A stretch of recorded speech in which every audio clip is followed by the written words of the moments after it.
So friends, am I audible? Please, just some checking first. If I'm not audible, please just raise one hand, please. Fine. So I'm quite audible.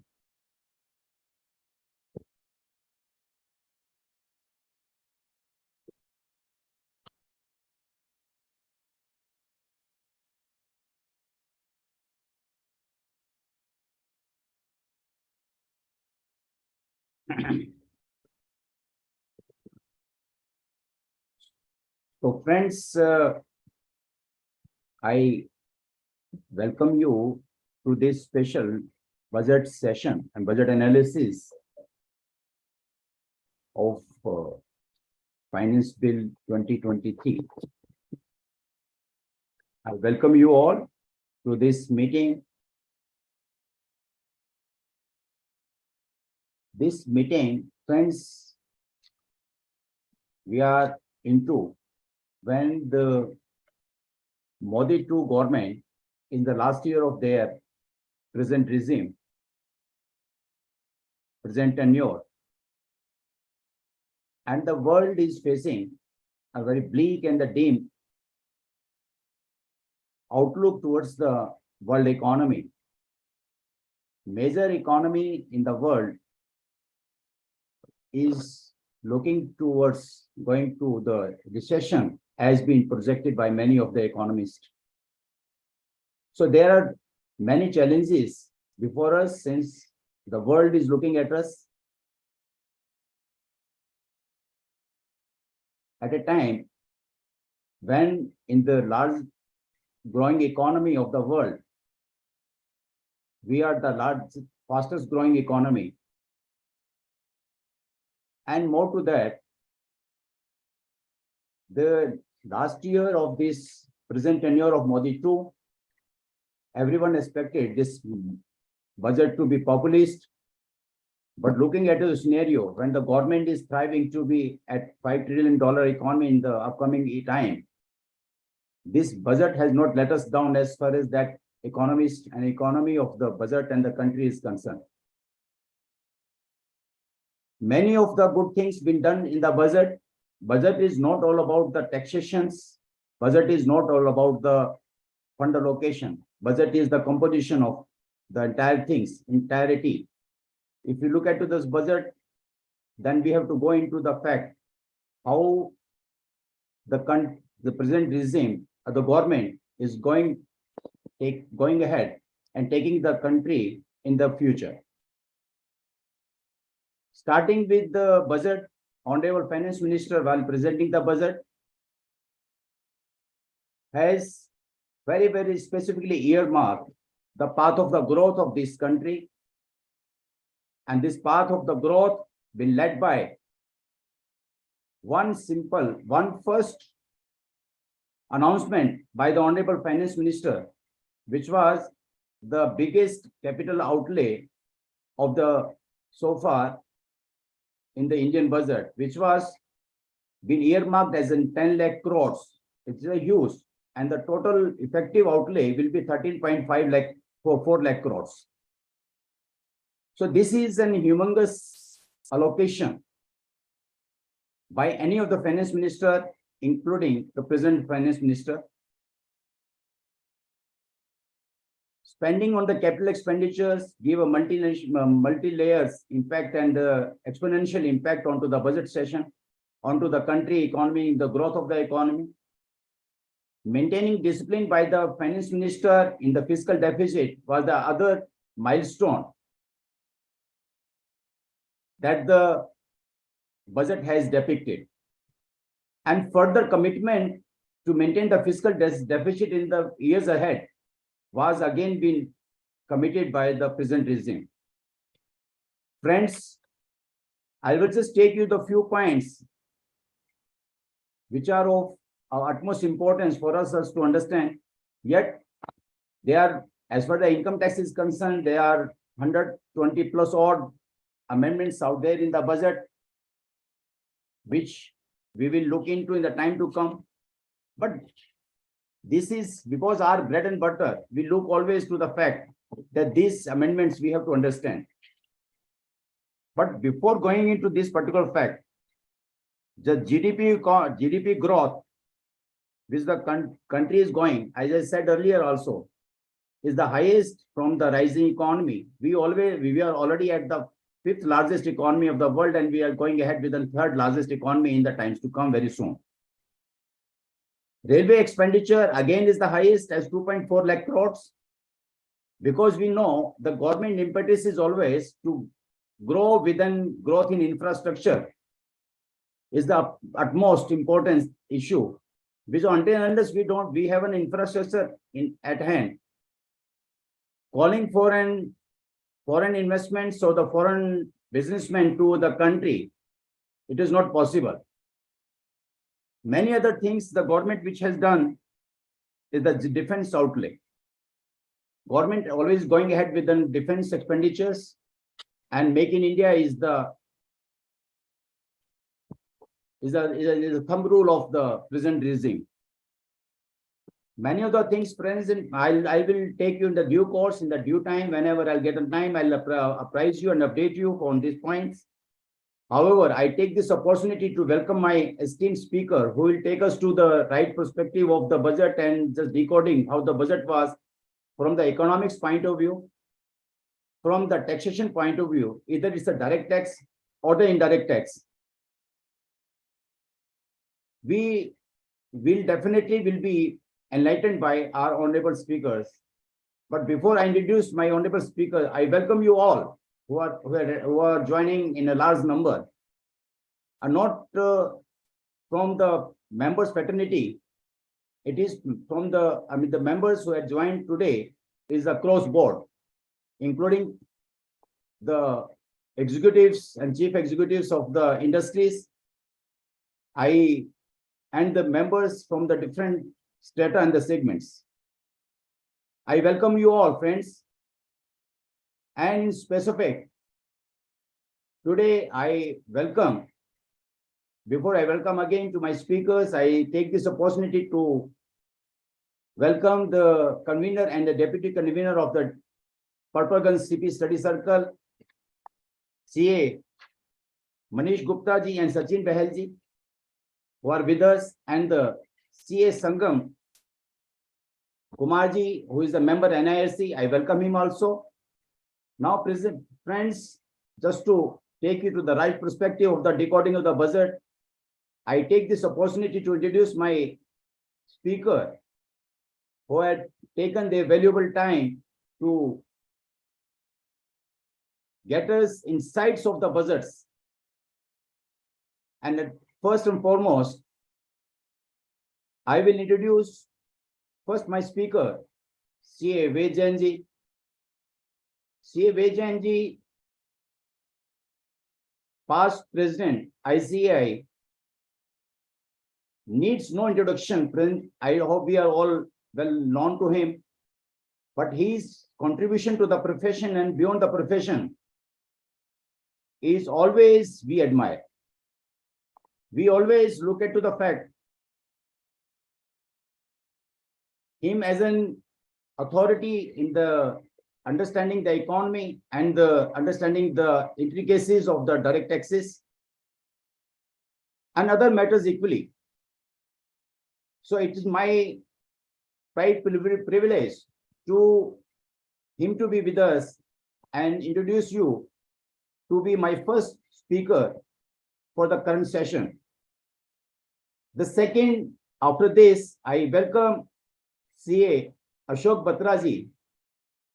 Ashok Batra ji, who is an esteemed expert and the name and the word out there in the indirect tax field, will take us to what happened out there in the budget as far as the indirect tax is concerned, including GST and the customs and excise. And then it will be CA Satish Agarwal ji, and another renowned name and the face in the direct tax, who will take us to the direct tax proposals after and take us the question and answer session also, if the time permits, friends. And last to my panelist is CA Sudhir Agarwal ji. Sudhir Agarwal ji again need no introduction. However, I take this, it's my proud privilege to introduce him. He is the past chairman, former chairman of the NIRC, ICAI, and presently he is the chairman of Association of National Stock Exchange members, and he's on this chair for the last 3 years, including the current years. So, friends, I know that you all are very, very eager to listen to first CA Vaidyanathan on the entire intricacy and the intricacies of the budget. Before I hand over the proceeding to him, I put some question and I put some pause out here. Friends, I'll just look into the fact and I request CA Vaidyanathan to please give us insights into, is the present budget is the populist one or is the growth oriented? Is the present budget is the employment generation budget, or is it something taking us to the $5 trillion economy or not? So many more points. Is it something like a budget where generally we've seen the government in the last year of their tenure gives us, or is it out of the box budget? Many more insights by CA Vaidyanathan. I, with a round of applause, however, you are on mute, but from your side, I welcome CA Vaidyanathan. Please, over to him, sir. Please, sir. Thank you, Vinayji. Yeah, I'm not muted. Thank you, Vinayji. I hope you can hear my voice is clear to everyone, I believe. Yeah, sir. Is this audible to me? I presume. I think as everyone it should be. Thank you, please. Good afternoon, friends, and I'm pleased to be here and see you in large number today in this program on Budget 2023. It's a privilege for me to be part of this program and to share my thoughts on what this Budget 2023 has for each one of us. As we know that this budget was presented almost 50 hours back on 1st of February by the Honorable Finance Minister.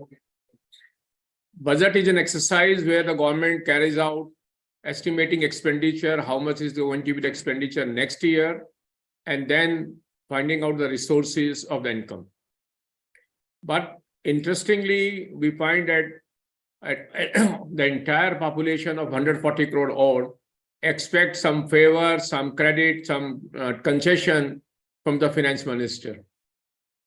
And the challenge to the finance minister is any concession which she gives, any expenditure which she makes for a particular community, particular sector, or particular geographical area, she has to raise resources from some other sector. That's the biggest challenge to the Honorable Finance Minister. But she has to carry out this exercise. The challenge is always there. As Vinayji was saying, that the Finance Minister has done a credible job looking to the situation that globally there is a big threat of recession. Europe, America, both are facing challenges. China has its own geopolitical challenges, and Ukraine war is hanging on and going on continuously. Crude prices have, though looks to be stabilized, but still the challenge is there. But as I can see from the budget and otherwise the way Indian economy is behaving and performing, I think India is placed in a very unique position whereby I believe we are doing much better. I will say we are doing the best as compared to any other economy of the world. And these figures get reflected in the revised budget estimate, which has been shared by the Finance Minister, that our tax collections are much higher than what she has expected in the year February 22 when she presented the budget. And this budget is coming after 3 years. She presented her budget on 1st February 2020 when COVID was not there, but there was some threat. 21 budget was under COVID, 22 budget was also under COVID. So there was uncertainty, but now 23, the first budget which has come after 3 years with a full hope, full assurance and looking to the future to be bright. And we can leave the 2 years period of this COVID way behind on that part. The numbers of the GDP growth, fiscal deficit, all we have looked into, they look to be impressive. and electronic media on 1st of February was full of all those issues, and I could not find out any criticism coming on any aspect of the budget, and she has taken care of all and every sector wherever it is required. Now, as I see, the finance minister has given everyone something here or there, maybe agriculture, maybe youth, maybe self-employment, maybe industry, maybe cooperative societies, every sector has been taken care of. And we can see the railways, ports, heliports, etc. She made a lot of announcement, education, nursing colleges, etc. She made a lot of announcement. The challenge which we face is the amendment to the tax laws. And today, I think we are mainly going to discuss the amendment in the tax laws. I always wonder that why we are making so many amendments every year. And sometime when in January, the phone call starts coming to me for giving an address on the budget, etc. Vinay, I hope you have made a request to everyone in case they have any question after my talk. They can put it on the chat now. And later on, they can also, we can have an interactive session after my talk is over. Yes, sir. Yeah. So request to all, in case you have any question when I'm speaking on the budget, you can put it in the chat box. I will like to take it to all those questions which are in the chat box. And also, because this is an interactive meeting where you can have question answer, it's not like a webinar, you cannot speak, you can speak to me and talk to me and to all others people, each others. That's a program which we have structured this program on this issue. Now, coming back to the issue, I was just talking about it, that in case what happens, all that booking has been done, the program will be there, budget will be there, this program will be there, halls have been booked, webinar has been booked. But in case the Honorable Finance Minister, when she stands in the Parliament after completing her part A and she turned to part B, as I normally and usually repeatedly say, she says, Speaker, sir, we have been making amendment years after years to the various income tax law, custom law, excise law. Of course, GST is out now. This time I have decided not to make any amendment to the Income Tax Act. क्या होता है इस budget की lecture का जो मैं आज दे रहा हूं? हम सभी यही कहते हैं, विनय जी इंट्रोडक्स करते हैं कि आज बजट के लिए मीटिंग है, अच्छा बोली है, फाइनेंस मिनिस्टर बोली है, क्योंकि अब की बार कोई अमेंडमेंट नहीं है तो मैच नहीं हो, बारिश के कारण मैच नहीं हो पा रहा, आपको स्टूडियो वापस लिए चलते हैं। वो हो नहीं सकता। क्यों? As I said, the finance minister in the budget has to provide everything to everyone. कुछ ना कुछ तो सबको देना ही पड़ेगा। मेरे जैसे स्पीकर को और जो स्पीकर्स हैं बजट के ऊपर बोलते हैं, जो भी बोलते हैं, उनको भी तो 2 घंटे बोलने का मटेरियल चाहिए ना, कोई ना कोई इसको देना ही पड़ेगा। और इसलिए इसमें बजट में ज्यादा नहीं, 122 clauses, 122 clauses are there in the budget making amendment only to the income tax act. Just wonder, और मैं अगर एक अमेंडमेंट पर 1 मिनट भी लगाऊं तो 2 घंटे बड़े आराम से बोल सकता हूं। This is the scenario on this issue. और एक और बड़ा इंटरेस्टिंग लगता है मुझे, we are a country of more than 140, around 140 crore population. 7.5 crore लोग टैक्स देते हैं। 132 करोड़ लोगों का टैक्स से दूर दूर से कोई मतलब नहीं है। और उस 7.5 करोड़ में से भी 4 से 5 करोड़ ऐसे हैं जो रिटर्न तो भरते हैं लेकिन टैक्स के दूर दूर का मतलब नहीं है उनका, 0 भरते हैं। फिर भी हर आदमी सोचता है टैक्स में क्या हुआ, कोई छूट मिली नहीं मिली, क्या हुआ इस टैक्स के अंदर। मैं कभी कभी हैरान होता हूं कि भाई इस इनकम टैक्स किसने बनाया। और जब ये 1861 में बनाया था, ब्रिटिश फाइनेंस मिनिस्टर जिसने बनाया था उस समय, वो भी अगर आज ऊपर होंगे और वो सोचते होंगे ये इनकम टैक्स किसने बनाया, खुदा भी आसमान में ये झांक के देखता होगा। तो आज की डेट में ये इनकम टैक्स क्या बनाया, सब लोगों का इंटरेस्ट है, क्या हो रहा है क्या नहीं हो रहा, I believe just a wonder it. और आप सब लोग, हम आज इसीलिए इकट्ठे हैं कि ये ढूंढें कि इस इनकम टैक्स में क्या हुआ। और सबसे इंपॉर्टेंट चीज जो हुई, तो उसका पता तो इस बात से लग सकता है, जब फाइनेंस मिनिस्टर ने बजट में अनाउंसमेंट कर बोल रही थी, वो 1.5 घंटे के करीब बोली, लगभग 90 मिनट्स। तो सबसे ज्यादा तालियां थपथपाई कब गई, जब बैंक कब थपथपाए गए, वो एक ही कहा था, जब NC says income tax threshold is being increase from 5 lakh to 7 lakh rupees. Now a person having income up to 7 lakh rupees will not be required to pay income tax. ये बहुत बड़ी चेंज उन्होंने एकदम एक अनाउंसमेंट कर दी। तो this is the change which has been made by 7 lakh rupees. वो कहना तो बहुत आसान था, अब उसके बाद हम ढूंढ रहे हैं इस 7 लाख का मतलब क्या है, क्योंकि साथ के साथ उन्होंने एक वो दिखाया अपना कि भाई चार्ट क्या होगा, 3 से 6 लाख तक 5%, 6 से 9 लाख तक 10%, 9 से 12 लाख तक 15%, 12 से 15 लाख 20% और 15 लाख से ऊपर 30%। तो हर आदमी सोच रहा है कि साहब ये 7 लाख की इनकम एग्जेम्प्ट है, तो 3 से 6 लाख पे 5% क्यों है, और ये 6 से 9 में 10% क्यों है? जब 7 पे टैक्स नहीं है तो स्लैब 7 से शुरू होना चाहिए।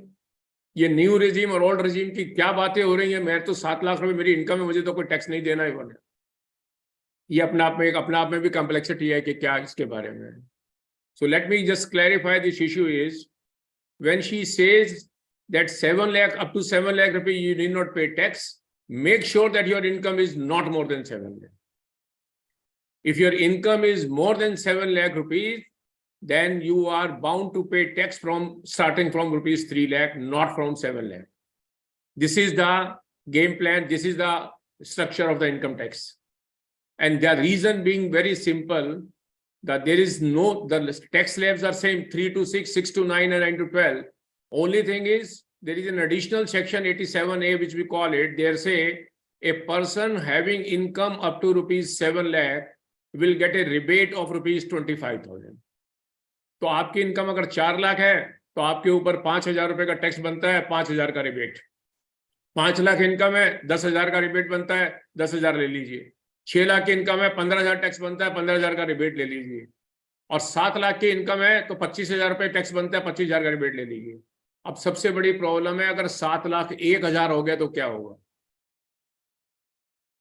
और उसके एग्जांपल में थोड़ा सा पहले वो 1,000 पे आने से पहले वो स्टैंडर्ड है। अब की बार एक छूट और दे दी गई कि भाई ये जो नया स्लैब है इसमें एग्जेम्पशन डिडक्शन नहीं मिलेंगे। लास्ट ईयर जैसे 2 साल पहले उन्होंने अनाउंस किया था, उन्होंने कहा भाई नहीं, सैलरीड एम्प्लॉयज को जो 16(1)(a) में स्टैंडर्ड डिडक्शन मिलती है वो मिलती रहेगी। तो 50,000 रुपए तक की सैलरी क्लास के एम्प्लॉयज को इनकम मिलती है। तो मीनिंग ये हो गया कि अगर 7.5 लाख रुपए की किसी की सैलरी की इनकम बनती है और 50,000 की स्टैंडर्ड डिडक्शन ले ले तो 7 लाख रुपए तक की इनकम पे कोई टैक्स नहीं लगेगा। अब प्रॉब्लम 7,50,000 को मैं सोचता हूं तो इसको अगर 12 से डिवाइड करूं तो 62,500 रुपए बनते हैं per month, 62,000 rupees per month.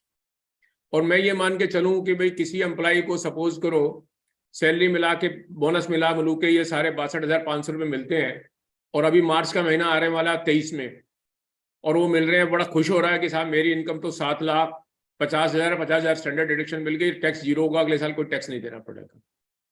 और उसका एम्प्लॉयर 31 मार्च की शाम को बुला के और उसको कह दे भैया आपकी अगले साल की मैं इनकम आपको 2,000 रुपए पर मंथ की इंक्रीमेंट दे रहा हूं। अब उसका सोचिए क्या हाल होगा। 2,000 पर मंथ की इंक्रीमेंट दे दी तो कितने हो गई इनकम? 7,72,000, और स्टैंडर्ड डिडक्शन निकाल दो तो 7,24,000। अब 7,24,000 पे सरकार कहेगी कि साहब मेरा टैक्स बनता है 27,400 रुपए, टैक्स बनता है सीधा सीधा, और 4% इस पे वो जोड़ दो एजुकेशन सेस 1,000 रुपए का, 80 रुपए का, तो 28,000 रुपए, 24,000 की इंक्रीमेंट लगेगी और 28,000 रुपए सरकार ले जाएगी। ये टैक्स का इम्प्लीकेशन है।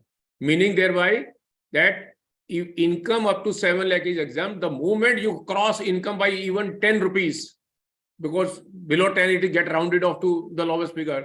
The moment you get even by 10 rupees, then you will be liable to pay tax of 26,000 rupees, 25,000 plus 4% education tax, 26,000. So message is very loud and clear. Please make sure that this exemption of 7 lakh rupees is only when your income is up to 7 lakh. The moment you cross it out, then there is no income. Now, the second point which you need to take into consideration is that there was old regime and new regime. Old regime में वही 2.5 लाख रुपए की basic threshold है, 2.5 से 5%, 5 से 10 20%, और 10 से ऊपर 30%। लेकिन उसमें एग्जेम्पशन मिलती है, आपको 1.5 लाख रुपए की ATC मिलती है, 50,000 रुपए की ATD मिलती है, ATCCD में अगर नेशनल पेंशन फंड में जमा करा NPS में 50,000 की वो मिल सकती है, 2 लाख रुपए की हाउसिंग लोन की मिल सकती है, 10,000 रुपीज ATTTA की मिल सकती है, और 50,000 रुपीज ATTTB की मिलती है। निश्चय स्लाइड, निश्चय you are there, can you show this slide? Yes. So now on this point, now अब आप इसको देखें तो आज की डेट में जिस व्यक्ति की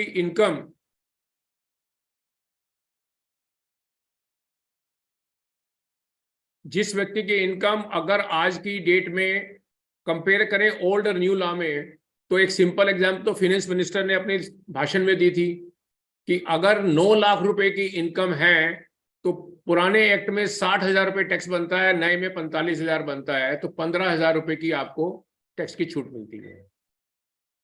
और 15 लाख रुपए की इनकम है तो 15 लाख पे नए लॉ में 1.5 लाख बनता है और पुराने लॉ में 2,62,500 बनता है। अब 1,12,500 रुपए कम लगते हैं और उसका कारण सिर्फ ये है कि आपके जो रिबेट्स हैं स्टैंडर्ड के, उसके ऊपर डिपेंड करता है। अगर आपकी अभी एक मिनट अगर आपकी इनकम, आप जो एग्जेम्पशन क्लेम कर रहे हैं, जो मैंने काउंट की है, एक एग्जेम्पशन वाले अभी जस्ट शो स्लाइड कि क्या एग्जेम्पशन आपको मिल सकती है। हमें एक एग्जेम्पशन मिलती है 1.5 लाख रुपए की एटीसी में, ये एग्जेम्पशन है। एक एनपीएस एटीसीसीडी में मिलती है 50,000 रुपए की, मेडिकल इंश्योरेंस की 50,000 की मिलती है, ये टोटल 2.5 लाख का है। इंटरेस्ट पेमेंट और हाउसिंग लॉन की 2 लाख रुपए की मिलती है। 10,000 रुपए की ये सेविंग बैंक के इंटरेस्ट पे जो सीनियर सिटीजन पे 50,000 हो जाती है, तो टोटल हो गया आपका 4,60,000 रुपए का। अगर और इसी तरह से जो सीनियर सिटीजन के केस में है वो 5 लाख हो जाती है। और ये नीचे लगी हुई वाली एग्जेम्पशन है, ये है एलटीए, एचआरए, एटीजीई, एटीजी, एटीजीजीसी। आपने कोई लीव ट्रेवल कंसेशन है, कोई हाउस रेंट अलाउंस मिलता है उसकी कंसेशन है, कोई interest on education loan for higher study of children है, एटीजी डोनेशन टू चैरिटेबल है, और डोनेशन टू पॉलिटिकल पार्टी, ये और मिलती हैं। अगर मैं अब आपको कंपेयर करके बताऊं कि नए रेजीम और पुराने रेजीम में क्या होने वाला है, just look it what happens now. This is the new regime और ओल्ड। अगर मेरी एग्जेम्पशन 0 है, मतलब मैंने कोई डिडक्शन क्लेम नहीं कर रहा हूं, मैंने कोई इन्वेस्टमेंट सेविंग नहीं की है, तो मेरा 7 लाख वाले पे 52,500 का फायदा होता है, 9 लाख वाले को 47,500 का फायदा होता है, 12 लाख वाले को 82,000 का होता है। तो अगर जो आदमी सेविंग नहीं कर रहा और नहीं करना चाहता, उसको ये बेनिफिट टैक्स में अपरेंटली नजर आ रहे हैं। लेकिन अगर मैं ये मान के चलूं कि मैं 2 लाख रुपए की सेविंग करता हूं, यानी 1.5 लाख एटीसी लेता हूं और 50,000 रुपए मैं लेता हूं उस नाम के एटीडी के लेता हूं या एटीसीसी या 1बी के लेता हूं, अगर ऐसा करता हूं तो मुझे अभी भी फायदा आ रहा है चारों स्लैब के अंदर। हर जगह पे पहले वाले में 9 में 7,500, दूसरे वाले पे 22,500, तीसरे में 52,500, चौथे पे 52,500। ये चारों केस में मुझे बेनिफिट नजर आ रहा है। लेकिन अगर मैं इस डिडक्शन मेरी जो 2 लाख से बढ़ के अगर ये 3 लाख हो जाती है, 3,75,000 की है, तो यहां आके मेरा बेनिफिट बड़ा खत्म हो जाता है। अगर 3,75,000 में लगा कर चलूं तो मेरा नए रेजीम में 27,500 का नुकसान है 9 लाख वाली इनकम को, और 12 लाख वाले को 12,500 का नुकसान है, लेकिन 15 लाख पे जाके एट पार हो जाता है। तो एक मान के चलना चाहिए कि 3,75,000 एक ऐसा थ्रेशोल्ड है जहां पे जाके एक आदमी को सोचना पड़ सकता है कि मुझे पुराने रजीम में रहने का फायदा है या नहीं है। और अगर मैं पूरी 5 लाख की ले जाऊं तो पूरा फिर बेनिफिट 5 लाख तो now this is the only benefit now this is the calculation which is there. So net sale में 1,12,500 रुपए का 15 लाख की इनकम के ऊपर जाके फायदा आ रहा है। उसको सिर्फ इससे कैलकुलेट करना है कि आपकी सेविंग क्या है, कितनी एग्जम्पशन है। आपको लगता है कि आप 3,75,000 में है तो आपको ओल्ड रेजिम भी सूट करेगा, नहीं तो आपको न्यू रेजिम में जाना पड़ेगा। एक और उन्होंने चेंज कर दी है बड़ी इंपॉर्टेंट, कि जो नई स्कीम है ये डिफॉल्ट स्कीम होगी, मीनिंग देयर बाय नई स्कीम ऑटोमेटिकली आपके ऊपर अप्लाई होगी। अगर आपको पुरानी स्कीम में रहना पड़ेगा पर जाना है तो आपको स्पेशली टिक करके उसको ऑप्ट करना पड़ेगा। मतलब पहले लास्ट ईयर ये होता था ना कि पुरानी स्कीम आपकी रेगुलर स्कीम है, डिफॉल्ट स्कीम जिसे कहते हैं, और नई स्कीम आपकी ऑप्ट करनी पड़ेगी। अब रिवर्स हो गया, पुरानी स्कीम आपको ऑप्ट करनी पड़ेगी, नई स्कीम आपकी डिफॉल्ट स्कीम हो गई। आपको बाई चॉइस ये नई स्कीम ही लगेगी, लेकिन आप चॉइस से चेंज कर सकते हैं। सैलरीड एम्प्लॉय के केस में एक एडिशनल एडवांटेज है, वो ईयर टू ईयर कंपेयर कर सकता है, जो दोनों स्कीम में उसको फायदा लगे उसमें चला जाए, वो तो ईयर टू है। लेकिन जिसकी सैलरी की इनकम नहीं, बिजनेस से इनकम है और प्रोफेशन से इनकम है, उसको ये राइट नहीं होगा, उसको सिर्फ एक बार ऑप्शन मिलेगा। दिस टाइम वो डिफॉल्ट बाय न्यू में जाएगा, लेकिन लेटर ऑन उसको एक बार मौका मिल सकता है कि वो वहां से निकल के पुरानी वाली स्कीम में चला जाए, या अब की बार चला गया तो वो एक मौका मिल गया तो फिर निकल जाएगा। That's the only option available on the new scheme and the old scheme, और उसके अलावा कोई इसमें कोई वर्किंग नहीं आने वाली है। इन एडिशन देयर टू, ये टैक्स की स्ट्रक्चर की चेंज है। एक और जो चीज ध्यान में रखने वाली है, ये जो एग्जेम्पशन है 7 लाख रुपए तक की, ये सिर्फ एक इंडिविजुअल को अवेलेबल है, और वो भी जो रेजिडेंट है। नॉन रेजिडेंट इंडिविजुअल को ये अवेलेबल नहीं है। और ये नई स्कीम अब एचसीएफ को भी एप्लीकेबल होगी, एओपी को भी एप्लीकेबल होगी, बीओआई बॉडी ऑफ इंडिविजुअल को भी होगी, और आर्टिफिशियल ज्यूरिस्डिक्ट पर्सन को भी होगी। और उनके केस में ये 25,000 का रिबेट नहीं मिलेगा, उनको 3 लाख से ही शुरू करना पड़ेगा। तो लेसन क्या है कि शायद एचसीएफ में, जिसमें क्योंकि 80C की और 80 सीसीडी की एग्जेम्पशन मिल जाती हैं और 80D वाली भी मिल जाती हैं, तो उनके केस में शायद पुरानी स्कीम अभी भी फायदे में रहे, और ऑप्ट करने में शायद पुराने में ही जाने में बेनिफिट आ जाए, क्योंकि वहां पर आपको टैक्स 3 लाख से शुरू हो रहा है, और ये 25,000 का जो 3 से 7 लाख का टैक्स का बेनिफिट है वो नहीं मिलेगा। और इंडिविजुअल एचसीएफ सारे हो, और नॉन रेजिडेंट को भी ये नहीं मिलेगा अगर वो कोई एग्जाम ले रहा है। इसमें एक बड़ा लार्जर क्वेश्चन जो अराइज हो रहा है, दो द गवर्नमेंट इंटेंट इज कि भाई हम इसको स्कीम, नई स्कीम को प्रमोट करें और ओल्ड स्कीम को आहिस्ता आहिस्ता अपने यहाँ से हटाकर ले जाएं, लेकिन सोशल सिक्योरिटी का जो एंगल है वो लार्जर इशू अराइज हो रहा है। गवर्नमेंट चाहती है कि मैं टैक्स पेयर के हाथ में ज्यादा पैसा दूं और वो पैसा को खर्च कर सके।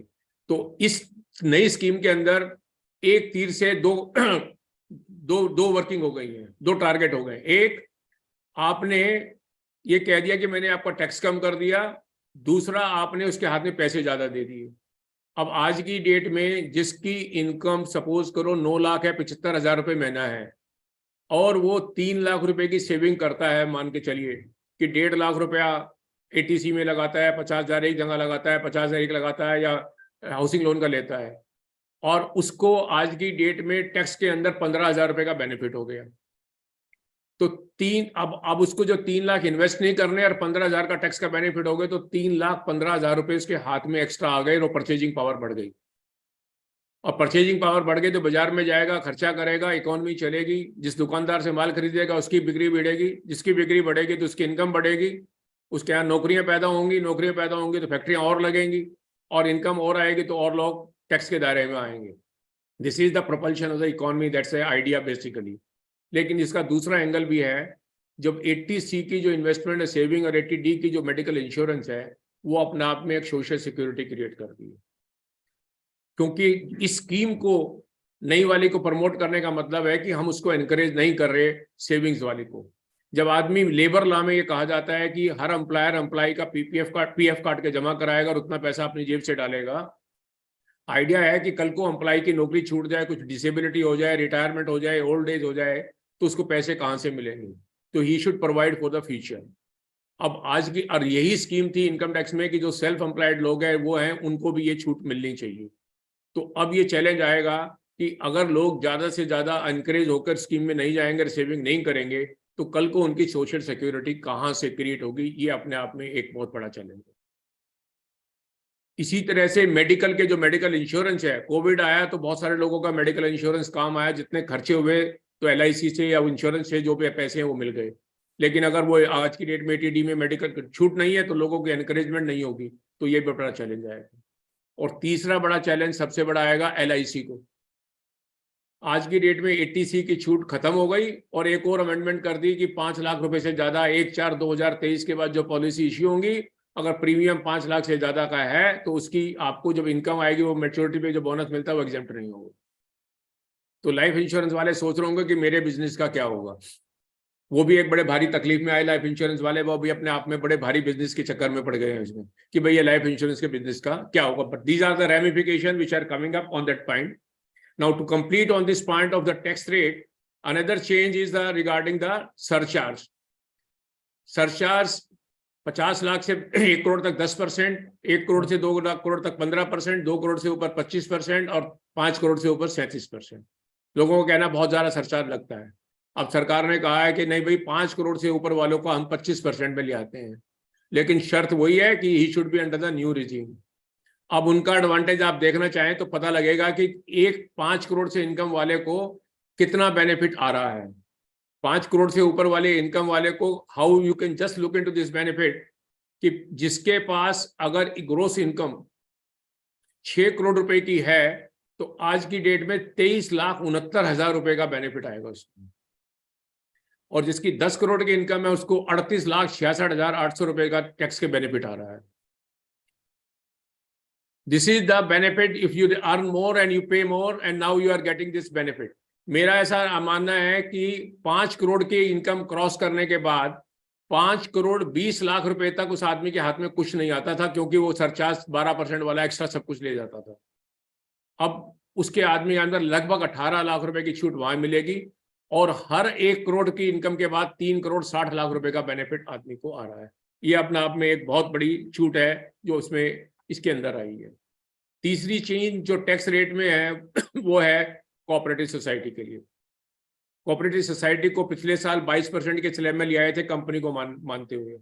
इस साल मैन्युफैक्चरिंग भी कोऑपरेटिव सोसाइटी को अलाउ कर दी गई है, और 1/4/2023 के बाद जो कोऑपरेटिव सोसाइटी बनेगी, सभी को नहीं, new cooperative societies formed on or after 1 अप्रैल 23, और जो मैन्युफैक्चरिंग 31 मार्च 2024 से शुरू कर देती है। मेरे हिसाब से पीरियड बहुत शॉर्ट है कि ये उम्मीद करना कि 1/4/23 के बाद कोऑपरेटिव सोसाइटी बन जाए, मैन्युफैक्चरिंग शुरू हो जाए 31/3/24, तो टैक्स रेट 15% का होगा। ये एक चेंज की गई है। ये अपने आप में एक चैलेंज होगा कि कैसे होगा, बट आई कैन अप्रिशिएट कि कोऑपरेटिव सोसाइटी छोटी इंडस्ट्री लगाती है गांव में, रूरल इकोनॉमी में, वो मिलकर फैक्ट्री लगाएंगी, वर्किंग करेंगी, जब किसी भी तरह की प्रोडक्शन करके कुछ शुरू करेंगी तो बेनिफिट रहेगा। लेकिन ये ध्यान रखना है कि जैसे कंपनी के प्रॉफिट डिस्ट्रीब्यूट होता है, डिविडेंड पे टैक्स लगता है, कोऑपरेटिव सोसाइटी का टैक्स तो 15% दे देंगे, लेकिन जब वो पैसे अपने मेंबर को बांटेंगे तो फिर डिविडेंड पे टैक्स दोबारा से लगेगा। तो भलाई इसी में है कि वो LLP बना लें या फिर कोई कंपनी वो बना लें, पार्टनरशिप फर्म बना लें। कभी ये नहीं सोचें कि कोऑपरेटिव सोसाइटी बना के 15% आएगा, क्योंकि अल्टीमेटली कोऑपरेटिव सोसाइटी की इनकम जो भी आएगी वो जो मेंबर है उनको डिस्ट्रीब्यूट तो करनी पड़ेगी। कंपनी के केस में तो कभी कहते हैं कि लॉन्ग टर्म में आपकी शेयर की वैल्यू अप्रिशिएट हो रही है, लेकिन कोऑपरेटिव सोसाइटी में ये अपने आप में एक चैलेंज होगा कि वो वैल्यू शेयर की कितनी अप्रिशिएट कर रही है या कितनी नहीं करती है। अब LIP का तो मैंने बता दिया कि 5 लाख से ज्यादा का देंगे तो बेनिफिट मिलेगा नहीं किसी भी तरह से।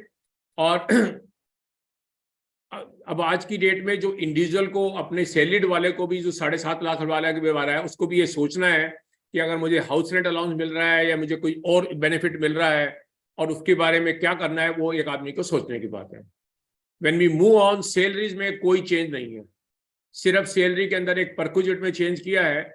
सरकार ने नवंबर 2022 में एक अग्निवीर नई स्कीम आर्मी में शुरू की है 4 साल के रिक्रूटमेंट के लिए, और उसमें 30% जो उस बेचारे को सैलरी मिलती है, पहले साल 30,000, दूसरे साल 33,000, तीसरे साल 36,000 मिलती है पर मंथ की, उसका 30% उसकी सैलरी से काट लिया जाता है और 30% सरकार देती है।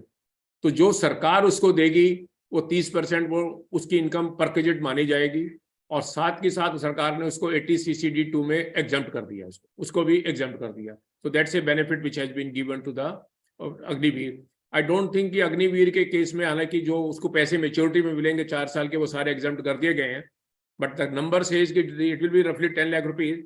तो 30,000 रुपए पर मंथ की सैलरी में तो बेचारा वैसे ही टैक्स से बाहर है, पहले साल, दूसरे साल, तीसरे साल, चौथे साल।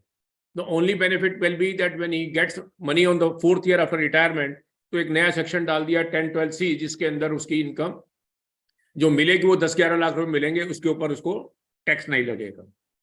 Now moving on, if I move on to the house property में कोई चेंज नहीं है। एक छोटा सा चेंज है कि 24B में जो इंटरेस्ट मिलता है और उसकी डिडक्शन जो ली जाती है सेल्फ ऑक्यूपाइड प्रॉपर्टी की, तो कभी कभी डबल डिडक्शन लेते हैं। जब हाउस रह रहे हैं तो आपने वो 2 लाख की एग्जम्पशन ले ली, और जो इंटरेस्ट पे किया तो आपने कॉस्ट ऑफ एक्विजिशन में भी जोड़ लिया जब कंप्यूटेशन ऑफ कैपिटल गेन करने लगे। तो अब उन्होंने क्लैरिफाई कर दिया कि भाई सेक्शन 48 में प्रोवाइजो डाल के कि वो इंटरेस्ट जो आपने 24B में अपनी डिडक्शन क्लेम कर ली है वो आपकी कॉस्ट ऑफ एक्विजिशन में शामिल नहीं होगा। बिजनेस में 3 चीजें बड़ी इंपॉर्टेंट चेंज की गई हैं और जिसके इम्प्लीकेशन बहुत भारी हैं और समझने की बात है। सबसे पहले जरूरी, पहले मैं सेक्शन 43B को छेड़ दूं। जब पार्लियामेंट में अनाउंस किया गया कि साहब MSME सेक्टर का बहुत अच्छा ध्यान रखा गया है और अब एमएसएमई सेक्टर की अगर किसी को पेमेंट ड्यू है उसको डिडक्शन तभी मिलेगी जब वो एक्चुअल खर्चा कर देगा, पेमेंट कर देगा। लगता तो बहुत अच्छा है, एमएसएमई भी खुश हुए बहुत कि भाई क्या होगा और कैसे करना पड़ेगा इसके बारे में, लेकिन जब इसके इम्प्लीकेशन समझेंगे तो तब पता लगेगा कि इसके इम्प्लीकेशन भारी क्या है। पहले तो मैं प्रोविजन बता दूं क्या है। सेक्शन 43 भी है जो इंट्रोड्यूस किया टाइम टू टाइम कि भाई अगर कोई आप खर्चा करते हैं तो उसकी डिडक्शन कम मिलेगी। और ये सेक्शन क्यों इंट्रोड्यूस हुआ था? 1984 में एक आईटीसी की जो कलकत्ता की सबसे बड़ी कंपनी ईस्ट इंडिया में कहलाती है, उसके ऊपर एक एक्साइज ड्यूटी वालों ने लगभग 700 करोड़ रुपए का एक शोकॉज नोटिस इशू कर दी। और जब उसका शोकॉज नोटिस इशू हुआ तो उसने अपने इनकम टैक्स रिटर्न में 700 करोड़ की एग्जम्पशन मांग ली। और ईस्ट इंडिया के अंदर, ईस्टर्न इंडिया साइड में सारे इनकम टैक्स की कलेक्शन अगर 90% आती है तो वो आईटीसी से आती है। विद द रिजल्ट उसकी कलेक्शन वहां टैक्स खत्म हो गया, बराबर हो गया। तो सरकार ने एक अमेंडमेंट करी 84 में, सेक्शन 43 भी इंट्रोड्यूस करके कि टैक्स, ड्यूटी, सेस एटसेट्रा की डिडक्शन तब मिलेगी जब आप एक्चुअल पेमेंट करेंगे। आइडिया तो ये था कि शोकॉज नोटिस अगर आपको सिर्फ नहीं मिलना चाहिए, आप लड़ रहे हैं, फाइट कर रहे हैं, तो आपको क्यों मिलना चाहिए। लेकिन ओवर ए पीरियड लोगों ने जाके वहां पे कहा साहब हमें तो पेमेंट नहीं मिलती, तो उन्होंने कहा भाई बोनस को भी शामिल कर लेते हैं, ईएसआई को भी शामिल कर लेते हैं, पीएफ को भी शामिल कर लेते हैं, लीव एनकैशमेंट को भी शामिल कर लेते हैं। फिर बैंक में लाइन में खड़ा होकर जाके कि साहब हमारे लोग पेमेंट नहीं करते इंटरेस्ट की, तो बोले अच्छा बैंक की पेमेंट भी कर लेते हैं। फिर फाइनेंशियल इंस्टीट्यूशन पहुंच गए, बोला आपको भी शामिल कर लेते हैं। फिर एनबीएफसी भी पहुंच गई, बोला हम आपको भी शामिल कर लेते हैं। और अब पहुंच गए लाइन में खड़ा होके ये एमएसएमई वाले कि साहब हमारी पेमेंट भी नहीं मिलती तो हमारी भी इंक्लूड कर लो। तो बोले ठीक है, एमएसएमई की पेमेंट तब मिलेगी जब आप उसकी पेमेंट कर देंगे और या ड्यू डेट से। और केसेस में तो एक प्रोविजन बहुत क्लियरली डाल रखा है कि साहब अगर आप ये पेमेंट कर देंगे due date of filing return तो प्रोवाइजर के अंदर आपको डिडक्शन मिल जाएगी। लेकिन अब जो प्रोविजन एमएसएमई का डाला उसमें ये कहा दिया कि ये प्रोवाइजर को बेनिफिट नहीं मिलेगा। आपको बेनिफिट तभी मिलेगा या तो आप की एक्चुअल पेमेंट हो या पेमेंट की ड्यू डेट मार्च के बाद की। और एमएसएमई सेक्टर में सेक्शन 15 के अंदर 15 दिन के अंदर अंदर उसको पेमेंट करनी होती है अनलेस अदरवाइज एग्रीड, और एग्रीमेंट 45 दिन से ज्यादा का हो नहीं सकता। तो अब आप देख लीजिए, एक आदमी ने 1 फरवरी को कोई परचेज करी और उसकी पेमेंट 31 मार्च तक नहीं हुई और बैलेंस शीट में आउटस्टैंडिंग आ गया, तो उसका क्या हाल होगा मैं अभी आपको एक एग्जांपल बना के सुना देता हूं। एक अच्छा भला आदमी, कोई ठेकेदार काम कर रहा है, सरकार का भी ठेका लेता है, काम करता है। उसको कोई टेंडर मिल गया अक्टूबर नवंबर के महीने में 2 करोड़ रुपए का सरकार का काम एग्जीक्यूट करने का। 10 करोड़ रुपए की उसकी टोटल साल की टर्नओवर आती है और 2-3% के नेट प्रॉफिट के हिसाब से 20 लाख या 25 लाख रुपए की इनकम दिखाता है। और 20-25 लाख पे जो 2.5-3 लाख रुपए है टैक्स जमा करा देता है और काम बराबर हो जाता है। अब उसने एक सरकार का ठेका ले लिया, 2 करोड़ का माल उठाया किसी से, एमएसएमई वाले से, और 2 करोड़ 10 लाख रुपए का, मैं मानता हूं 2 करोड़ 10 लाख रुपए का उसने 5% का प्रॉफिट जोड़ के वो सरकार को भेज दिया या किसी आदमी को सप्लाई कर दी। अब उस जिसको माल बेचा उसने बिल पास नहीं किया और उसकी पेमेंट नहीं आई।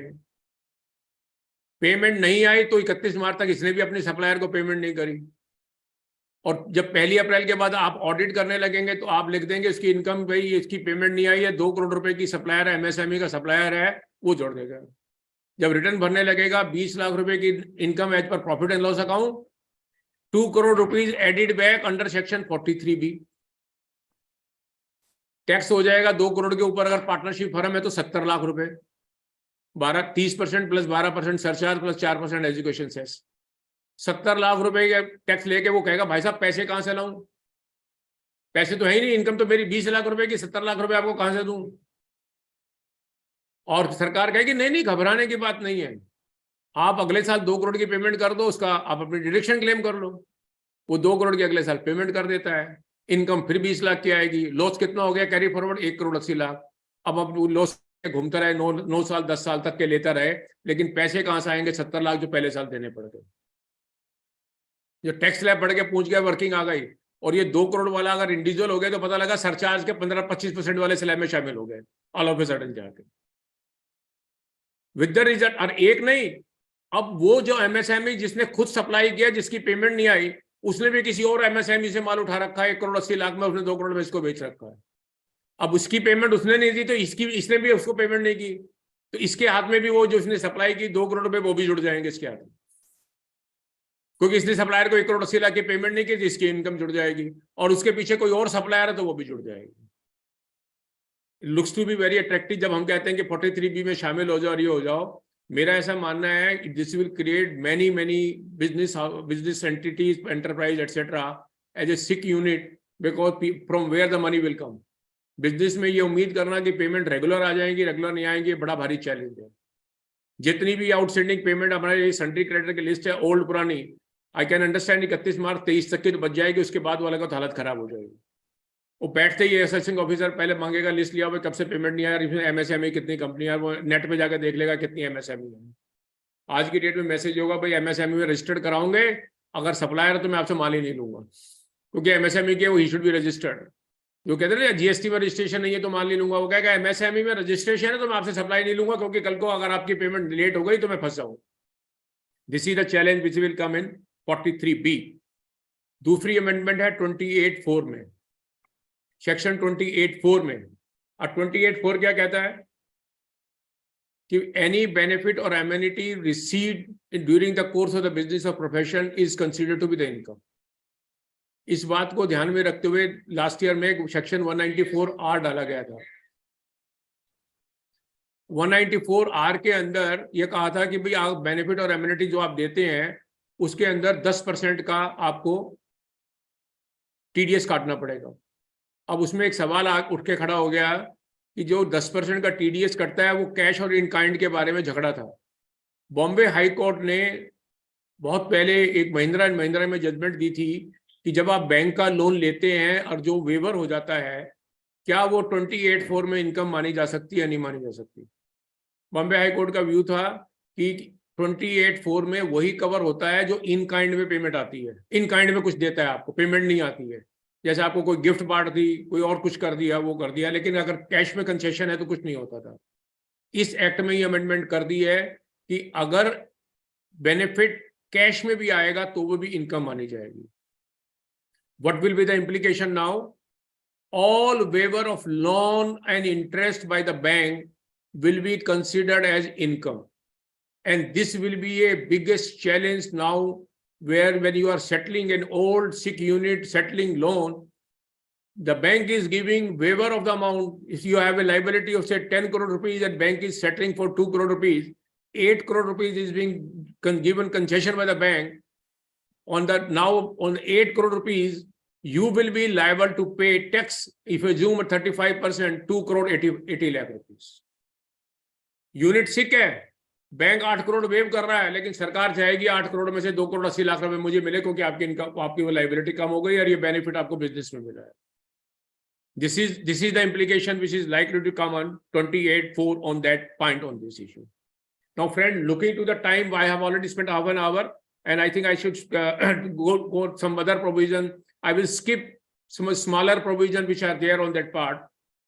Now, another change which is in the presumptive model of taxation. सरकार की ये कोशिश रहती है कि जो छोटे व्यापारी हैं या छोटे प्रोफेशन है वाले करने वाले हैं, उनको बुक्स ऑफ अकाउंट रखने की जरूरत नहीं है और ऑडिट कराने की जरूरत नहीं पड़नी चाहिए। पहले ये थ्रेशोल्ड बिजनेस में 2 करोड़ की थी और प्रोफेशन में 50 लाख रुपए की थी।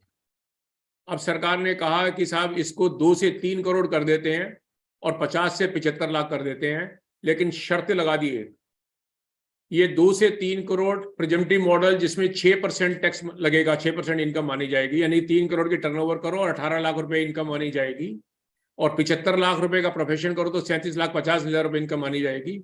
ये तभी होगा जब आपकी जो टर्नओवर है उसमें कैश रिसीट 5% से ज्यादा की नहीं है।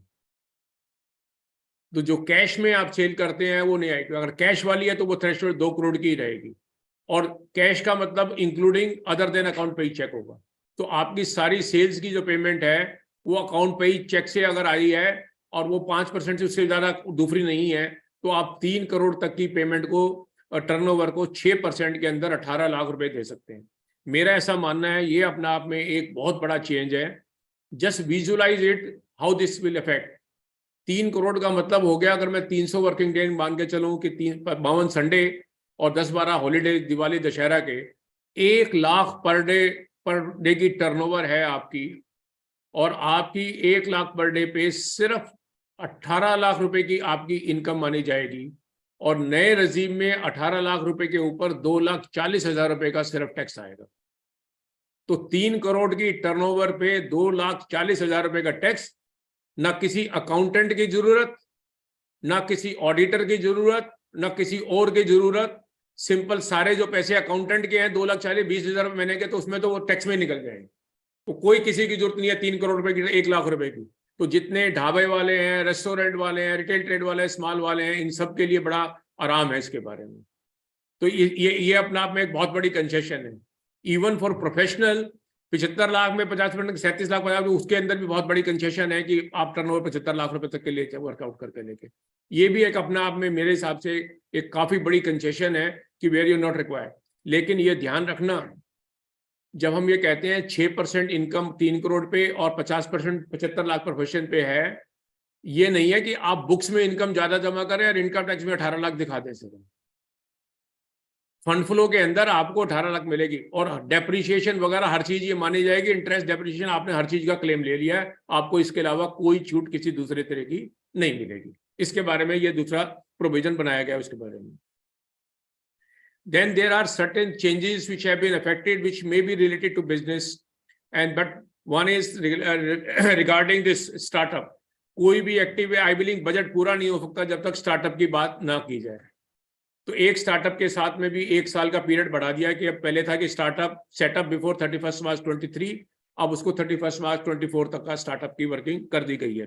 उसके बारे में another change which will affect business will people will be, अभी इनकम टैक्स वालों को पावर है कि 142(2)A में स्पेशल ऑडिट कराया जा सकता है, जहां असेसिंग ऑफिसर समझता है कि आपके अकाउंट्स में कॉम्प्लेक्सिटी है, और ये ऑडिट इसके बावजूद हो सकता है कि आपने कंपनीज एक्ट में ऑडिट कराया हुआ है, ये ऑडिट इसके बावजूद भी हो सकता है कि आपने टैक्स ऑडिट भी हुआ है, तो एक चार्टर्ड अकाउंटेंट से स्पेशली ऑलरेडी प्रोविजन है।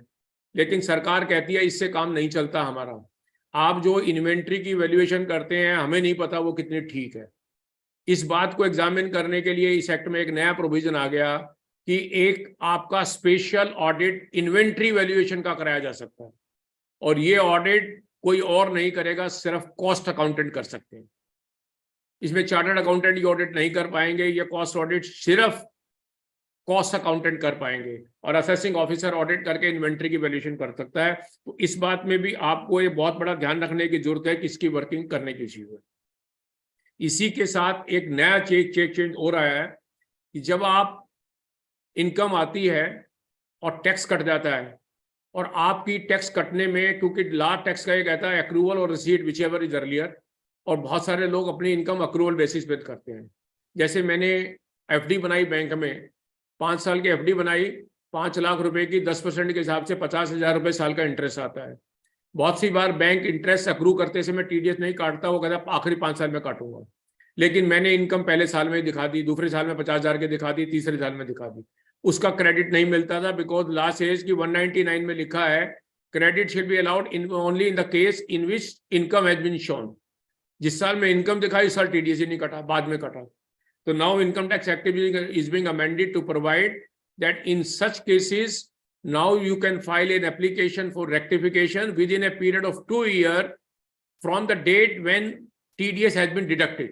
तो सपोज करो आपका 2020 में कोई आपने इनकम दिखाई थी अपनी अक्रूवल बेसिस पे, एफडीआर पे, या कॉन्ट्रैक्टर के या किसी ने, और उसने टीडीएस जमा नहीं कराया, और टीडीएस आके अब 2023 में उसने जमा करा दिया, और 23 में जमा करा के उसके 2 साल के अंदर अंदर आप उसकी एप्लीकेशन फाइल कर सकते हैं रेक्टिफिकेशन की। स्पेशल अमेंडमेंट 155(20) डाल दी है, and assessing officer will pass an order granting you the refund. लेकिन इंटरेस्ट आपको इस टीडीएस के ऊपर उस डेट से मिलेगा जिस डेट को आपने एप्लीकेशन लगाई, और जिस डेट को वो एप्लीकेशन का उसने आपको रिफंड का ग्रांट किया, ये आपके ऊपर ये वर्किंग इसकी आई है। This is a change regarding the interest to be allowed on the TDS credit. I believe this is a very good change. बहुत सारे लोगों को टीडीएस किसके बारे में कॉम्प्लिकेशन आ रही थी, तो that now will settle the issue on that point. अब असेसमेंट कराने का जो टाइम पीरियड है जो आप रिटर्न भरते हैं, अभी तक था 9 महीने का, from the end of the assessment year. 2021-22 की जो सारी असेसमेंट है वो 31 दिसंबर 22 को कंप्लीट हो गई।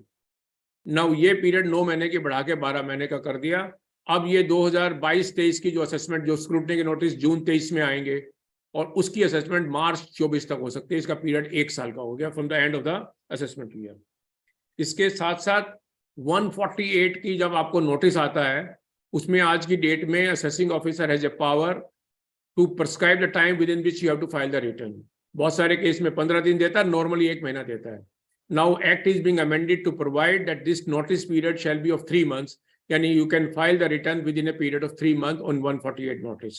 But beyond that, your return will not be considered a return under section 139. Period extend नहीं होगा, और that will be considered a 142(1) और 143(2) का नोटिस इश्यू करने की रिक्वायरमेंट नहीं होगी ऐसे केसेस। ऐसा इसलिए क्या है कि बहुत सारे केसेस में रिटर्न लेट फाइल होती है, असेसिंग ऑफिसर असेसमेंट करते समय 143(2) देना भूल जाता है, और देन वी चैलेंज इट कि 143(2) इश्यू नहीं हुआ, इसलिए assessment null and void है। So to take care of that, it has been provided that this will not be done. Now थोड़ी सी चेंज सर्च के प्रोविजन से रिलेटेड भी, सर्च के रिलेटिव प्रोविजन में भी कही है। सर्च के बारे में जो कुछ इशू थे, लास्ट ऑथराइजेशन कब से इशू होगा उसके बारे में किया गया है। जो सर्च 15 मार्च को इशू होती थी, उसमें 148 इशू करने में चैलेंज आता था, उसका पीरियड 15 दिन का बढ़ा दिया है। इसी तरह से 149(1) प्रोवाइजो में 148 देने के कोई चैलेंजेस थे, तो उसके बारे में बढ़ा दिया है। वो तो थोड़ा सा चेंजेस इसके बारे में की गई हैं। Now moving on further on the capital gain side, there are few changes which have been made on the capital gain side. कुछ तो एक ये जो मार्केट इंडेक्स बॉन्ड जिसे कहते हैं, उसके बारे में एक चैलेंज आया था कि उसको people were thinking that these are not bond, these are basically equity, and they were claiming exemption on the basis of the equity like this.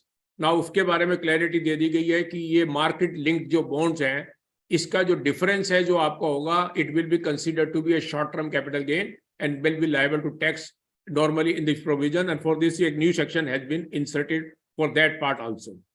Another change is regarding the capital gain in respect of residential property under section 54 or 54F. Under section 54 एक मकान खरीदा बेचा, जिसकी जो long term था आपके पास, 2 साल से ज्यादा का था, और आपने नया मकान खरीद लिया, और whatever is the capital gain you are arising on the sale of the old house and whatever you buy for new house, that was exempt. 54 में only capital gain has to be invested. अगर आपने कोई मकान 25 लाख का लिया था, से 1980 में 2000 में लिया था, आज वो 4 करोड़ का बिकता है, इंडेक्स कोस्ट के बाद आपका कैपिटल गेन 2.5 करोड़ का आता है, तो आप 2.5 करोड़ का नया मकान ले लो तो आपके ऊपर कोई टैक्स नहीं लगता था। लेकिन अब सरकार ने कानून बना दिया कि ये छूट आपको नया मकान 10 करोड़ रुपए तक का मिलेगी। तो मीनिंग देयर बाई आपकी इंडेक्स कोस्ट निकालने के बाद और जो नेट कंसिडरेशन में डिफरेंस 10 करोड़ तक का है, तो वो आपको 10 करोड़ रुपए की छूट मिल जाएगी, क्योंकि आपने नया मकान 10 करोड़ का ले लिया है। लेकिन अगर आपने मकान 12 करोड़ का लिया है और आपका कैपिटल गेन 11 करोड़ का है, तो आपको छूट 10 करोड़ की ही मिलेगी, वो छूट नहीं मिलेगी उसके बाद। इसी तरह 54F में, क्योंकि 54 और 54F में डिफरेंस है, सेक्शन 54 में कैपिटल गेन इन्वेस्ट करना होता है, 54F में टोटल नेट कंसिडरेशन इन्वेस्ट करनी होती है। तो आपने नया मकान, चाहे आपकी कोस्ट मकान नहीं, क्योंकि वो 54 of other than residential house होता है, आपने कोई गोल्ड बेचा, कोई शेयर बेचे जिसका कैपिटल गेन आ गया 15 करोड़ का, 18 करोड़ का, जो भी आया, what ever the sale consideration, आपने कोई शेयर 10 लाख के खरीदे थे, बिके 11 करोड़ के या 12 करोड़ के, तो आपको 11 के 11 करोड़ लगाने होते हैं। लेकिन अब आपको 10 करोड़ रुपए तक की छूट मिलेगी, इसके अलावा उसकी छूट नहीं मिलेगी। This is the change which has been made on this part on this issue. अब बहुत सारे इशू आए हुए थे इंटेंजिबल एसेट्स, पर्टिकुलरली राइट्स के बारे में। बहुत सारी चीजें किसी लोगों के पास राइट होता है, वो बेच दिया जाता है, तो डिस्प्यूट्स वर गोइंग ऑन कि जो आपने राइट अक्वायर किया था उसकी वैल्यू 0 थी, कोई कॉस्ट नहीं दी थी, तो कैपिटल गेन नहीं लगेगा। ये पहले गुडविल पे भी सवाल आए थे, तब भी गवर्नमेंट ने क्लैरिफाई किया था, फिर भी सेक्शन 55 को अमेंड कर दिया कि that now it will be zero cost will mean zero cost of acquisition and capital gain has to be paid on the basis of difference on this issue. तो मेरा ऐसा मानना है, राइट इश्यू ऑफ शेयर या कोई और right to property etcetera जो आपके नाम रजिस्टर्ड नहीं हुई, उन केसेस में भी आपको इस केस के अंदर टैक्स के बारे में वर्किंग आएगी। एक छोटा सा चेंज 45(5)(a) में भी किया है। जो 45(5) में कोलैबोरेशन एग्रीमेंट इंडिविजुअल और एचएफ अपने कर लेते हैं, कई बार बिल्डर से कि 2 फ्लोर तेरे 2 फ्लोर मेरे, तो उसकी एक अमेंडमेंट की थी कि भाई इसका जो टैक्स कैलकुलेशन है तब होगी जब इसका कंप्लीशन सर्टिफिकेट आएगा, और उस डेट को सेल कंसिडरेशन तब मानी जाएगी जो आपकी सर्कल रेट है। तो उसके अंदर एक वर्ड यूज हो गया था कि the issue will be the net consideration received in cash. तो बहुत सारे लोगों ने समझा कि अगर पेमेंट चेक से आती है तो ये पार्ट नहीं माना जाएगा। और साथ के साथ में एक दूसरा सेक्शन था 194 IA, वहां पर 10% टैक्स काटना होता है। वहां लिखा हुआ था कि जो payment other than in kind आई है उसके ऊपर TDS 10% का काटना पड़ेगा। Now this finance bill makes it clear कि that cash does not mean only cash, cash include payment received by cheque. तो 45(5) में ये हो गया। इसका बेनिफिट इंसिडेंटली कहीं और आएगा। इनकम टैक्स एक्ट में बहुत जगह लिखा हुआ इन कैश। इन कैश का मतलब होता है कि actual payment. It does not mean कि or in should be in cash. Bank payment, check payment, RTGS, these are also called payment in cash when you are actually making a payment. लेकिन 45(5) की clarity कि भाई in cash का मतलब यह है कि चेक नहीं शामिल है, तो समटाइम वन कैन आर्ग्यू कि इसका मतलब ये होगा कि 45(5) में ये शामिल नहीं होगा। When we move to the next slide, there are two important changes which have been made on that part, income from other sources. Share capital सरकार की नजर में हमेशा खटकती रही है। शेयर कैपिटल के बारे में कंपनी ले तो मुश्किल, और कंपनी के शेयर कोई परचेज करे तो मुश्किल, इश्यू करे तो मुश्किल। जब परचेज सेल के बारे में तो बहुत क्लैरिटी है, 56(2)(10) में प्रोविजन लगाया हुआ है, और 150D में लगाया हुआ है प्रोविजन के साथ। वो डिफरेंस के अंदर आपको टैक्स देना पड़ेगा अगर आप सर मार्केट वैल्यू से नीचे लाएंगे। 56(2)(7)B में एक प्रोविजन है कि साहब कंपनी जब शेयर इशू करती है तो उसकी शेयर की प्राइस फेयर मार्केट वैल्यू से ज्यादा नहीं हो सकती। और फेयर मार्केट वैल्यू की कंसीजन है रूल 11U और 11UA, और या at such value as the assessing में सेटिस्फाई द असेसिंग ऑफिसर। ये केस अब प्रोविजन अप्लाई होते थे जब शेयर कैपिटल रेजिडेंट को इशू की जाती थी। नॉन रेजिडेंट के केस में ये इशू नहीं होते, एप्लीकेबल नहीं होते थे। और जब ये पैसा वेंचर कैपिटल या कोई स्पेसिफाइड फंड से मिलता था तब भी एप्लीकेबल नहीं होते थे। अब सरकार को किसी ने बताया कि साहब लोग तो नॉन रेजिडेंट से पैसा ले आते हैं। अब नॉन रेजिडेंट से पैसा ले आए तो उसके ऊपर ये प्रीमियम वाली क्लॉज नहीं लगती। तो इस बजट में कह दिया कि साहब ये वर्ड रेजिडेंट हटा दिया जाए। अगर आप शेयर कैपिटल 1/4/2023 के बाद कोई कंपनी इशू करती है और वो चाहे रेजिडेंट है या नॉन रेजिडेंट है, इन दोनों के ऊपर ये लगेगा और आपको वैल्यू को कहीं ना कहीं आपको जस्टिफाई करना पड़ेगा। अब जितनी भी ये कंपनियां हैं जो आज की डेट में मार्केट में हायर वैल्यूएशन आती हैं, स्टार्टअप को एग्जम्पशन मिली हुई है, नोटिफिकेशन निकला हुआ है। स्पेसिफाइड फंड जो इन्वेस्टमेंट के थ्रू आती है उनको मिली हुई है। लेकिन बहुत सारी ऐसी हैं कंपनियां हैं जिसमें PE इन्वेस्टर आते हैं, वैल्यूएशन हाई होती है। RBI में फेमा रूल कहता है कि आपकी वैल्यू इशू करने की वैल्यू फेयर मार्केट वैल्यू से कम नहीं होनी चाहिए। अब इनकम टैक्स कहता है आपकी फेयर मार्केट वैल्यू से ज्यादा नहीं होनी चाहिए। ये लाइन कहाँ खींचेगी अपने आप में बड़ा भारी मुश्किल काम है। एक कहता है इससे नीचे नहीं होनी चाहिए, एक कहना उसका ऊपर नहीं होनी चाहिए। कोई ना कोई अड़के बैठ जाएगा, ये लाइन मेरी नहीं है।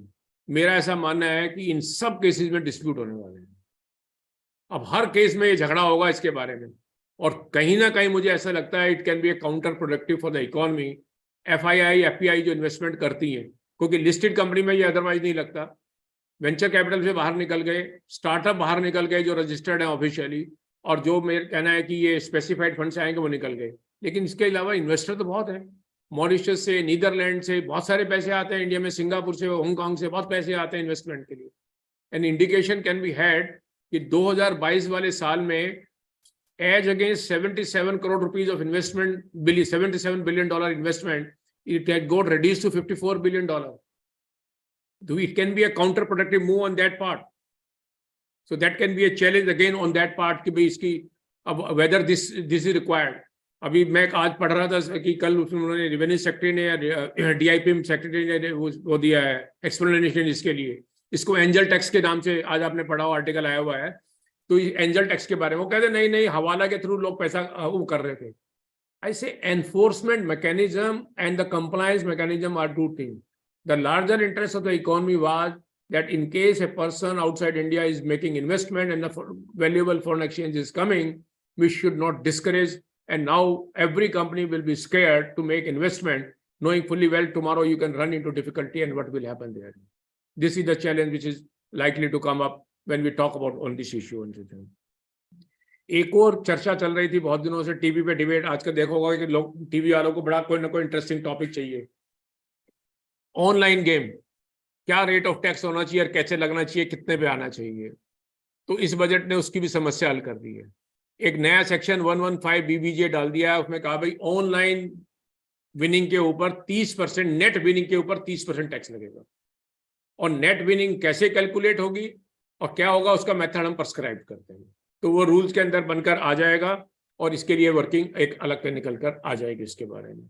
तो these are the changes which have been made, I believe, on the issue of this what we call income from other sources वाले हेड के अंदर अगर कहां तो छोटी मोटी 2-4 और भी हैं, but I am just avoiding it out on this issue. अब इंटरनेशनल टैक्सेशन में भी कुछ ना कुछ छेड़खानी तो करनी है, बजट है तो सबको कुछ ना कुछ वर्किंग देनी है, क्योंकि मैं तो फिर भी टॉपिक डायरेक्ट टैक्स में सारे कवर करता हूं, कुछ लोग ऐसे हैं जो सिर्फ इंटरनेशनल टैक्सेशन पे ही कवर करते हैं, तो मटेरियल उनको लिए भी देना फाइनेंस मिनिस्टर के लिए जरूरी है, तो वो भी दिया है। एक इंपॉर्टेंट चेंज है जो मेरे चार्टर्ड अकाउंटेंट कोलीग आज सुन रहे हैं उनके लिए सबसे ज्यादा इंपॉर्टेंट है। एक आप टीपी रिपोर्ट बनाते हैं, टीपी रिपोर्ट बनाते हैं ना, और उस टीपी रिपोर्ट को आप अपने पास रखते हैं और आपको फाइल नहीं करनी होती, और जिस समय वो टीपी और असेसिंग ऑफिसर मांगे तो उसको आपको देना होता है। एक सेक्शन है 94B3 which says कि when assessing officer और टीपी और commissioner appeal ask you 94B3 आपको 30 दिन के अंदर अंदर देना है, उसका पीरियड घटा के 10 दिन का कर दिया गया है। आप कहेंगे क्या फर्क पड़ता है 30 दिन से 10 दिन घटाने के लिए? उसकी बारे में पेनल्टी सुन लीजिए, उसके अंदर सेक्शन में जो लगा हुआ है 271G, वो ये कहता है कि अगर आपने जो 94B3 में डॉक्यूमेंट मांगे हैं अगर आपने टाइम पे नहीं दिए तो आपके ऊपर 2% of the value of the international transaction penalty लग सकती है।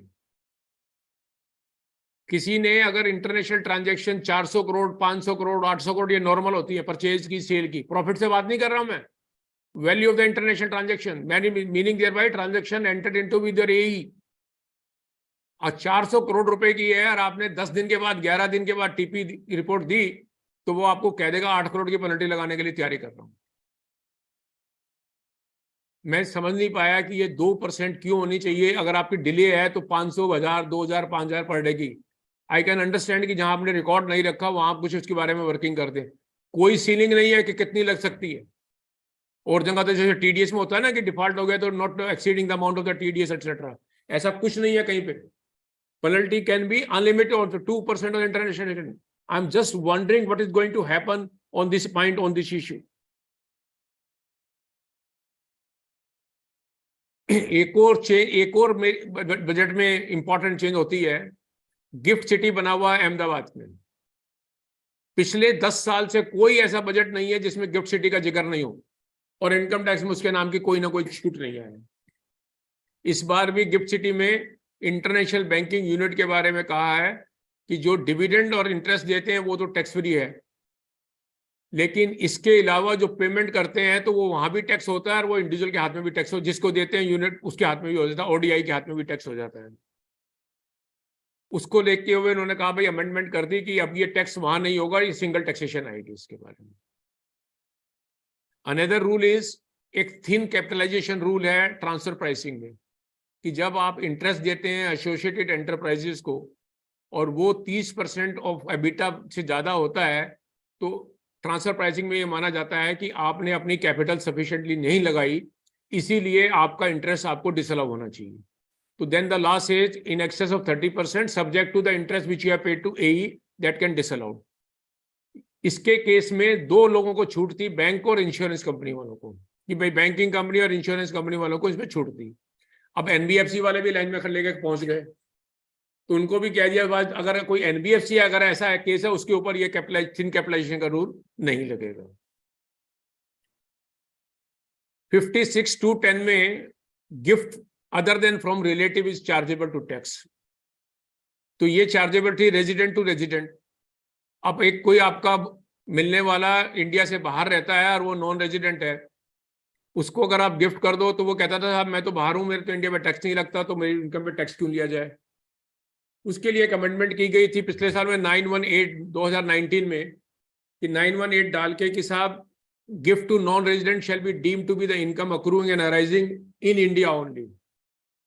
नाउ उस प्रोविजन को भी, क्योंकि फिर लोगों का माइंड फर्टाइल निकला कि साहब ये प्रोविजन तो नॉन रेजिडेंट को कवर करता है, what about resident but not ordinary resident. ना उसको ध्यान में रखते हुए अब सरकार ने ये कह दिया कि resident but not ordinary resident के ऊपर भी ये क्लॉज एप्लीकेबल हो जाएगी, और उनको भी अगर ये गिफ्ट दी जाएगी तो that will become chargeable to tax and one will have to pay tax on that point also. This is another. लेकिन इसमें एक इंपॉर्टेंट चीज ध्यान करने वाली ये बात है, जो सबसे ज्यादा इंपॉर्टेंट, अगर आप इसकी ध्यान करने की बात करें, सेक्शन 56(2)(10) में 3 तरह की वर्डिंग है, A B C, any sum of money, any property और एनी इमूवेबल प्रॉपर्टी, 3 चीजें हैं। लेकिन जब मैं 918 में जाता हूं, जो नॉन रेजिडेंट और रेजिडेंट के और रेजिडेंट बट नॉट ऑर्डिनरी कर, वहां लिखा any sum of money only. ना तो प्रॉपर्टी का जिक्र किया गया, ना इमूवेबल प्रॉपर्टी का जिक्र किया गया। वही जो वहां पर जो डेफिनेशन दी गई है 224 में, वहां पे तीनों का जिक्र किया गया है। लेकिन चार्जिंग सेक्शन बनेगा 918, तो any sum of money, meaning thereby अगर नॉन रेजिडेंट और resident but not ordinary resident को कोई प्रॉपर्टी जाती है, property in the base of jewellery which is also considered to be a property under 56(2)(10) और immovable property, वो नहीं जा सकती। ये क्यों नहीं रखा गया? इसलिए कि नॉन रेजिडेंट को आप वैसे ही गिफ्ट नहीं कर सकते। ये को नॉन रेजिडेंट को गिफ्ट तो अलाउड है नहीं करनी।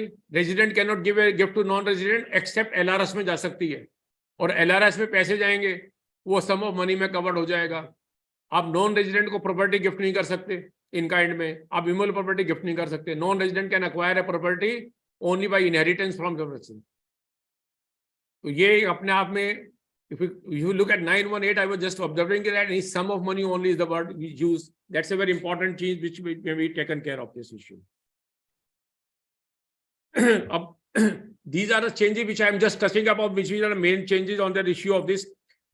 एक और जो चेंज ओवर ए पीरियड हो रहा है, एक 2 साल पहले सुप्रीम कोर्ट की जजमेंट आई थी पिलकॉम की। पिलकॉम का एक, आपको ध्यान हो, इंडिया में एक वर्ल्ड कप हुआ था जिसमें पाकिस्तान, इंडिया और श्रीलंका तीनों ने मिलके होस्ट किया था वर्ल्ड कप।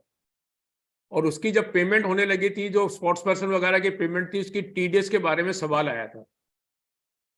जिन लोगों को पेमेंट होने लगी तो वो डीटीए में कवर थे, तो उन्होंने कहा हमारे ऊपर टैक्स रेट डीटीए वाला लगना चाहिए। और इनकम टैक्स वालों का कहना था कि नहीं, इसके अंदर स्पेसिफिक सेक्शन है, उसके अंदर 20% का रेट लिखा हुआ है, तो हम 20% का लगाएंगे। फॉर्चुनेटली और अनफॉर्चुनेटली सुप्रीम कोर्ट ने ये कह दिया, एक्ट वाला रेट लगेगा प्रेस्क्राइब टीडीएस का, आप उसके बाद रिटर्न भर के टीडीएस में क्रेडिट ले लीजिए, ओ रिफंड ले लीजिए रिटर्न भर के। उसकी अमेंडमेंट लास्ट ईयर कर दी गई कि नहीं साहब, DTA whichever is better. आज की डेट में जो income from units in the hand of non resident which is chargeable to tax under section 196A today, उसमें भी 20% का रेट लिखा हुआ है। वहां पर भी ये प्रॉब्लम आ गई। अब उसमें इस बजट में प्रोविजन कर दिया कि इन केसेस में भी डीटीए और 20% whichever is beneficial that can be go, TDS can be there. This clarity has been given. अब इसका बेनिफिट क्या होगा? बहुत सारी इंडिया की ट्रीटी है बहुत सारे कंट्री में, पर्टिकुलरली यूएई में ये कहा है कि India does not have a right to tax on respect of income other than the income what has been specified in the treaty. और यूनिट की इनकम उस ट्रीटी में इंडिया में टैक्स नहीं हो सकती, वो टैक्स होगी यूए की। तो कोई यूए का रेजिडेंट है और इसको उनको यूनिट से इनकम आती है, now that income may not be chargeable to tax in view of this provision of 196A(1) and read with the DTAA. That's a point which may come to the on the issue of an issue. Now the next point is very interesting point is the TDS and TCS. एक तो मैंने बता दिया साहब, winning from online gaming वगैरह, उसके ऊपर TDS 30% rate in force का प्रिस्क्राइब कर दिया गया। एक जो मैंने रिफंड के बारे में बताया कि आपको अब refund you can claim in respect of TDS, वो जो आपके रिटर्न भरने से पहले जमा नहीं हुआ, बाद में किसी ने जमा कराया, 1 साल 2 साल बाद उसका आप क्रेडिट ले सकते हैं। तीसरी सबसे इंपॉर्टेंट है TCS। एक अमेंडमेंट की गई थी 206C1G में कि जब आप फॉरेन एक्सचेंज में कोई खर्चा करते हैं तो उसके ऊपर आपसे TCS लेगा बैंक, और उसकी 4 कैटेगरी बनाई गई थी। जब एजुकेशन के लिए, बच्चे के लिए आप पेमेंट बाहर रेमिटेंस करते हैं, और वो एजुकेशन की जो पेमेंट रेमिटेंस करते हैं आप बैंक से या फाइनेंशियल इंस्टीट्यूशन से लोन लेके करते हैं, तो बैंक आपसे 0.5% TCS कलेक्ट करेगा। आप कोई मेडिकल के लिए करते हैं या एजुकेशन के लिए करते हैं और उस पे लोन नहीं लिया, उस पे 5% लगेगा। 7 लाख रुपए तक की इसमें थ्रेशोल्ड दे दी गई थी। आप कोई टूर के लिए करते हैं, उसके ऊपर 5% TCS कटेगा, और किसी और काम के लिए LRS करते हैं तो 7 लाख के ऊपर 5% करेगा। अब 2 कैटेगरी में तो कोई चेंज नहीं किया, लेकिन 2 कैटेगरी में 5 से बढ़ा के 20% कर दिया। आज अगर आप टूर के लिए कोई खर्चा करेंगे तो 5 की जगह 20%। अब आप मई या जून के महीने में लंदन जाने लगे और किसी टूर वाली कंपनी के लिए पेमेंट भेजी आपने $5,000 की, 4 लाख रुपए की, तो बैंक कहेगा भैया 1,80,000 रुपये और जमा करा दो मेरे पास। और अगर आपने LRS में कोई मकान खरीदने की कोशिश कर ली, दुबई में आजकल लोगों को शौक चढ़ा हुआ है, सिंगापुर में शौक चढ़ा हुआ है, अब $2.5 लाख आपको मिलते हैं एक आदमी को बाहर भेजने के लिए। 80 रुपए का, 82 रुपए का डॉलर लगाऊं तो 2 करोड़ रुपए जा सकते हैं। मियाँ बीबी 2-2 करोड़ रुपए लगा के 4 करोड़ रुपए का मकान ले लें दुबई में रहने के लिए। जब मकान लेने के पैसे भेजेंगे तो बैंक कहेगा 80 लाख रुपए मुझे और दे दो TCS के लिए। मुझे नहीं समझ में आया कि 5 से 20% करने का कारण क्या होता है। आज मैं सुन रहा था, एक्सप्लेनेशन देख रहा था कि जो सेक्रेटरी साहब ने दी अपनी प्रेस में कि साहब there is leakage of revenue, जो लोग रेमिट कर रहे हैं वो टैक्स नहीं देते। आई जस्ट वंडर कि जो लोग रेमिटेंस भेजते हैं अपने पैसे से भेजते हैं, टैक्स पेड मनी है, पैसा कमाने के बाद जाता है, एप्लीकेशन ऑफ मनी है, it is not unpaid tax money. कोई रेमिटेंस जो बाहर जाता है, अगर मैंने कोई मकान खरीदा या बच्चों की एजुकेशन या टूर के लिए खर्चा किया, वो आउट ऑफ इनकम है, it is not a income at all, it's an application of income. और TCS का purpose originally when it was introduce was to keep an audit trail, कि लेटर ऑन ये ट्रांजैक्शन हमारे हाथ में आ जाए कि आपने ऐसा किया, हम चेक कर लें कि आपने क्या किया। Now what, there is no logic to increase from 5 to 20%। इसका मतलब तो आपने अजम्पशन कर ली कि जो पैसा रेमिट हुआ वो अनअकाउंटेड है, और हमारा एनफोर्समेंट मैकेनिज्म फेल हो गया, हम उसको पकड़ नहीं पाएंगे अगर अनअकाउंटेड है तो। So I could not make it out कि what is the reason for increase in the TCS rate. It's absolutely making foreign tour costlier and remittance LRS costlier. Ultimately वो TCS का रिफंड आएगा, और फिर वो हर महीने CBDT अपना Twitter पे डाटा डालेगी, इतने लाख रिफंड प्रोसेस कर दिए, इतने लाख करोड़ रुपए के। मैं कभी कभी जब वो आते हैं तो मैं बड़ा वंडर करता हूँ, one should be taking pride that we have issued so much refund, or should one be take a pride that this is a systematic issue which clearly indicate that your TDS and TCS or other provisions are not in line with the income of the person to which it should work it out. And there should be a systematic effort to look into the cases why these refunds are arising. In case people are manipulating, go after them, taking enforcement action. But in case you believe that the TDS and TCS rates are higher than the normal tax, then you reduce the rate, because there is no pride in saying that so much refunds have been issued. Because it ultimately affects the economy. Fund in the hand, which we call the money in the hand of the people, are taken out. So work it out a mechanism where this can be improved and minimal refunds are required to be issued. TCS provision is going to create a huge problem on this side and on this provision on this issue. Before I go to just to miscellaneous provision, there are some provisions, just I will touch upon the charitable issues or charitable working on the issue. एक तो issue आज की date में ये सरकार की जितनी संस्थाएं हैं, बॉडीज बनी हुई हैं, हुडा है, पुडा है, Haryana urban development authority, DDA etcetera, इनके इशू बड़े भारी संकट है। सरकार और सेंटर और स्टेट में कहीं ना कहीं टग ऑफ वार है ऑन दिस इशू। पहले तो एक सेक्शन 1020 होता था, उसमें सबको एग्जेम्पशन थी, ये सब म्युनिसिपैलिटी बोर्ड में सब ये काउंट होते थे। सरकार को उस समय मन बदला कि नहीं साहब, इनको एग्जेम्पशन नहीं मिलनी चाहिए। फिर लड़ाई झगड़ा हो गया तो 1046 डाल दिया, उसमें इनकम स्पेसिफाई कर दी, only such income will be, सारी इनकम नहीं होगी। उसमें भी ये लिख दिया कि वो इनकम जिसमें कि वो यानी ट्रेड कॉमर्स वगैरह फीस है वो नहीं होगी। अब अहमदाबाद म्युनिसिपैलिटी की जजमेंट आ गई इसके बारे में, वो रीजनेबल है। अब उसको ध्यान में रखते हुए एक नया सेक्शन 1046A डाल दिया गया और उसमें कह दिया है कि any income arising of such body and institutions as are engaged in public service are defined and which may be notified by the central government, enacted under the state law or connected by promoted by law. तो with the result I believe ये सारी bodies उसमें cover हो जाएंगी और ये notification अंदर cover हो जाएगी, इनकी इनकम सारी एनी इनकम हो जाएगी, इनकी इनकम कंप्लीट एग्जाम्प्ट हो जाएगी। तो वो इशू जो इनकी टैक्स के बारे में आएगा वो खत्म हो जाएगा। Only challenge will be TDS का जो इशू आएगा वो अभी भी चल रहा है, वो चलता रहेगा उसके बारे में। Another amendment is on the charitable trust. आज की डेट में एक ट्रस्ट को एक साल में 1 लाख रुपए का डोनेशन मिले तो उसको 85,000 रुपए खर्चा करना होता है। 85,000 खर्चा कर दे तो 15,000 रुपए के ऊपर वो अपने पास रिटेन कर सकती है। अब लोगों के माइंड भी फर्टाइल है, उन्होंने इसका परमानेंट रास्ता निकालने के लिए किया कि एक ट्रस्ट बनी, उसको अप्रैल में 1 लाख रुपए मिला, 85,000 रुपए अप्रैल एंड में बी ट्रस्ट को दे दिए, तो इसका तो 85% खर्चा हो गया, इसको तो अमेंडमेंट पूरी एग्जाम्पशन मिल गई।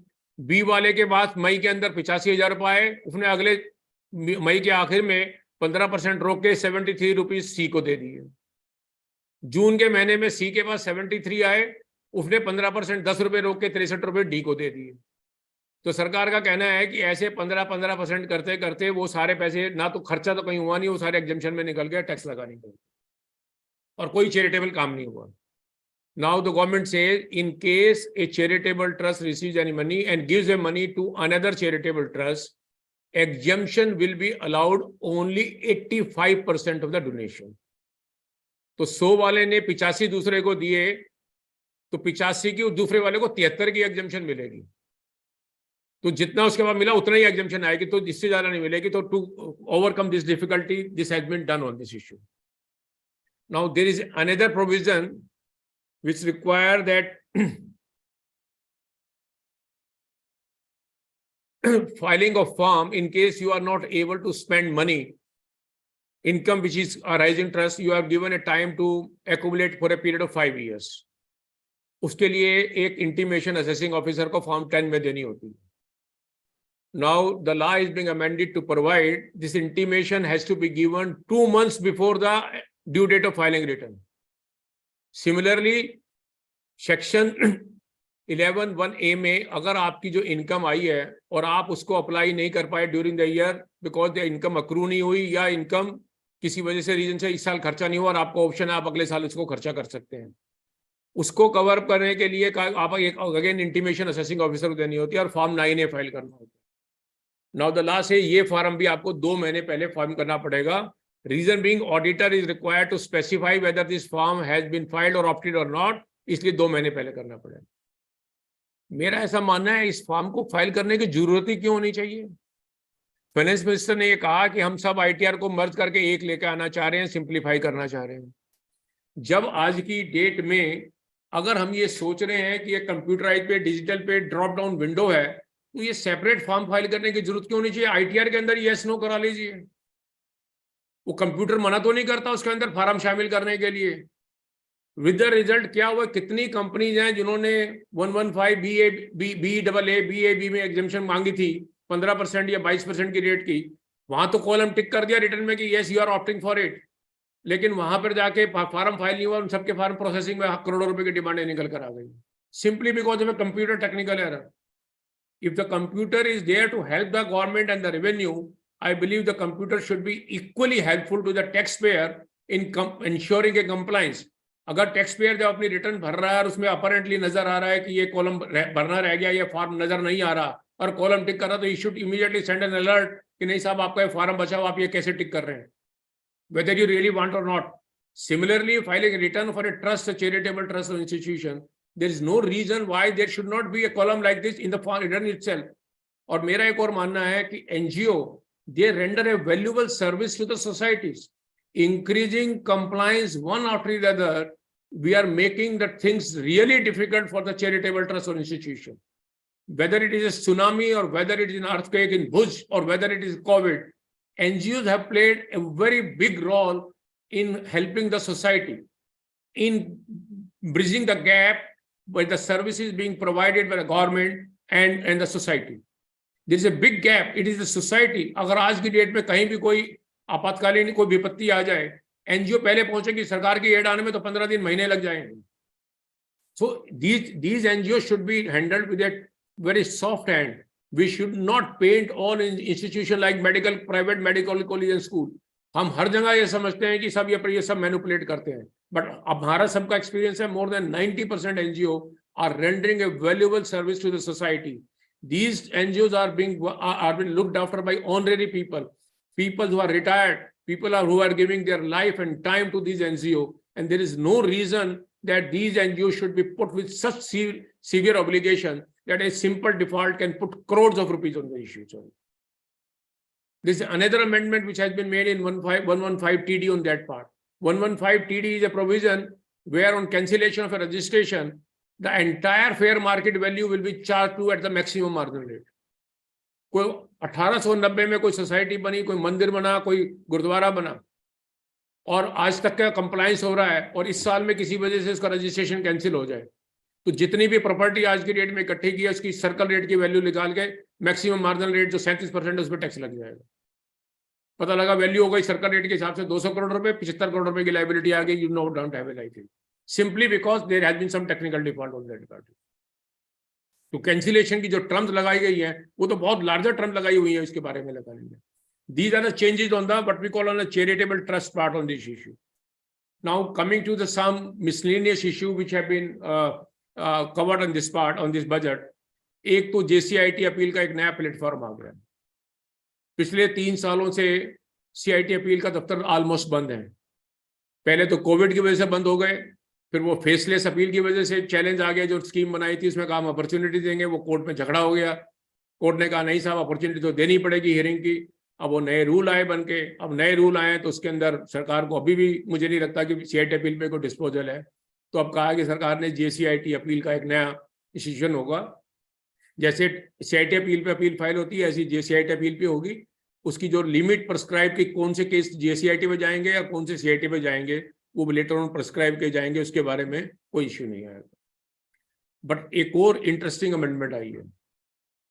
अभी जो आपका रिफंड बनता है, जो आप रिफंड क्लेम करते हैं, वो प्रोसेस होकर डिटरमिन होता है, वो असेसिंग ऑफिसर को आपको देना होता है।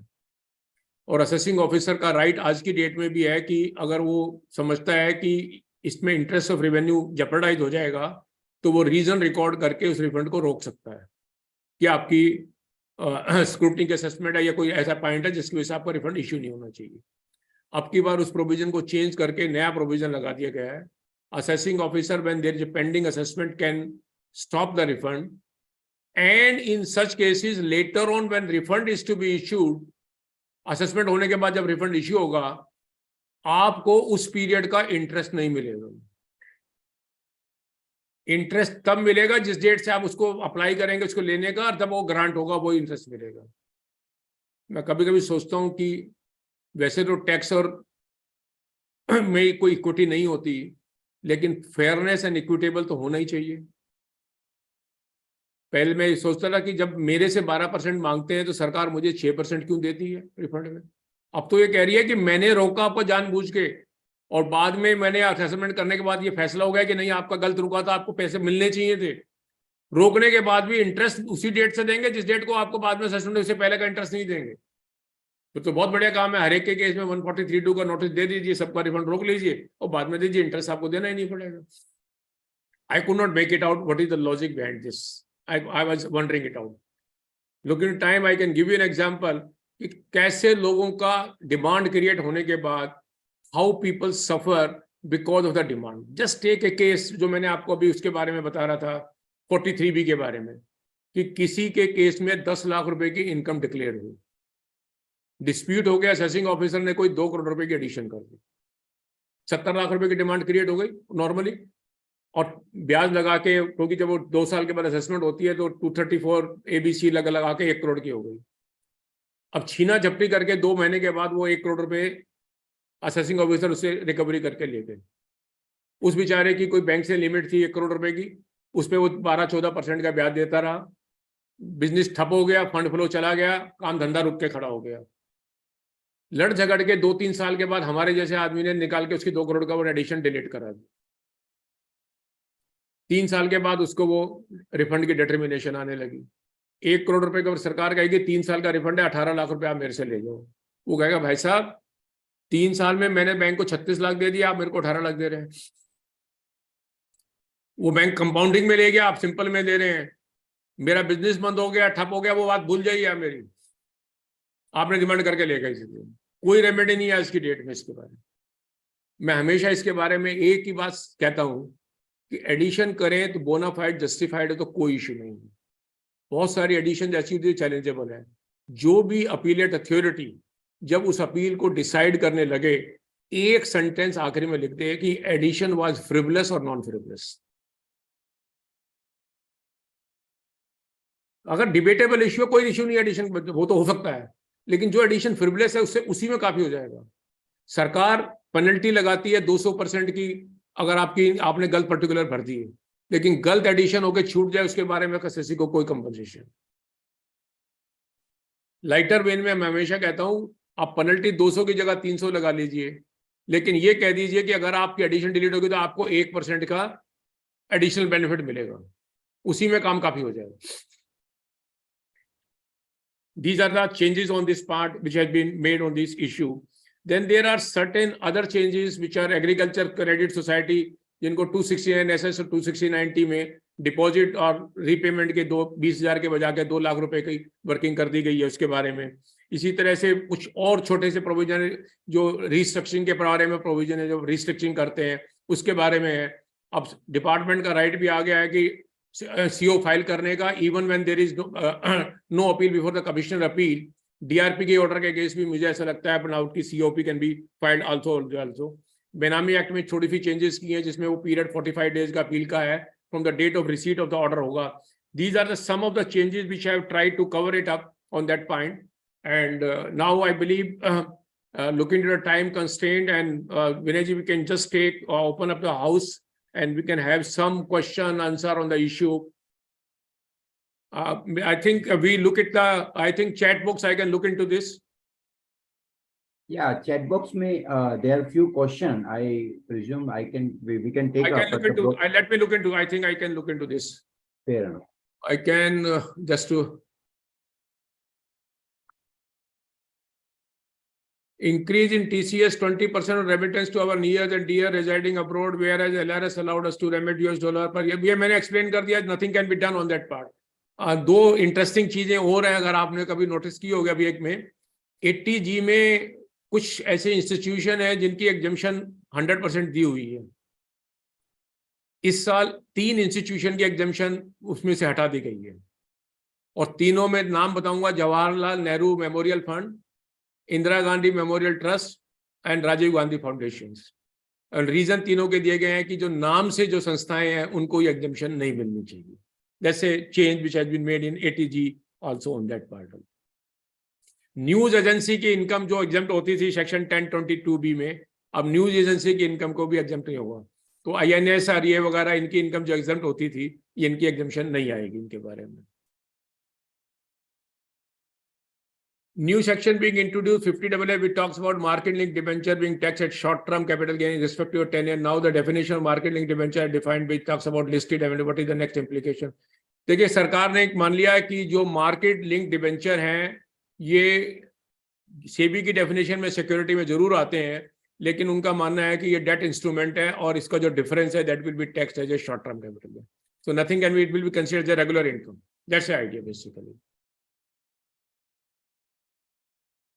आई थिंक LIC का पॉइंट मैंने एक्सप्लेन कर दिया है। LIC में दो चीजें हैं, एक पॉइंट पूछा मैं बता दूं। सेक्शन 1010D में LIC की जो हम प्रीमियम पे करते हैं उसके बाद जो रिडम्पशन पे या जो उसकी मेच्योरिटी पे अमाउंट मिलता है वो एग्जम्प्ट होता है। पहले कितना भी आपने प्रीमियम दिया उसका इफेक्ट नहीं था। बाद में सरकार ने कहा कि ये एग्जम्पशन उन्हीं लोगों को मिलेगी जो जिसका प्रीमियम 20% से ज्यादा नहीं होगा किसी साल में। उसके बाद ये 10% कर दिया कि किसी भी साल में 10% से ज्यादा का प्रीमियम नहीं होना चाहिए। अब की बार एक तीसरी शर्त और लगा दी है कि किसी भी साल में 5 लाख रुपए से ज्यादा का प्रीमियम नहीं होना चाहिए। लास्ट ईयर ये यूलिप पे की थी, 2.5 लाख रुपए की कंडीशन है यूलिप के ऊपर, और अब की बार 5 लाख है एक सिंगल पॉलिसी, और एक से ज्यादा तो एग्रीगेट 5 से ज्यादा लाख का नहीं हो सकता। तो एग्रीगेट 5 लाख रुपए, उनका मानना है कि जो हाई नेटवर्थ वाले हैं वो इंश्योरेंस पॉलिसी बड़ी बड़ी ले लेते हैं, और जब वो मेच्योरिटी पे अमाउंट ज्यादा आता है तो वो टैक्स फ्री चला जाता है, जो उसकी प्रिंसिपल आता है, प्रिंसिपल प्लस जो बोनस एक्रूड हो गया था। That's the idea basically. इसी के अंदर एक रिलेटेड पॉइंट प्रोवाइजो मैंने 43B का एक्सप्लेन कर दिया। प्रोवाइजो 43B का यही कहता है कि एमएसएमई की केस में पेमेंट अगर due date of filing return करेंगे, even then benefit will not be available. That's why I said कि this provision is very draconian, और ये इस प्रोविजन का हश्र भी वही होगा जो 40IA का। अल्टीमेटली इस प्रोविजन को डाइल्यूट करना पड़ेगा, क्योंकि it can have a cascading effect. ए ने पेमेंट बी की नहीं की, बी की सी ने नहीं की, सी ने डी की, चारों के हाथ में एडिशन हो जाएगी उस सेम अमाउंट की, subject to difference in GP in between. Chat box में इससे रिलेटेड एक क्वेश्चन आया है। हाँ जी बताइए सर। वो हाउ विल ये है, ऑडिटर विल वेरीफाई? ऑडिटर की तो कोई मुश्किल नहीं होती साहब, वो तो मांगेगा सर्टिफिकेट दिखा दो आपके सप्लायर का, क्योंकि सप्लायर से अब आज की डेट में अंडर न्यू एक्ट आपको एक डिक्लेरेशन लेना होता है कि whether you are registered in MSME or not. क्योंकि एमएसएमई में अगर रजिस्ट्रेशन है तो वो उसमें कवर्ड है, नहीं है तो नहीं। नहीं, इसमें चैट बॉक्स में रिलेटेड क्वेश्चन ये था कि इन केस अगर सपोज करो प्रोविजन करते हैं 31 मार्च को फॉर एग्जांपल ऑडिट फीस का ही, तो वो तो डिसअलाउ हो ही जाएगा in case auditor is MSME. देखिए मेरा ऐसा मानना है कि वो ये कह रहे हैं कि जो प्रोविजन में 45 डेज की मैक्सिमम वर्किंग है, इसके बारे में 45 डेज की, तो अब आपके केस में तो ये मान के देखिए आज की डेट में भी आप बहुत सारी बातों को डिसअलाउ कर ही लेते हैं ना, कि जो नॉट अलाउेबल है। तो अब एसएससी के केस में क्या होगा? प्रोविजन करेगा, वो एडबैक करेगा, अगले साल पेमेंट करेगा, उसकी डिडक्शन क्लेम करेगा। लेकिन 44 वो तो प्रोविजन है, लेकिन 45 डेज तो from the date of invoice है ना। वो एक इशू आएगा, डिबेटेबल आएगा, क्लैरिफाई कर होगा। I can understand you, there is no clarity on that point कि भाई ड्यू डेट क्या बनी, लेकिन आपने प्रोविजन कर ली तो इसने आपने तो लाइबिलिटी एडमिट कर ली कि यह लाइबिलिटी आपकी है इसकी डेट की।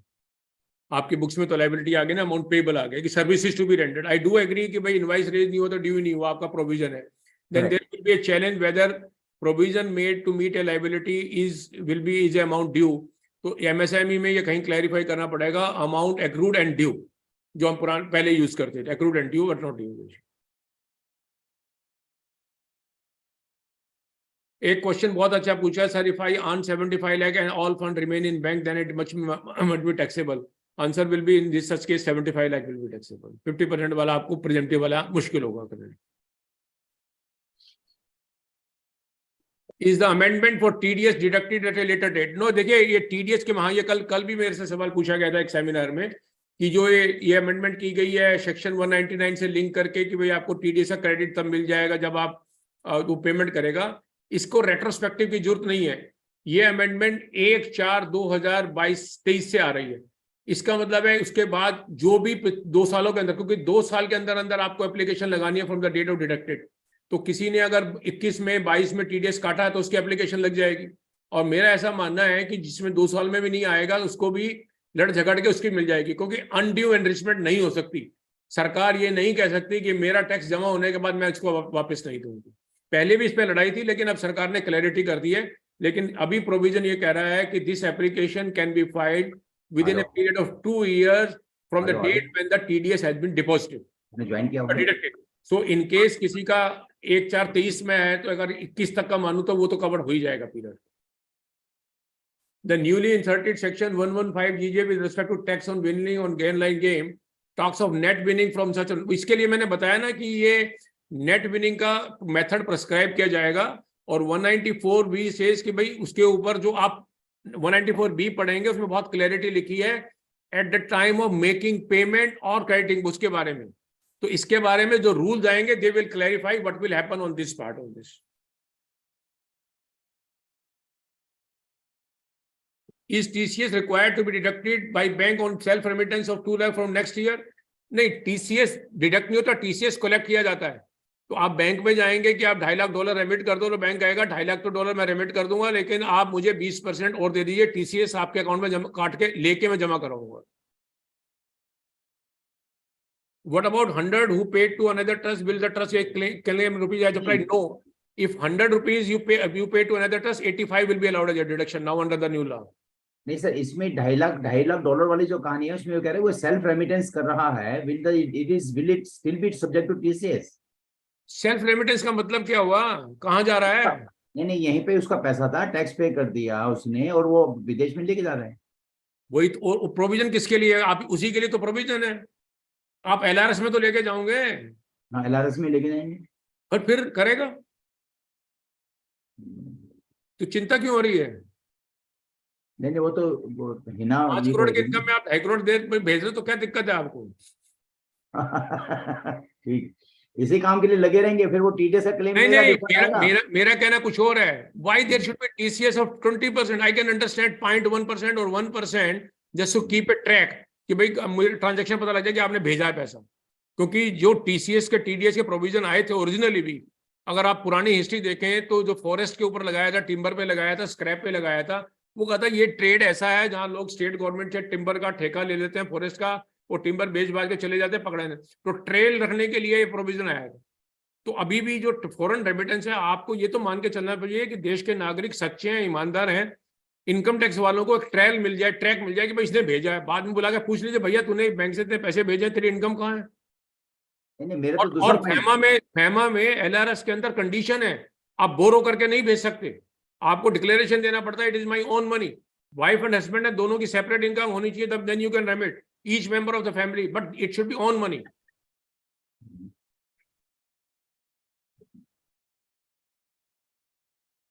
इसमें नहीं मेरा इसमें पॉइंट ये है कि 20% अभी काट लेगा, फिर रिफंड आएगा, फिर वो LRS शुरू हो जाएगा। मेरी वॉइस क्लियर है? कुछ किसी ने लिखा voice is breaking, voice break कर रही थी कि नहीं वो बीच में एक बार हल्का सा डिस्टॉर्ट हुआ था, इतना ही इश्यू था, वो for fraction of second.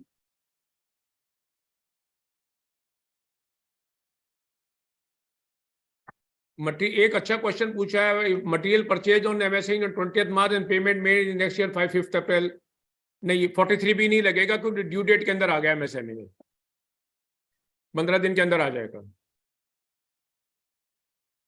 44 AB revise limit mean tax audit limit, no sir, 3 crore की लिमिट के ऊपर 2 कंडीशन है। लिमिट अभी भी 2 करोड़ की रहेगी, 2 से 3 करोड़ के ऊपर एक्स्ट्रा जो प्रिजम्पटिव मॉडल दिया गया है उनके ऊपर ही नहीं लगेगा, जो इन 2 कंडीशन को फुलफिल करते हैं। एक, उनकी यहाँ 3 करोड़ की टर्नओवर से 3 से नीचे है, और पेमेंट बाय अकाउंट पे चेक्स 95% से ज्यादा है, 95% ज्यादा। ओनली दैट, उन इन केसेस में टैक्स ऑडिट नहीं लगेगा, बाकी केस में नहीं लगेगा। 2 करोड़ रुपए की तक का तो टैक्स ऑडिट होता ही नहीं है, इररेस्पेक्टिव कि आपकी टर्नओवर कैश में या चेक में है। लेकिन उसमें 8% का लगता है प्रिजम्पटिव टैक्स, 6% के लगाने के लिए 95% की वहां भी शर्त है उसके बारे में। हाँ CST जो लगा,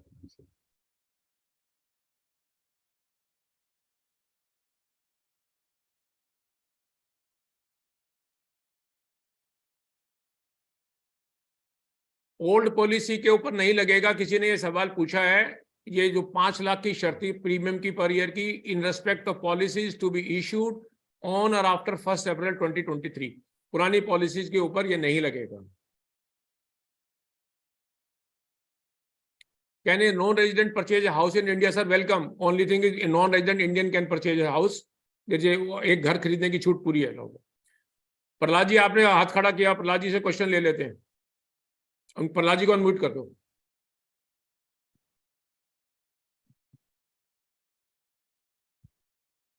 आप अनम्यूट कर लो, प्रहलाद जी आपको बोल दिया। हाँ सर, एक नॉन रेजिडेंट इंडियन अपना पैसा यहाँ है, जो पेंशन मिलती है उसको या इंटरेस्ट है वो ले जा रहा है US अपने वहाँ, उसको भी ये TCS जमा कराना पड़ेगा? किसको? नॉन रेजिडेंट है, Indian non resident having US passport, he is getting money interest over here in the fixed deposit in India and all that. After paying tax, he is taking that money back to US. Whether TCS will return that? एक minute, let me just, I think you have a very interesting questions on that point. On tier 206(1)(c, give me just 1 few seconds on that issue. Anil, Arun Agarwal ji ने हाथ खड़ा किया, अरुण अग्रवाल जी, अंकित देखना, अरुण अग्रवाल जी। अरुण जी आपको unmute कर दिया, आप कर लीजिए unmute. Arun ji, can you hear me? Yeah. So my question is, there used to be section 193(9) under which there was no TDS on interest on security which are in demat form. like bonds and all. Now that section has been deleted, omitted. So it means those bonds or debentures in demat form now will be subject to TDS.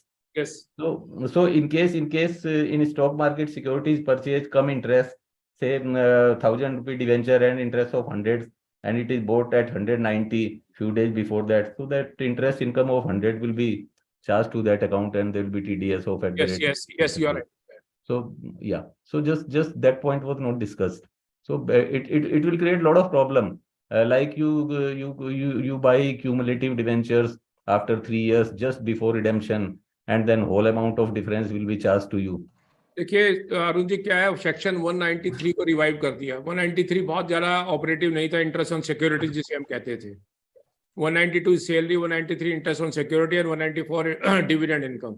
Now I think 193 has been revived, and idea यही है basically government का इस network को wide करने का, और ये practical problem आएगी और चैलेंज आएगा, क्योंकि टाइम का कंस्ट्रेंट था। मैंने कुछ पॉइंटों को बहुत ज़्यादा इग्नोर किया। अगर मैं आपको एक पॉइंट बताऊं जो मैं बता रहा था 28(4) के बारे में, जो बैंक के वेवर के बारे में, इंटरेस्ट के बारे में, 194(r) में प्रोविजन किया है कि any perquisited benefit extended during the course of the business of profession will be an income, क्योंकि वो 194(r) में कह दिया था कैश और इन काइंड, तो बैंक के लोन जो वेवर करते हैं लोगों के, जब 10 करोड़ का लोन वेवर किया तो 194(r) में 10% से 1 करोड़ का TDS काटना पड़ता था।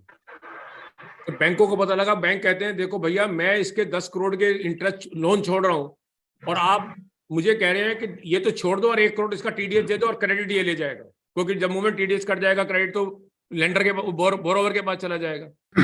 इसकी बात को मानते हुए रिजर्व बैंक ने सर्कुलर इशू किया specially. I can share you the circular. Just if you want to just look at the circular, what was the circular issued therein?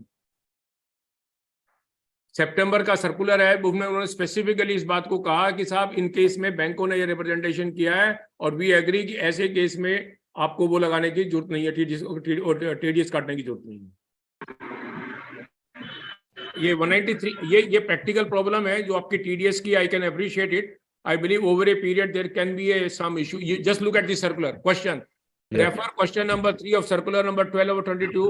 If loan settlement by a bank is to be treated as benefit perquisite, it would lead to hardship as the bank would need to incur the additional cost of tax deduction in addition to the haircut that he has taken.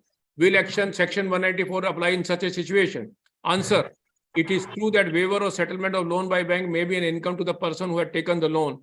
It is also true that such a transaction under section 194 would put extra cost on such bank, as this would require payment of tax by the deductor in addition to him taking a haircut. Hence, to remove difficulty, it is clarified that one-time loan settlement with borrowers or waiver of loan granted on reaching settlement with that borrower by the following would not be subject to financial institution bank वगैरह को छोड़ दिया।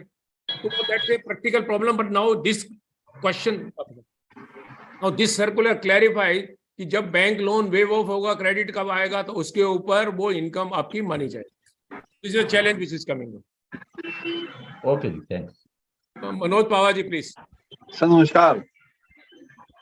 Sir मैं से वही clear करना चाह रहा था कि क्वेश्चन आया था कि TCS on LRS for non residents. LRS scheme is not applicable for non residents, it is only for residents individuals. ठीक है। When LRS scheme is not applicable, तो of course the question of TCS doesn't arise at all. Lalit ji please.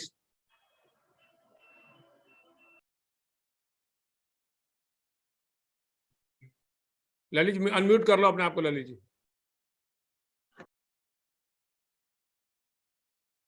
आप mute पे हैं। Lalit ji mute है आप।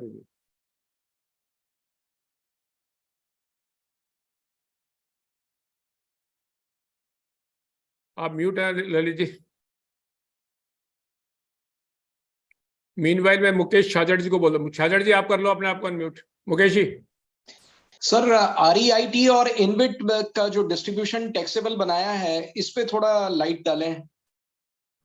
इसका देखिए क्या है कि इसमें एक इशू क्या आया हुआ था, जो रीट्स हैं जिसको हम कहते हैं रियल एस्टेट एंड इनबिट्स, जो इन्वेस्टमेंट ट्रस्ट हैं, इसको इन्होंने पास थ्रू बनाया। तो डिविडेंड और इंटरेस्ट की इनकम तो इंडिविजुअल के हाथ में टैक्स हो जाती है। अब लोगों के माइंड तो बड़े फर्टाइल हैं। रीट्स में आप इन्वेस्टमेंट करते हैं, जो पैसा वहां पे, क्योंकि जो रीट्स है, यूनिट है, उसके हाथ में टैक्स नहीं होता और इंडिविजुअल में नहीं है, तो बहुत सारे लोगों ने कहा कि हम तो ये रीपेमेंट ऑफ डेट कर रहे हैं। जैसे मैंने वहां पे 1 करोड़ रुपए लगाया था, उसके ऊपर 5 लाख रुपए का इंटरेस्ट आया, 4 लाख का डिविडेंड आया, वो तो टैक्स कर दिया।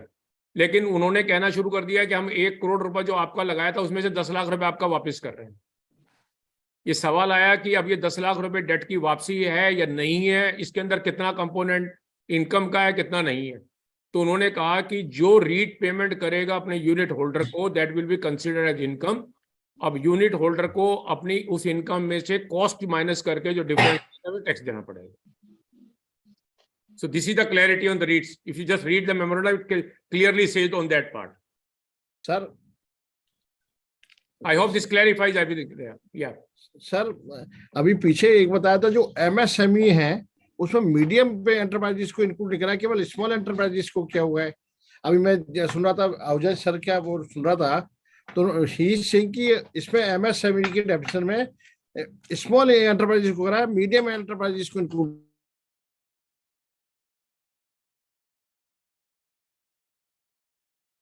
दीजिए आपने आपको, हाँ प्लीज, हाँ रिपीट सर अभी सर मैं हाउजा साहब का भी वो सुन रहा था एक उस पर वेबिनार पे, उन्होंने कहा MSME का जो क्वेश्चन है उसमें मीडियम एंटरप्राइजेस को नहीं करा है, केवल स्मॉल एंटरप्राइजेस को इंक्लूड किया हुआ है। तो उसके बारे में clarification, we have the confusion in that whether it is SME or SME। Sir आप अनम्यूट नहीं है सर, आपकी आवाज नहीं। सर आप म्यूट है सर, आप अनम्यूट करना है आपको। जैन साहब आप अपने आप को अनम्यूट करें।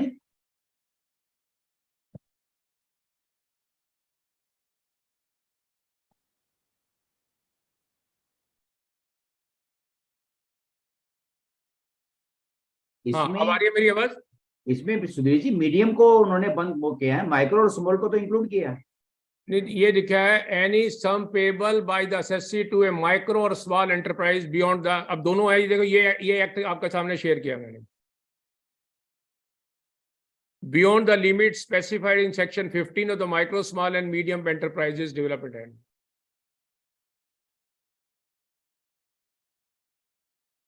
और सेक्शन 15 और माइक्रो स्मॉल एंटरप्राइज को वो भी मैं शेयर कर देता हूँ मेमोरेंडम, मैं आपको वो भी शेयर कर देता हूँ। 1 minute.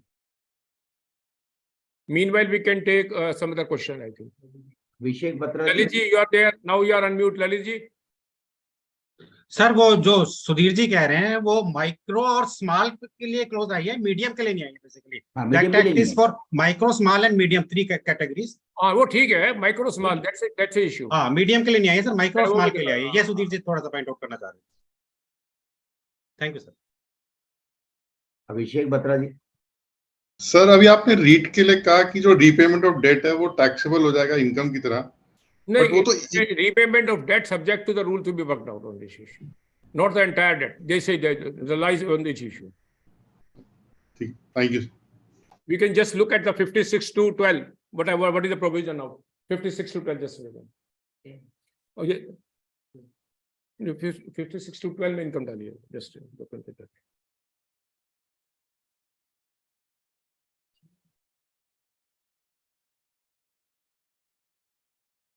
Yes, please. I think आप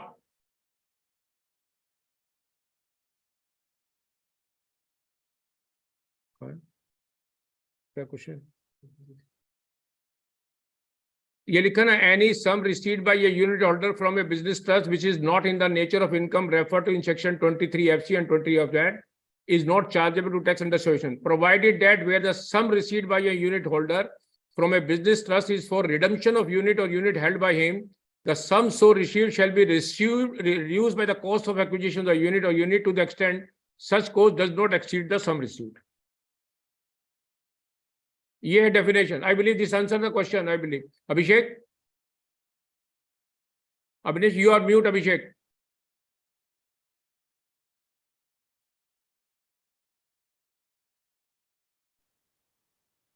अनम्यूट कर लो अभिषेक। सर वो आई गॉट योर पॉइंट, वो बट वो अभी जो रिडम्पशन होता है, जो आपने सिचुएशन लिया था वो 2-2 रुपए करके करते हैं, तो कॉस्ट में से ही करते हैं।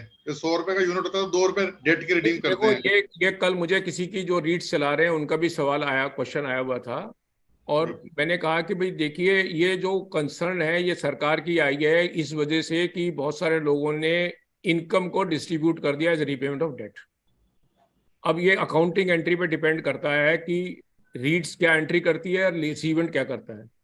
मैंने अगर 100 रुपए लिए और उसने 100 रुपए का मेरा जमा किया हुआ है और वो वापस करते हुए 2 रुपए 98 दिखा के मेरी लाइबिलिटी 98 की करता है और मैं इन्वेस्टमेंट 98 की करता हूँ, तो कॉस्ट ऑफ एक्विजिशन 2 रुपए की 2 माइनस हो गई। जी सर, ठीक है ना? ऐसे ही होता है सर। नहीं, अगर ऐसे होता तो फिर कॉस्ट माइनस हो जाएगा, फिर तो प्रॉब्लम है ही नहीं।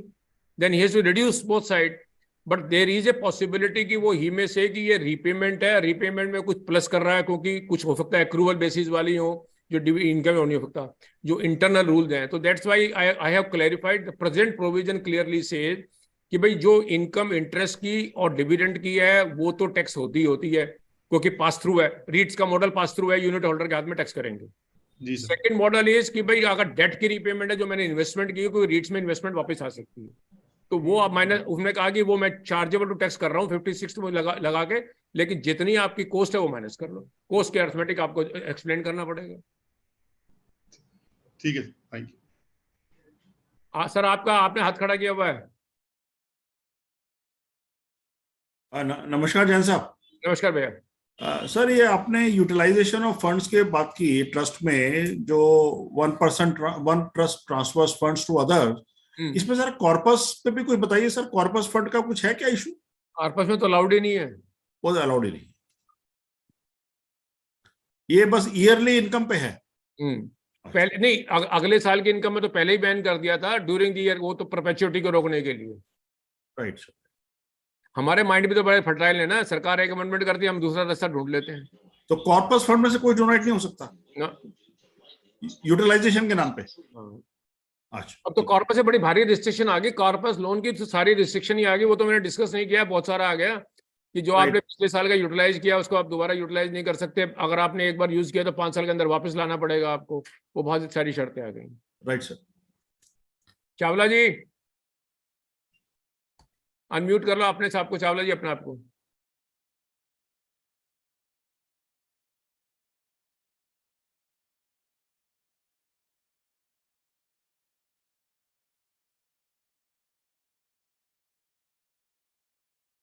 आप म्यूट है चावला जी, म्यूट है आप।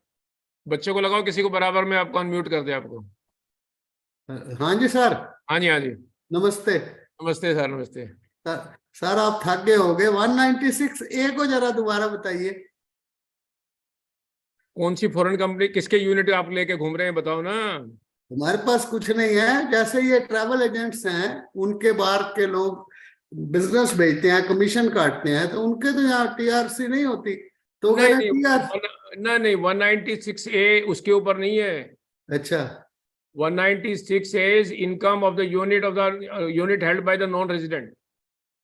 अच्छा, ये जो इंडिया में हमारे ट्रैवल एजेंट्स हैं, उनके लिए जो बाहर से ट्रैवल पीपल आते हैं, तो वहां के एजेंट्स का वो कमीशन भेजते हैं, वो अलग है, वो तो एक अलग चीज हो गई ना, तो अलग है, उस पे लागू नहीं है। Investment in India in the units by the non resident, उसके ऊपर सवाल था कि जो यहाँ से यूनिट में जो इन्वेस्टमेंट की हुई है उसके ऊपर वो 20% का TDS का प्रोविजन है।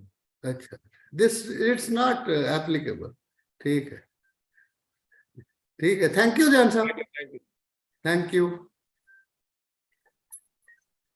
196 है।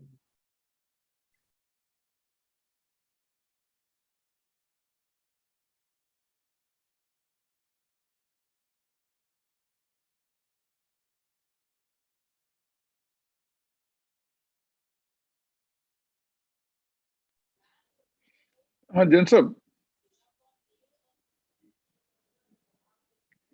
हेलो।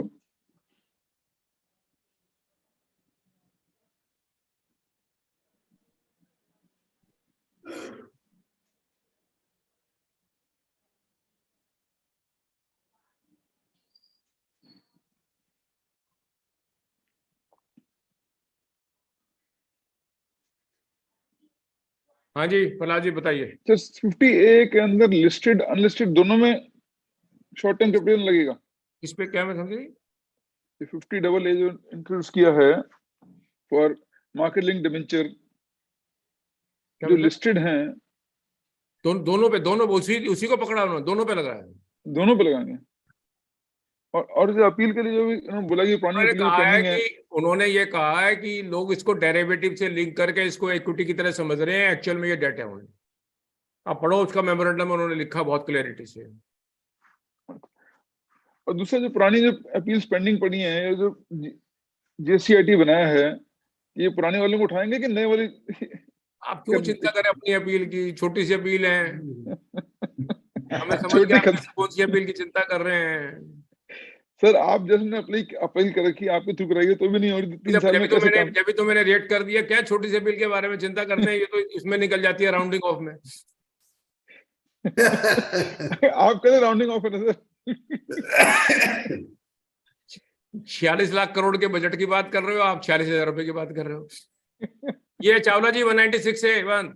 हाँ जी, हाँ जी, thank you sir. Any person responsible for paying to a non-resident not being a company or refunding any income in respect of units of a mutual fund specified under class so and so. ठीक है, thank you sir. इसका मैंने explanation ये दिया था कि mutual fund को एक जजमेंट आई थी इसमें UAE के रेजिडेंट में, उन्होंने कहा था कि शेयर नहीं है, mutual fund is different then share, और इंडो और UAE ट्रीटी के अंदर इंडिया का राइट नहीं है म्यूचुअल फंड के यूनिट की इनकम को टैक्स करने का, शेयर की इनकम को टैक्स करने का है, and that's why mutual fund की इनकम को UAE में टैक्स होगी और UAE में टैक्स नहीं है।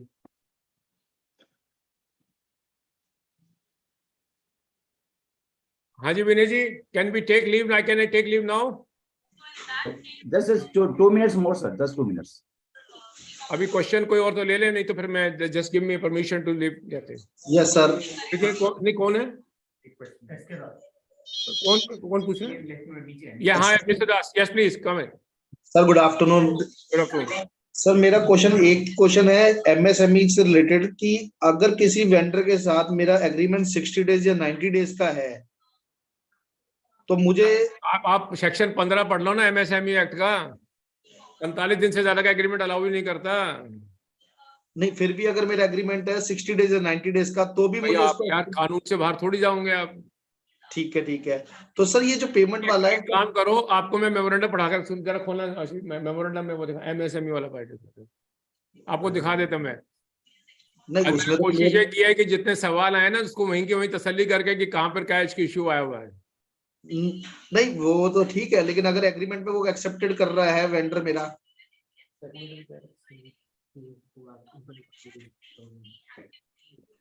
ये देखिए साहब, ये है, ये पढ़ा हुआ है। In order to promote timely payment to micro and small enterprises, it is proposed to include payment made to such enterprise within the ambit of Section 43B of the Act. Accordingly, it is proposed to insert a new clause H in Section 43B to provide that any sum payable by the assessee to a micro or small enterprise beyond the time limit specified in Section 15 of the so and so shall be allowed as deduction only on actual payment. However, it is also proviso shall not apply. Now, this is the next important. Section 15 of the MSME mandate payment to micro and small enterprises within the time as per the return agreement, which cannot be more than 45 days. If there is no such written agreement, the section mandate the payment shall be made within 15 days. हो गया ना? ठीक, clarity अब हो गई। बिल्कुल। एक question और था सर, जो ये रिटर्न में, ये अगर हम रिटर्न से पहले, MSME की रिटर्न से पहले उसकी पेमेंट कर देते हैं तो भी वो नहीं है ना, वो प्रोवाइजो नहीं लगता ना। वो लिख तो दिया 43B का प्रोवाइजो में तो लिखा था वो। आप सेक्शन 43B खोलो, आपके घर के, आपके सामने किताब है।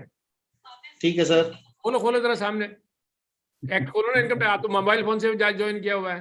मेरे वाले लेक्चर में बड़ी प्रॉब्लम है ना, बच्चों की क्लास लगती है। खोल के देखो, इमीडिएटली नीचे लिखा हुआ है ABCDEFG is provided that in case the payment is made before the due date of filing return 139(1) about which the same shall be allowed. Anshul ji please. और एक और था जो कॉर्पोरेट जे सेक्शन 115 BAB जो न्यू रेज़मी है, उसके अंदर ये 1 साल का पीरियड एक्सटेंड कर दिया ना सर, 31 मार्च 2024 कर दिया ना। किसका? सेक्शन न्यू कॉर्पोरेट टैक्स 15% वाला जो है, ये वो तो ऑलरेडी लास्ट ईयर किया था, इस साल कुछ नहीं छेड़ा, अभी तो स्टार्टअप को दिया है सिर्फ 1 साल बढ़ा के। तो अभी जिन्होंने मार्च 2020 नहीं जस्ट 80 IAC में जो स्टार्टअप है टू बी सेटअप बिफोर 31 मार्च 24 कर दिया, उनका 1 साल बढ़ाया है, और स्टार्टअप को कैरी फॉरवर्ड वो लेस का बेनिफिट 7 की जगह 10 साल तक का दे दिया है 79(1) के अंदर। वो मैंने पॉइंट टच नहीं किया, छोटा पॉइंट समझ के। लेट मी जस्ट क्लैरिफाई कि 2 चेंज है स्टार्टअप के लिए, कि स्टार्टअप को एग्जम्पशन जो 80 IC में मिलती थी उसकी शर्त थी कि the startup must have been incorporated before 31 March 23। Now it has been said this period is being extended to 31st March 24. Secondly, under section 79(1), in case there is a loss or carry forward loss, same is not allowed to be carried forward if more than 50% shareholder are not the same in which the loss was incurred. तो पहले 7 साल की छूट थी startup के case में कि 7 साल तक अगर वो चेंज ऑफ शेयर होल्डिंग होती है तो हम उसको अलाउ कर देंगे। अब उस पीरियड को 10 साल तक का कर दिया from the date of incorporation. लेकिन इसका मतलब ये नहीं है कि लॉस 10 साल तक कैरी फॉरवर्ड होगा, लॉस तो उतने ही पीरियड 8 साल वाला ही रहेगा, लेकिन ड्यूरिंग अगर 3rd ईयर में लॉस किया तो 10 साल में भी अलाउ हो जाएगा, even change of share holding, क्योंकि स्टार्टअप में शेयर होल्डिंग बहुत चेंज होती रहती है। हाँ जी Shivri ji, yes please Shivri ji. Please sir मैं अनम्यूट कर रहा था। सर एक मेरा छोटा सा क्वेश्चन था, ये अपने बजट से अलग था। एक कंपनी अपने डायरेक्टर्स को गिफ्ट दे सकती है यदि उसने शेयर्स में इन्वेस्टमेंट कर रखा है on her marriage? Can a company give the gift of share to the director on her marriage? देखिए अगर वो एम्प्लॉय है तो उसकी एम्प्लॉय की शादी में कुछ गिफ्ट देते हैं, वो तो दिक्कत नहीं है। हाँ जी, नहीं एम्प्लॉय नहीं है जी, एम्प्लॉय नहीं है। तो क्या रिलेशनशिप है, किस वजह की? हाउ यू विल से कि it is a business expenditure और इट इज रिलेटेड टू? नहीं, वो एज ए कंपनी हम मानते हैं इन्वेस्टमेंट में वो डिसअलाउ दिखाएगा अपनी इनकम के अंदर। फिर किस और कंपनीज एक्ट में तो वायलेशन वैसे ही हो जाएगी आपकी। कंपनी लॉ में I am not giving an opinion frankly on this issue, लेकिन आपके लोकल स्टैंडिंग क्या है आपके पास उसका? आपने डायरेक्टर को क्यों दे दी भाई? आपको अंडरस्टैंड 1000, 2000, 5000 की दे देंगे तो कोई पूछेगा नहीं। आप पूछो कोई 25-50 लाख की दे दें तो आपको पूछ लेगा कोई इमीडिएटली। नहीं, 25-50 लाख की इनकम टैक्स के हिसाब से कोई वायलेशन है जी? नहीं कंपनी एक्ट की वायलेशन कह रहा हूं मैं। कंपनी एक्ट की वायलेशन कहां पर आएगी जी? भाई मुझे नहीं, मैं तो कह रहा हूं, मैं तो ओपिनियन नहीं दे रहा हूं, बट आप डायरेक्टर को किस कैपेसिटी में दे रहे हैं ये तो बता दीजिए। भाई you can not apply the assets of the company for the individual benefit of any person. You can compensate as per your article if I can understand director a reasonable remuneration for the services rendered to the company.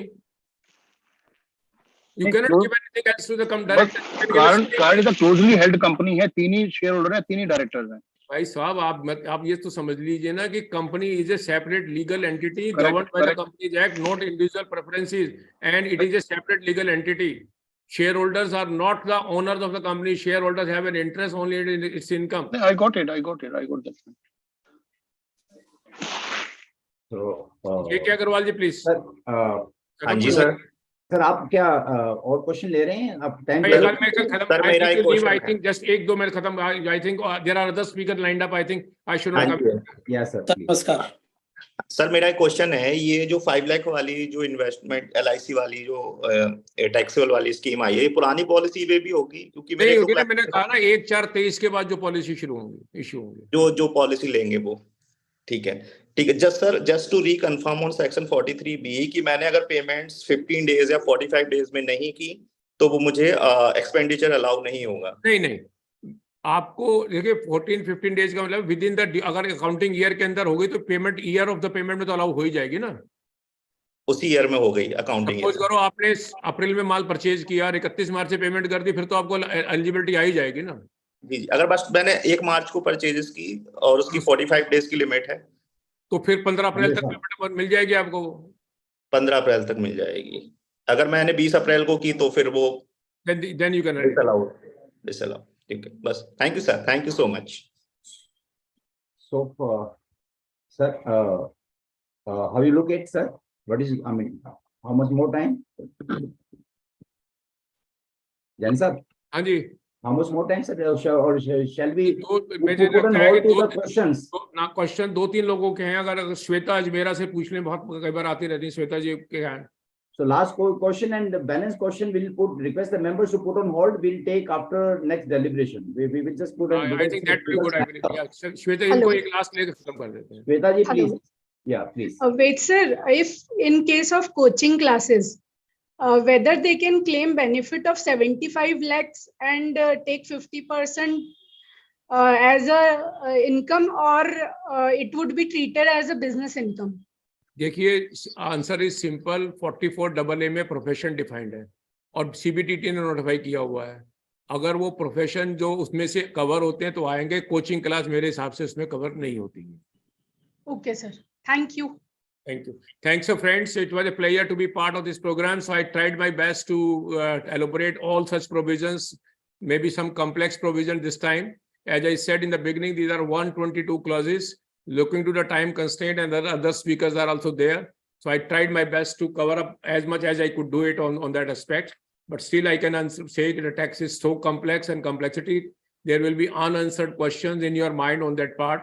So you can leave it to Vinayji, or I think the fellow speakers can answer it, or later on you can put it on the email or the chat box. Time permitting, we'll try to answer it. It has been a great pleasure to be part of this program, and I hope my voice was clear and I tried to explain whatever the best. Wishing all the best, and thanks for joining this program. Thank you, friend. Thank you, over the Vinayji. I just take leave of you. Yeah, thank you, sir. Friends, let me take this. It's my proud privilege to thanks to Sri Vejanji for his nice deliberation and taking us through intricacies of the direct taxes on the few of the provision. Yes, definitely the time paucity is always never allows us to give 100%. But we will try through the next speakers also. The questions and answer session will continue. Nothing to worry. Whose hands are raised, we'll take the question definitely. But right now it's because we have to take some different point of view also from the other speakers. But let me first of all introduce you to the next speaker, because from direct to let's move to the indirect taxes. Friends, we have with us Sri Ashok Batraji, the man who is authored number of books and the person who is known with the name, not with his intellects. But before I hand over, always I used to say that the government is going leaps and bounds as far as the collection of the GST is concerned. This time again, they had crossed more than 150,000 crores.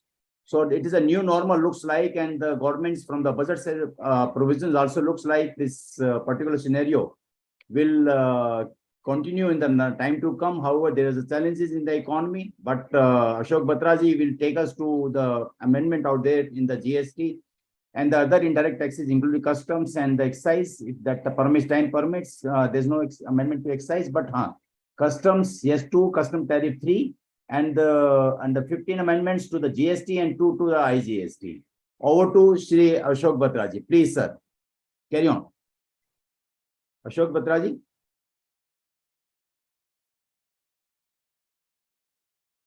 Just a sec, sir. Ashok Batraji, unmute yourself, sir. Yeah. Good afternoon to everyone. Yeah, please. I'm sure everyone must have listened to some speaker on indirect taxes also. And everybody has gone through the finance bill. Unlike income tax, there are only 17 changes which have been proposed in GST. People say, now what is the relevance of the finance bill so far as GST is concerned? Let me explain you. There are certain areas where the power has been given to the GST Council, and the central government at its own cannot do anything. So whatever meetings are taking place in the preceding financial year, and some decisions have been taken by the council, those decisions which could have been implemented through the delegated legislature by issuing the notification, amending the rules, or issuing clarification, they have been done. But when it comes to the amendment in the statutory provision, undoubtedly, they have to go to the parliament. And once these provisions are being enacted here, then those corresponding amendment has to be made in the CGST Act and UTGST Act. And thereafter, the notification is be issued from where this provision will take effect. So whatever provisions are being proposed to be amended, all of you will appreciate that they are nothing but only statutory provisions and will come into effect not from the date of enactment, but from the date when they will be notified. It may take 6 months, it may take 1 year, and some of the provisions we have seen in the past have taken even more than 2 years also. Friends, first of all, disappointment from this finance bill. I was thinking now it is more than 5.5 years and expecting the finance minister to make a statement with regard to the formation of the tribunal. Unfortunately, that statement is missing. Second disappointment was because this law was introduced assuming that they will get support from the technical system, but unfortunately, the kind of reliance which was being placed that they will get support from the technical support would not come in their way. And ultimately, they have to change the scheme of the law. 1, 2, 3 was never implemented in Finance Bill 22. They accepted this 1, 2, 3 system will not work, and ultimately they have come to the conclusion that 3B is the only return.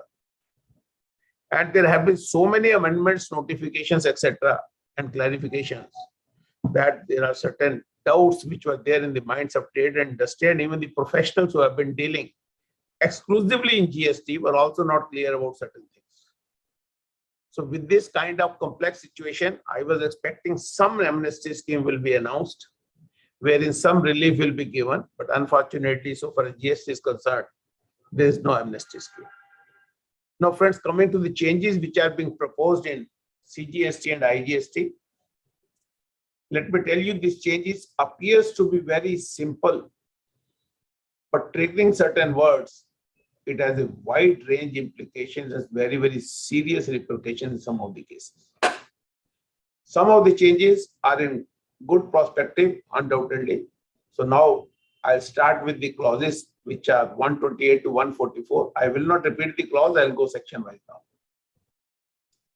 First amendment which is proposed is under section 10 of CGST, which deals with the composition scheme.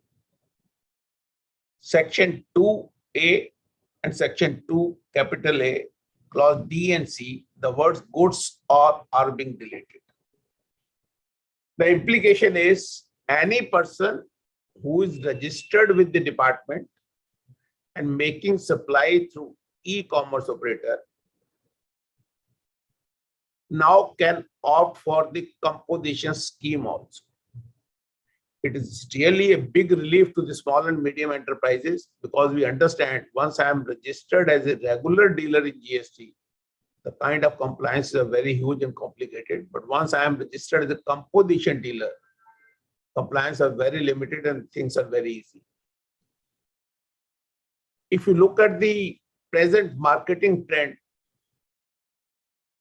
nowadays, the proportion of business which is being carried out through this e-commerce operator is on the rise. Reason is obvious. I have recently shifted to Gurgaon. So number of people are there, the gated complex, vendor is not allowed to come inside. So obviously all those day-to-day things are being purchased through Blinkit, Swiggy, similarly Amazon and other electronic platforms.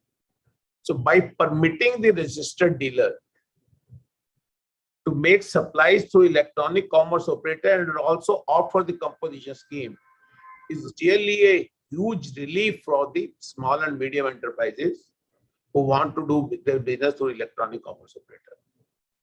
But restrictions with regard to interstate supply, and it applies only to the goods, not to the services, must be kept in mind.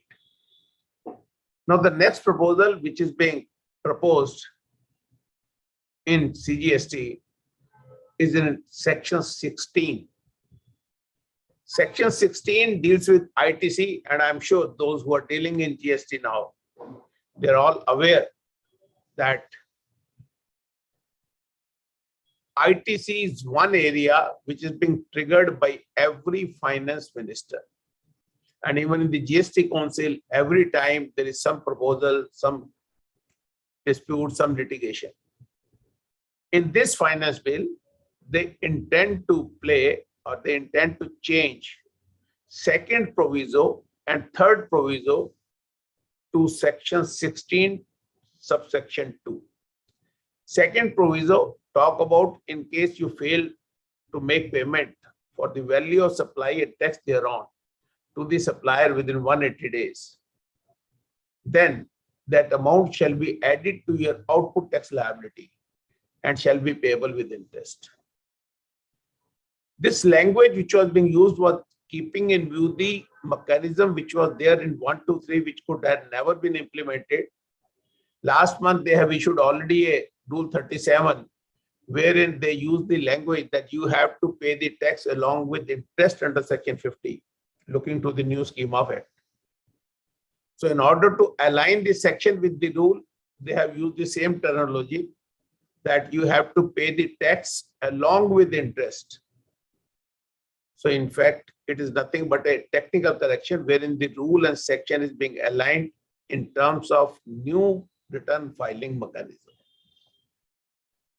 Now proviso 3, wherein they have added the word to the supplier. If you make the payment subsequently, then you are eligible to claim the credit. And in case you make payment proportionately, then proportionate credit is available.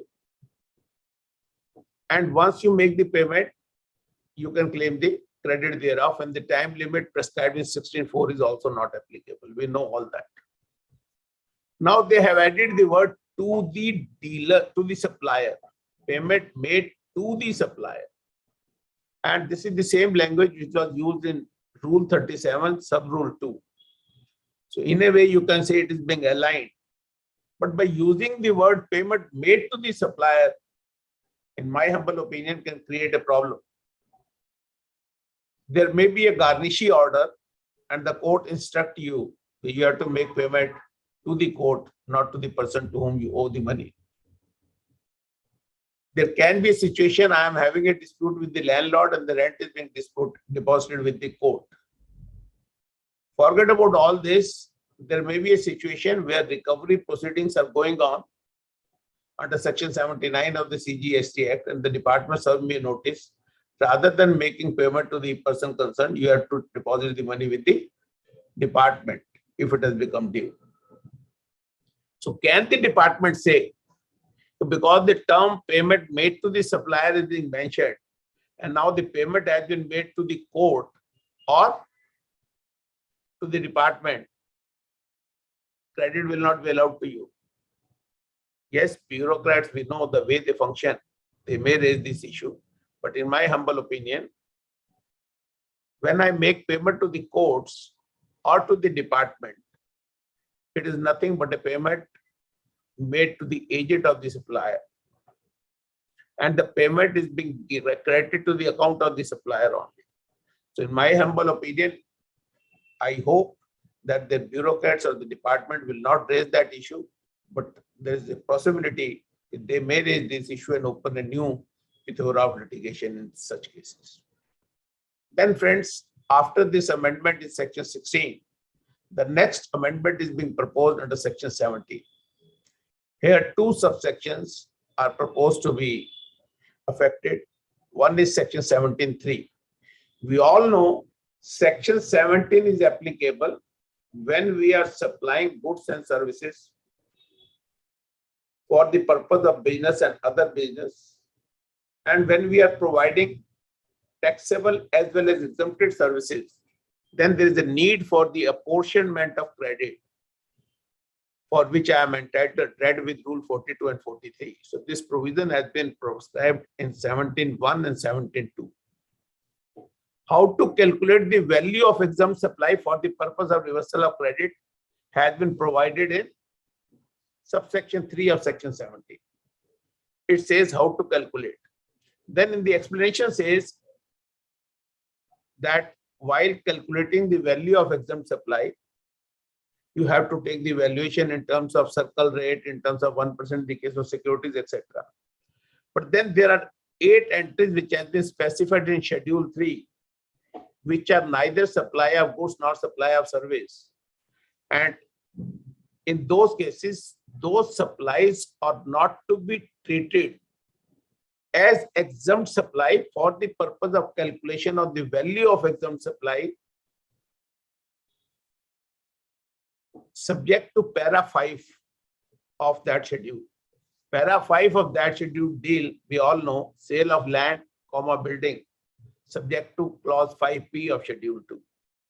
So meaning thereby, if I am earning revenue from the activities as is specified in Schedule 3, they shall not be added to the value of exempt supply, except when I am a builder and I am getting the revenue when I am selling the flats before the completion certificate. Now the area of this exempted supply is being increased, and they are saying now that activities which is being specified in clause 8A of Schedule 3 shall also be treated as exempt supply. What is 8A? 8A says once you are making a sale from the bonded warehouse, before you file bill of entry for home consumption. आपने माल import किया, bonded ware house में आ गया, और आपने इससे पहले के bill of entry home consumption में फाइल होती है, आपने माल को बेच दिया. So obviously there was no GST because it was specified in Schedule 3. But now say in case that sale is 10 lakh rupees in your books of accounts, then that 10 lakh will be included in the definition of exempt supply for the purpose of reversal of credit. As a result of which, whatever direct supplies are being received for the purpose of making that sale, that credit is not available. And for the purpose of reversal of common credit, the value of exempt supply will get increased. So you will get a lower amount, which is eligible to you as tax credit. I think I am able to make it clear. Then the second proviso, which is likely to be affected in section 17, is 17.5. I am sure हम जितने भी लोग यहाँ बैठे हैं जो GST की practice करते हैं, 17.5 हर आदमी को पता होगा. What is 17.5? Block credit. और block credit में it starts with the section notwithstanding anything contained in section 16.1 or 18.1. So these are the credits which are not available to you. So now they intend to insert a clause FA, which provides that in case you are incurring any expenditure to meet out your responsibility of corporate social responsibility under section 135 of the Companies Act 2013, no credit shall be available. Ab issue theek hai, it is for the government to decide on which amount we are eligible for the credit. There are already a number of items in section 17.5 for which the credit is not available. So certainly, once this section will be notified, there is no dispute. Whatever GST we pay to meet out our CSR responsibility, that amount shall not be available for the purpose of credit. Am I clear? अब question ये है कि जब ये section notify होगा, which may take 6 months, which may take 1 year, till that time, can I take a claim? Because this creates a new liability in terms of reduction in TDS, then it has a prospective applicability, and so long as till the date of notification, I can always claim credit thereof. In my humble opinion, there are authority of advance ruling which are divergent in nature. Some of them are in favor of the SSC, some of them are against the SSC. So obviously, one can take a view which has been taken by the authorities in favor of the SSC and argue that I am eligible. In my humble opinion, you had a very good case to contest with. So till the section is being notified, in case you have incurred any amount, you should avail the tax credit. And ultimately, in my humble opinion, because it is a mandate by the law, it is for the purpose of business that these amounts are incurred, you will be eligible to claim the credit thereof. Friends, after that, there are 4 sections which I am going to take together. Section 37, we all know it deals with the filing of statement of outward supplies, ESTR 1. Section 39, filing of return in 3B. 44, filing of annual return. And 52, electronic commerce operator who has to submit the information in GSTR rate in terms of subsection 4. In all these cases, you are permitted to file these documents wherever they have been filed late by paying the late fee. But there was no upper limit. till what time you can submit this document. Now they are intending to propose section 37(5), section 39(11), 44 has been made subsection 1 and section 44(2) is being proposed to be inserted. And similarly, in section 52, subsection 15 is proposed to be inserted. By inserting this section, they are putting up a time limit. You can file this document 3 years from the due date of filing the return. What is really important to understand is due date of filing the return, and due date in the case of GSTR 1, 3B, 44 and 52, that is GSTR 8, are different. So they are not culminate into the single date by which you can file the return. There will be different dates for that.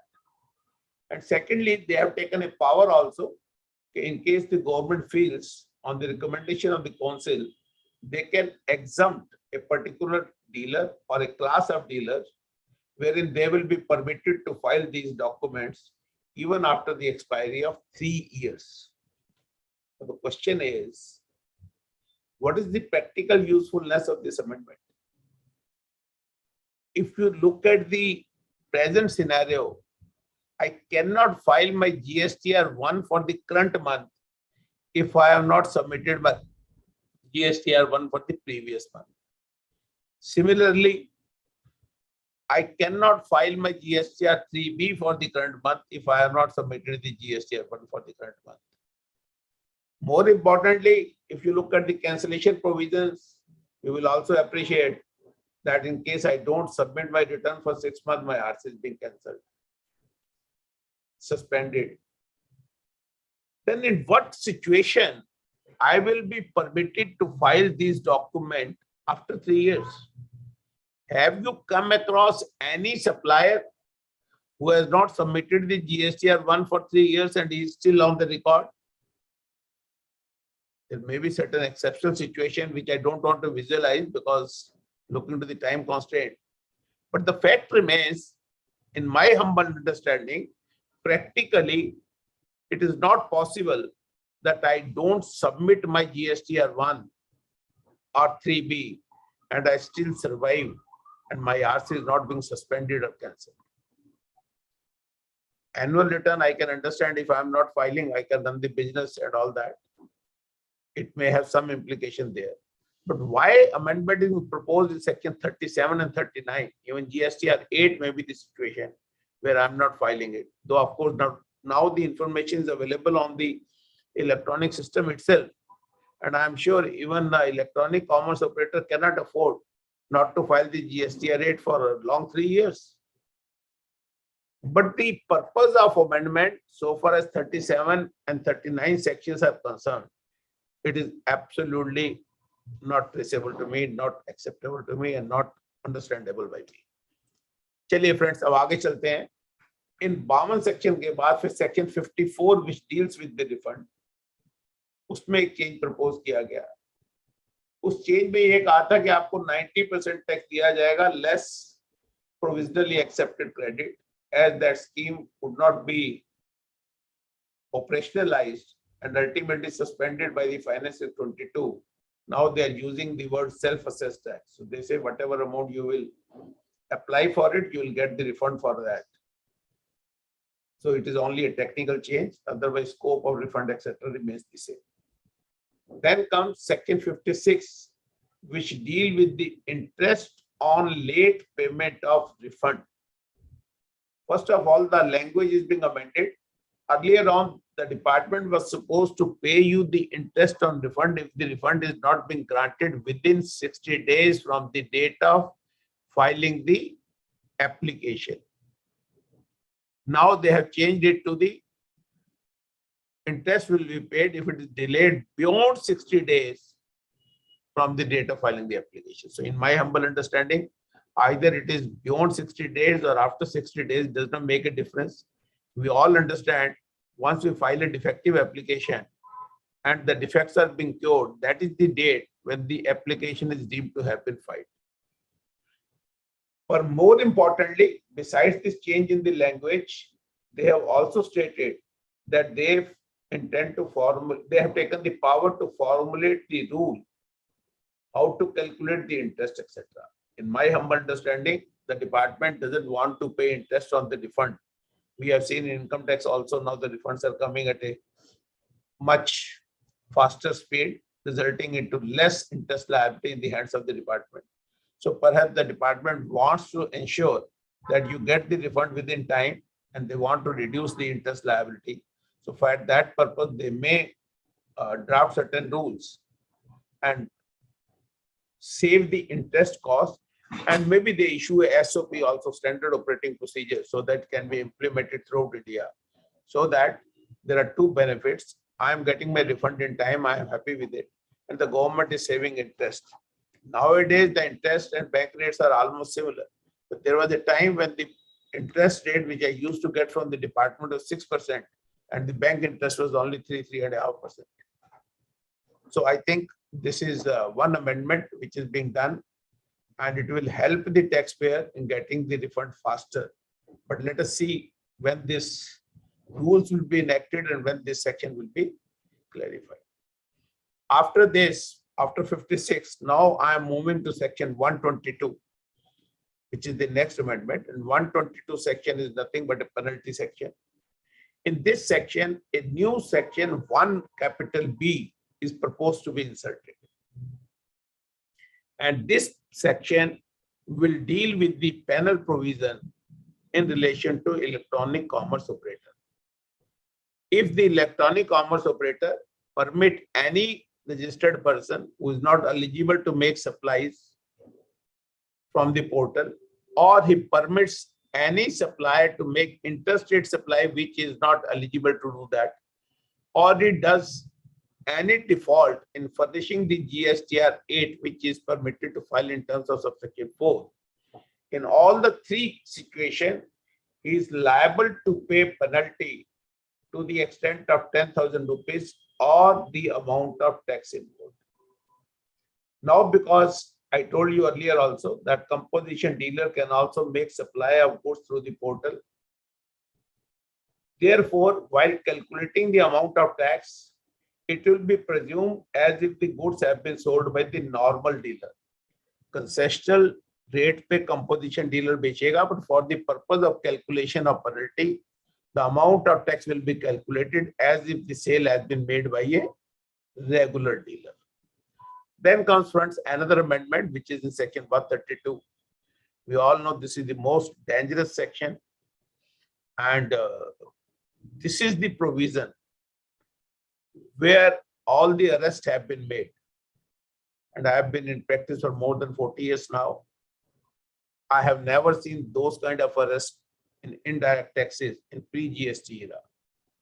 In GST era, as per my information, more than 800 arrests have been made, and the average period of imprisonment behind the bar is more than 45 days.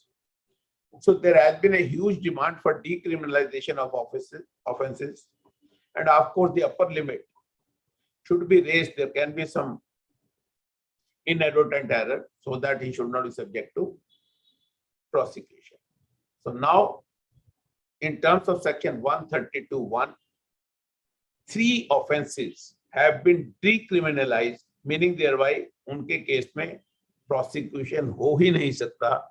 And these 3 offenses have been prescribed in clause G, J, and K. G talk about when you are obstructing or causing hindrance in the performance of the duty by any GST officer in the course of his performance of duties under the Act. J talk about tampering of the evidences or documents, tampering or destruction, the word used here. And finally, K deals with the situation when you fail to supply the information which you are required to supply in terms of the provisions of the Act read with the rules, or you give the false information. If you analyze these 3, they're all very generic and very difficult to say whether it has been done bona fide or with bona fide intent. When I am giving an information which may be false, according to the department, but that may be a typographical error, a human error, or that may be with the intent to mislead the investigation. But it is very difficult to prove very subjective terms. So these three offenses, which were very subjective in nature, are now being decriminalized, means there cannot be any prosecution for these offenses. Secondly, they say earlier on, the supplier could have been subject to prosecution if the amount of tax involved is more than 1 crore. Now this limit is being enhanced from 1 crore to 2 crore. So there cannot be any prosecution where there is a non-payment, short payment of tax to the extent of 2 crore. You have availed or utilized input tax credit up to 2 crore. You have claimed any erroneous refund to the extent of 2 crore. So this limit is being enhanced from 1 crore to 2 crore. But then there is an exception. One exception, which is very clear, in case you are issuing the invoice without making supply of goods, then this enhanced limit is not applicable. In that situation, you are liable to pay, you are liable to be prosecuted if the amount involved is more than 1 crore. Am I clear? Uske baad, the amendment which is being proposed in section 138, it deals with compounding of offenses. So compounding of offense in a simple manner, you can say, I am willing to pay certain costs provided I am not being prosecuted. So you are seeking relief only for non-prosecution by paying compounding of offenses. So first of all, the subject matter of compounding of offense has been enhanced in the sense there was a clause that in case I commit any offense under any other law, that is being proposed to be deleted. So even if you commit any offense in IPC, etc., still you can go for the compounding of offense. And secondly, 3 offenses which has been decriminalized, जो मैंने अभी आपको बताया, clause G, J, and K. Now, once you cannot be prosecuted, then the question of asking for the compounding does not arise. तुम तीनों को भी यहाँ से हटा दिया गया. Secondly, in order to make compounding more attractive, because the government is more interested in collecting the money rather than prosecuting the persons concerned, तो उन्होंने जो amount of compounding fees थी, that has been reduced. Earlier on, the minimum fees was 10,000 rupees or 50% of the tax involved. Maximum limit was 330,000 rupees or 150% of the tax involved. Now the proposed compounding fees, minimum is 25% of the tax without reference to any amount, and maximum is to the amount of tax involved, that is 100% of the tax ought to be evaded. So friend, this 138 amendment, and then a very interesting amendment, they intend to insert a new section 158 capital A, which deals with the disclosure of information. This is very interesting topic, and I have been listening to a couple of speakers. They may have a different view, so I'll ask all of you and suggest all of you to go through this section very carefully. First of all, this section starts with the term notwithstanding anything contained in section 133, 152, and 158. 133 deals with the liability of officers and certain other persons. 152 deals with bar and disclosure of information, and 158 disclosure of information by a public servant. So this is disclosure of information. So now the government intend to share the information which you post on the portal with other portals, with other authorities, maybe Companies Act, maybe ED, maybe income tax, and maybe other things. And what is the information which they intend to share with the other portals? They say whatever information has been supplied in your registration application, in your GSTR1, in your GSTR 3B, in your e-invoice, in your e-way. In a way, if my GSTR1 is being shared with someone, then obviously you can understand it is nothing but everybody will come to know what are my customer base, who are my customers. Similarly, purchase details and my inputs which I am using in my business. But very interesting is subsection 2. Jahan thoda sa difference hai, I am just reading it for the purpose of your reference. For the purpose of sharing details under subsection 1, the consent shall be obtained of the supplier and in certain cases by the recipient. If you have to take my consent to operationalize this section, which is my understanding of law, how this section will become operational, I'll be the last person to give you the consent. Either you said the consent is deemed to have been taken something different, but you are using the word the consent shall be obtained. Shall be obtained means if I don't permit it, is there any pressure, is there any penalty, is there any consequence which I have to follow? In my humble opinion, I don't understand why this section and why this condition has been put on record. And then, very interestingly, subsection 3 says, notwithstanding anything contained in any law for the time being in force, the government or the GST and portal shall not. Notwithstanding clause hai, kitne huge implication hai. Again, understand, notwithstanding anything contained in any law for the time being in force. All laws in the India. Government will not be responsible if there is any loss caused to the supplier for sharing of the information, and the liability or the GST law will continue to be same. So friends, this is 158 capital A. I am sure it will certainly have certain debate, and when it is enacted, maybe the language may be changed. But right now friends, coming to the next change, which is the last change in CGST Act, and that is Schedule 3. We all know Schedule 3 contains 8 paragraphs which says these transactions or activities shall not be treated either as a supply of goods or service. So obviously, subject matter of taxation is goods and services, there will be no tax levied thereon. Para 7 and Para 8 of this schedule was amended on 1st February 2019. And it was provided, these 2 paragraphs contain 3 transactions. Para 7 contains, if I am buying goods from Dubai and selling it to, let us say, Japan, or I am buying goods from China, selling it to Australia. So that means I am buying goods outside India and selling it to the government of India.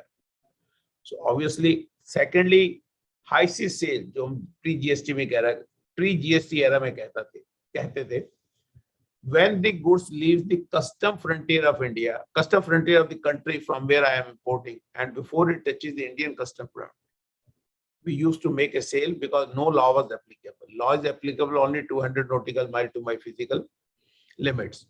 So therefore, there will be no GST on that.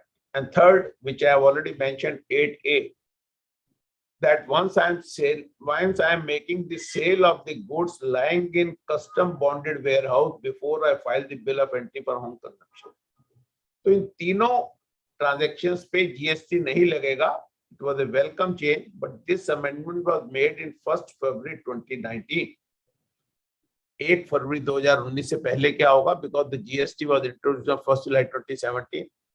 So for the intervening period, whether this transaction will be subject to tax, when now the department is already issuing notices for this intervening period, and in one of the show cause notice, I went to the commissioner and asked him if there is no change in the charging section, and more importantly, whatever amendments are being proposed in the taxable event of supply, there are 6 amendments, all have been related back to 1st July 2017. Very interesting observation. Sari amendment. So once activity is not subject to tax on or after 1st February 2019, how can it be subject to tax prior to that? But anyway, they have been issuing the show cause notice. Now the department has clarified that this application is deemed to, this amendment is deemed to have been effective from 1st July 2017. So my request to all the professionals, wherever these issues are alive, maybe at adjudication level, appeal level, keep it alive. Once this section will be notified, you will certainly win the case. But the most important and disgusting part is, in subsection 2, they said, whatever tax has already been paid, there shall not be any refund to that amount. Now my question is, if I have not borne the incidence of tax, you can stop my tax. But in these three situations, sale from one country to another outside India, high sea sale, or sale from custom bounded warehouse, can there be a situation where I have charged the tax and I have paid the tax and I have not borne the incidence of the same? In my humble opinion, it is practically not possible. So this is very draconian provisions, and I say it is legally also not permissible to collect the tax in terms of Article 265 and 300 capital A. You cannot collect any tax without authority of law. And secondly, you cannot enrich yourself at the cost of the public. And even legally, forget about it, morally and ethically also, it is not for the government to collect the tax from those honest taxpayers who have paid the tax because of any reason to buy mental peace, etc. So in my humble opinion, one should be very, this is a very, I will say, not ethical, not legal provision, and maybe it will be challenged by someone in the court of law. But so long as we are concerned, this provision provides it, and it will be applicable from the date of notification. Now, friends, I am coming to the changes which has been proposed under the IGST Act. In IGST Act, the first amendment is they intend to make changes in subclause 16 and 17 of section 2, which deals with the definition of non-taxable online recipient and online information database access and retrieval services. Earlier on, online taxable recipients include any government, local authority, governmental authority, an individual or any other person who is not registered and is receiving these services otherwise than in relation to his business, industry, or commerce. But now they intend to change this definition, and all these terms, government, local authority, governmental authority, etc., has been dispensed with. They are simply saying unregistered person, and the condition that such supplies are received in the course or furtherance of business, other than the course of furtherance of business, is also being deleted. Meaning thereby, kindly appreciate, OIDR services वो होती हैं जहाँ, for example, if I take a very popular example, Netflix, when you're watching the movie, so they say once those movies are being watched by millions or crores of public in India, so it is the supplier who is liable to pay the tax. If it doesn't run an office, open an office, or appoint an agent to discharge the liability. So by amending the definition of non-taxable online recipient, they have made it clear that now even a businessman who is getting any service which is falling under the scope of online information database access retrieval service, in that case, the tax has to be paid by the supplier. The only effect is that these services may become expensive. When it comes to OIDAR, it includes a lot more services, including iCloud services, e-books, e-music, internet advertising, etc. Now, because this definition was worded in such a manner, and there was a term which was being included therein that is essentially automated and involving minimal human intervention. So this condition is also being deleted. These words are being deleted, meaning thereby now a lot more services will come under OIDR. So once any non-registered online recipient receive these services in terms of this definition, the tax has to be paid by the supplier of the service. So these services, because of expansion in the scope of OIDR and the definition of non-taxable online recipient, these will become expensive. Now, friends, I am coming to the final amendment, which is being proposed under section 12, subsection 8 of IGST Act. This section deals with the place of supply when the supplier and recipient both are in the same place. Friends, we all know this amendment is also being proposed on 1st February 2019. So 1st February 2019 the second amendment है जो उस type amendment की थी, which is being triggered with. In the case of transportation of goods by road, if the services have been provided by the supplier to the recipient, then it is in order to determine whether it is an interstate supply or interstate supply, we have to look at the location of supplier and place of supply. So once I was providing this service to the registered person, then his place of registration was the place of supply. And in case this service was provided to unregistered person, then where the goods have been delivered for the purpose of transportation was the place of supply. 1 फरवरी 2019 को एक proviso add कर दिया गया, उसमें ये कहा गया कि if the goods are destined outside India, then the place of supply shall be the place where the goods are destined. तो 1 फरवरी 2019 के बाद दिल्ली का एक एक्सपोर्टर जब नेपाल में माल भेजता है दिल्ली के ट्रांसपोर्टर से, तो उसका प्लेस ऑफ सप्लाई होता है Nepal, because the goods are destined to Nepal. As a result of which, location of the supplier transporter is in Delhi. So location of supplier in Delhi, location of supply outside, he will charge IGST. Am I clear? So once IGST is being charged, then the question came whether the state is eligible to give you the credit. And very recently, only last month, they have issued a circular number 184, which very clearly provide okay, once the location of supplier is other territory, you have to choose out the code from the portal saying other territory, and you have to discharge IGST. Because there is no bar under section 16 for claim of credit of that IGST, then that credit shall also be available to you. Now the question comes, after clarifying this only in the last month, why this proposal is there? There is a very scientific reasoning for that. When I was paying IGST, I was getting the credit thereof.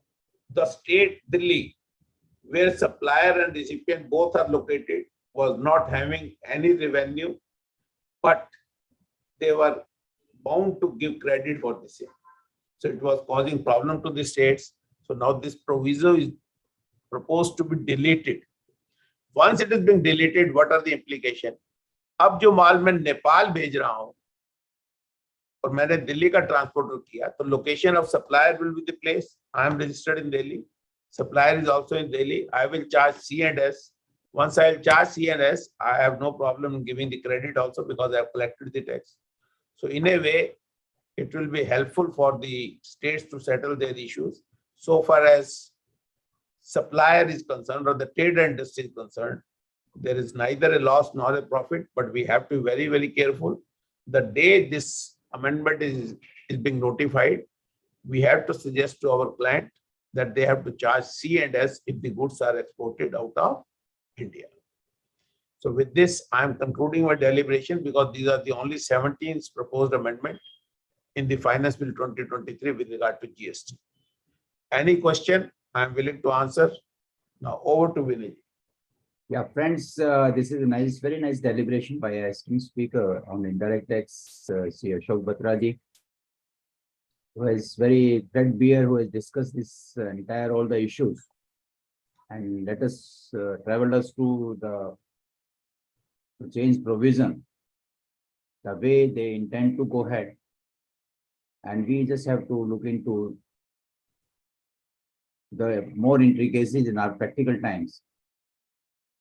I now request everyone to please, if they have any query out in relation to their GST provisions, because there could be some practical issues, you can raise, and we have more speaker lined up with us. We will take it to, yeah, please, who is there?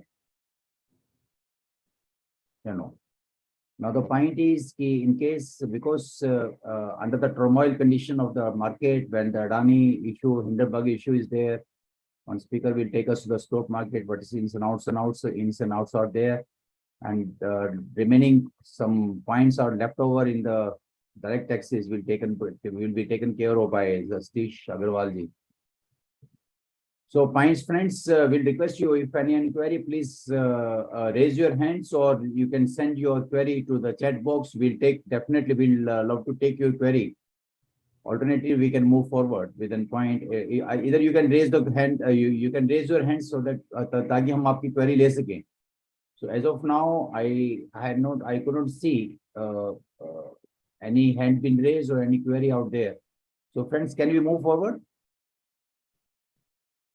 I suppose the provisions been appropriately and aptly been narrated and explained by Sri Ashok Batra ji, and I hope he'll stay back with us for some more time.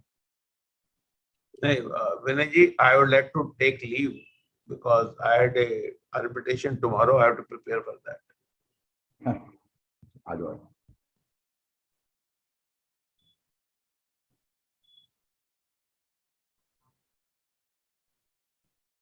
आपने mute किया हुआ अपने आप को, विनय जी. I take this opportunity to thank Sri Ashok Batra ji for his nice deliberation. And friends, let me tell you, I mean, we used to have every month we used to have a budget as far as the GST is concerned, because it is subject to council meeting decisions always. The amendment which Ashok Batra ji has suggested out there, they were expecting some tribunals, setup of the tribunals through an amendment of fact, but unfortunately it is not happened, I presume, Batra sir. Setup of tribunal is not there in the agenda as far as the budget. They have not given the roadmap, but of course they are working on it. There was only a group of ministers. Madras High Court judgment has come against them. They are trying to work out, and some state High Court have been assured it will come into force within the next 3 to 6 months. So more we'll expect in the time to come, friends. And the other things what we were expecting in the previous time was कि हमें लग रहा था कि कोई ना कोई amnesty scheme छोटी मोटी जैसे भी बड़ी, because lot of things are there and people are ready to pay because government has lot more data with them and things are going around. Many of the issues which we keep on discussing month and month after, लेकिन वो कोई ऐसा या तो उसके कुछ और time के बाद में गवर्नमेंट का प्रपोजल होगा कि बाद में कुछ ऐसा कुछ लेके आए. That's a government prerogative and they can do any time and the date. It is a selection matter of their own.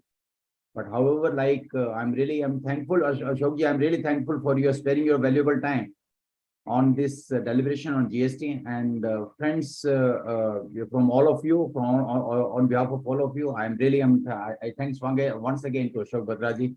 If he stays with us, fine, it is very good. If otherwise, I mean, we can't ask him to go. We can't ask him to leave. Now, friends, Satish Agarwal ji has joined us, and he is with us. Sir, unmute, sir. Unmute yourself, sir. Satish ji. Thank you. Satish Agarwal ji, sir, friends, because there are a lot of questions been left over. By when Vejanji has, left for the, they may left the meeting and for some other work. So we want to continue from there, or alternatively, Satish, it is up to you. The platform is yours. The way you want to lead us to the session. So alternatively, there's certain query you must be having in chat box. We can take up, or you can take the provisions which you feel can be more explicitly can be deliberated by you. Please carry on, sir. Over to you. Thank you, Vinay ji. I don't want to give punishment to the listeners. They have already been listening for 3 hours and most of them पढ़ चुके हैं सारा budget, और पिछले 2 दिन में कम से कम बहुत सारी deliberations हो चुकी हैं.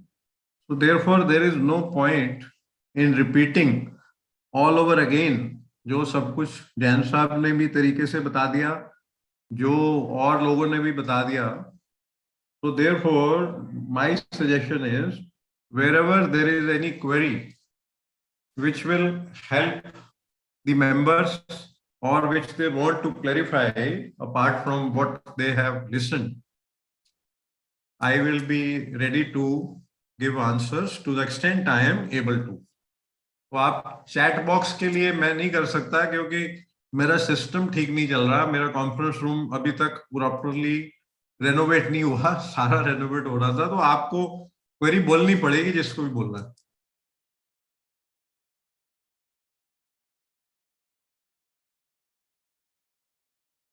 विनय जी आप अनम्यूट हो गए।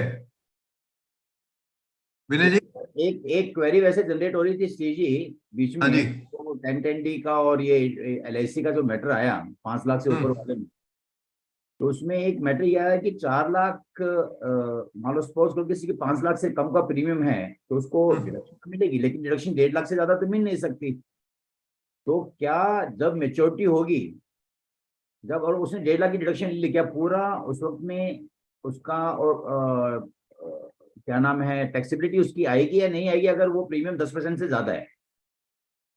देखो ऐसा है कि ये अभी प्रपोजल्स हैं, अब ये हेयर स्प्लिटिंग करनी पड़ेगी कि उसमें मेमोरेंडम में उन्होंने ये लिखा है वेयर एवर क्लेम्ड। अब वो क्लेम्ड में तो 1.5 लाख से ज्यादा अलाउड ही नहीं है, तो वो जहां तक मुझे लगता है, but this again depends upon the final print कि what is the intention is कि आप क्लेम ही 1.5 लाख कर सकते हैं, तो 4 लाख का तो इशू बनेगा नहीं ना। नहीं तो 2.5 लाख का क्या रहेगा फिर इसमें? 2.5 लाख का 2.5 लाख तो वेस्ट जाएगा ना, उसकी तो एलिजिबिलिटी नहीं है। हाँ तो वो जो एक बार क्लेम कर ली तो वो 1.5 लाख मिल रहा है, तो वो तो एक एक्ट का प्रोविजन है, इसका मतलब उसने क्लेम किया है। हाँ, that means he has claimed. Right. This is what I want to say. दूसरा जो मैटर था वो था इंटरेस्ट, और जो इंटरेस्ट ऑन हाउसिंग लोन के ऊपर जो डबल डिडक्शन का इशू था जिसको गवर्नमेंट ने अभी चेक किया as far as the cost is concern. But point ये कि क्या वो डबल डिडक्शन अभी भी मिलती रहेगी, ये इशू है। अभी की मतलब लोग अभी एक्ट में अमेंडमेंट कर दी ना उन्होंने। नहीं, अमेंडमेंट तो खाली कॉस्ट के पॉइंट ऑफ व्यू से किए उन्होंने, कॉस्ट ऑफ एक्विजिशन। हाँ कॉस्ट ऑफ एक्विजिशन के पॉइंट ऑफ व्यू से उन्होंने, या कॉस्ट ऑफ इंप्रूवमेंट के पॉइंट ऑफ व्यू से उन्होंने कहा कि वो इंटरेस्ट में अगर आपने डिडक्शन ले ली है तो वो पार्ट नहीं बनेगी। लेकिन पॉइंट ये है कि क्या जब हम income from house property calculate कर रहे हैं और जब ATC में ले रहे हैं, क्या दोनों जगह अभी भी कुछ उसमें एडमिट किया है गवर्नमेंट ने कि कुछ लोग दोनों जगह उसका डिडक्शन ले लेते थे, तो क्या गवर्नमेंट ने ये एडमिट किया कि हाँ वो दोनों जगह अवेलेबल हैं क्योंकि वहां पे अमेंडमेंट नहीं है? नहीं, देखो ऐसा है, एक्ट में जो अमेंडमेंट आई है, ये अमेंडमेंट आई है बेंगलोर में, एक ट्रिब्यूनल की जजमेंट आई थी 21 में। वो that judgment I can refer to you, that judgment was the clear judgment which has been followed। ये मैं बता देता हूँ, ये है, मैंने थोड़ी सी रिसर्च करी थी, जेरी मैथ्यू कपूर 2021 ये जजमेंट है, Shri Jerry Matthew Kapoor, and the Andhra Pradesh high court की जजमेंट है which was in favor 19 ITR 372। now this Bangalore judgment said कि आपने अगर कोई इंटरेस्ट ले लिया है 24B में, इनकम फ्रॉम हाउस प्रॉपर्टी में, then that again can not form part of the cost of acquisition or cost of improvement. तो अब ये तो क्लियर है, इसमें फिर डबल डिडक्शन का मैं मतलब समझ नहीं पा रहा। What is the query? ये है कि जब इसके मेमोरेंडम पढ़ रहे हैं तो गवर्नमेंट ने ये कहा है कि आप 24 में भी डिडक्शन ले लेते हैं और 80C में भी ले लेते हैं, और 80C में भी, चैप्टर 6A के अंदर ऐसा उन्होंने लिखा।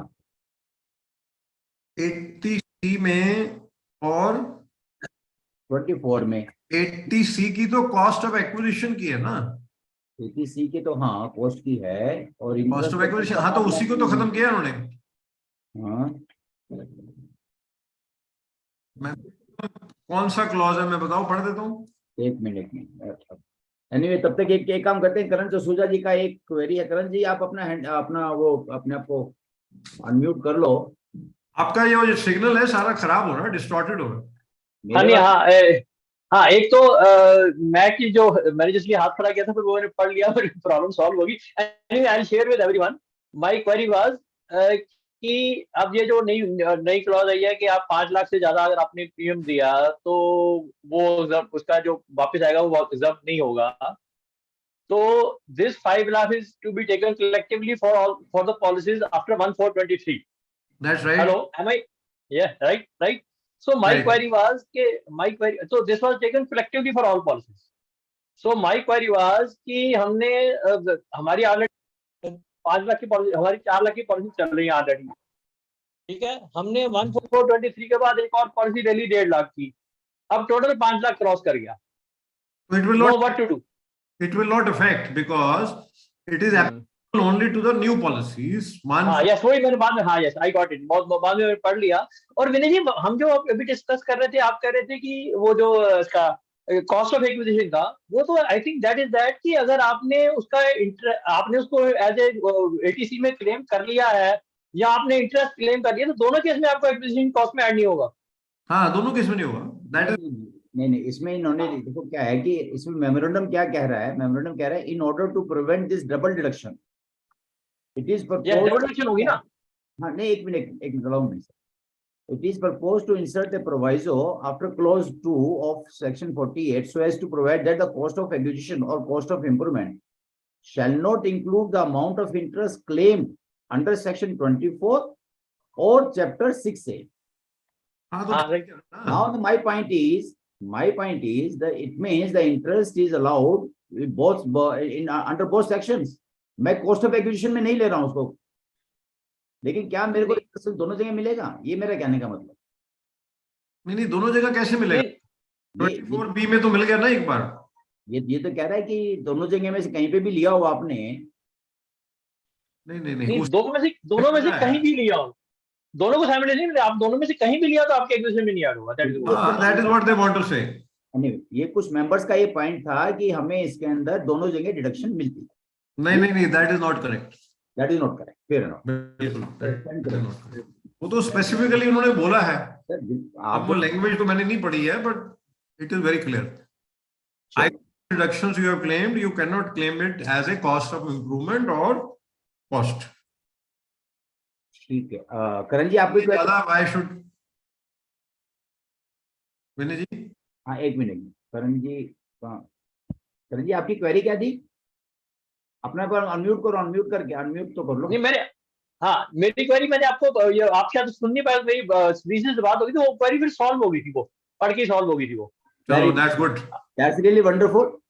तो अभी मेरे पास, क्योंकि मेरा बीच में, अच्छा इसमें एक क्वेरी आई है योगेश नीजा की, any amount remitted back from NRE account will not be taxable. नहीं, क्वेरी क्या है? Any amount remitted back from NRE account will not be taxable, question mark. Is it this नहीं, मतलब NRE account is as per FEMA non-resident external account. That means any amount which goes to NRE is presumed either to have suffered tax if it goes from India or NRO account, or if the remittance is from out of India, then it goes to NRE account. So question of NRE, any remittance from NRE out of India being taxable does not arise because NRE is treated as a foreign currency, foreign money. Already it means. Yes, Amit. हाँ, कितने में आ जाएगा? हाँ जी। हाँ अमित, कितने में आ जाओगे? Sorry. करण जी एक मिनट। हाँ ठीक है, चलिए सर। हाँ क्या कह रहे हैं? हाँ नहीं ठीक है, वो अनम्यूट थे और वो अपनी बात कुछ कर रहे हैं। अच्छा ठीक है, I think that is clear. That's absolutely not an issue. I now request एक मिनट, एक किसी को ड्यूटी देता हूँ एक minute. Somebody is here. Khurana sir एक छोटा सा आप ऑनर्स ले लें, अब छोटा सा आपका चैट बॉक्स स्टार्ट, आपको तो मीटिंग में स्टार्टिंग से चल रहा है क्योंकि मैं बीच में मेरा सिस्टम में सिग्नल डाउन हो गए थे। तो खुराना सर, मैं आप अपने आप को अनम्यूट करके एक बार चैट बॉक्स से कुछ क्वेरी है वो ले लो आप। खुराना सर अनम्यूट करें। कोई मेरे ख्याल क्वेरी होगी नहीं भाई। नहीं है, थी सर, काफी क्वेरी थी। अच्छा चलो, लेट अस सी। खुराना सर वो अनम्यूट करें अपने आप को। हाँ जी, I was trying to do it. हाँ हो गया। हाँ जी। जो चैट बॉक्स में क्वेरी थी ना, नीचे से एक बार शुरू कर लो एक बार।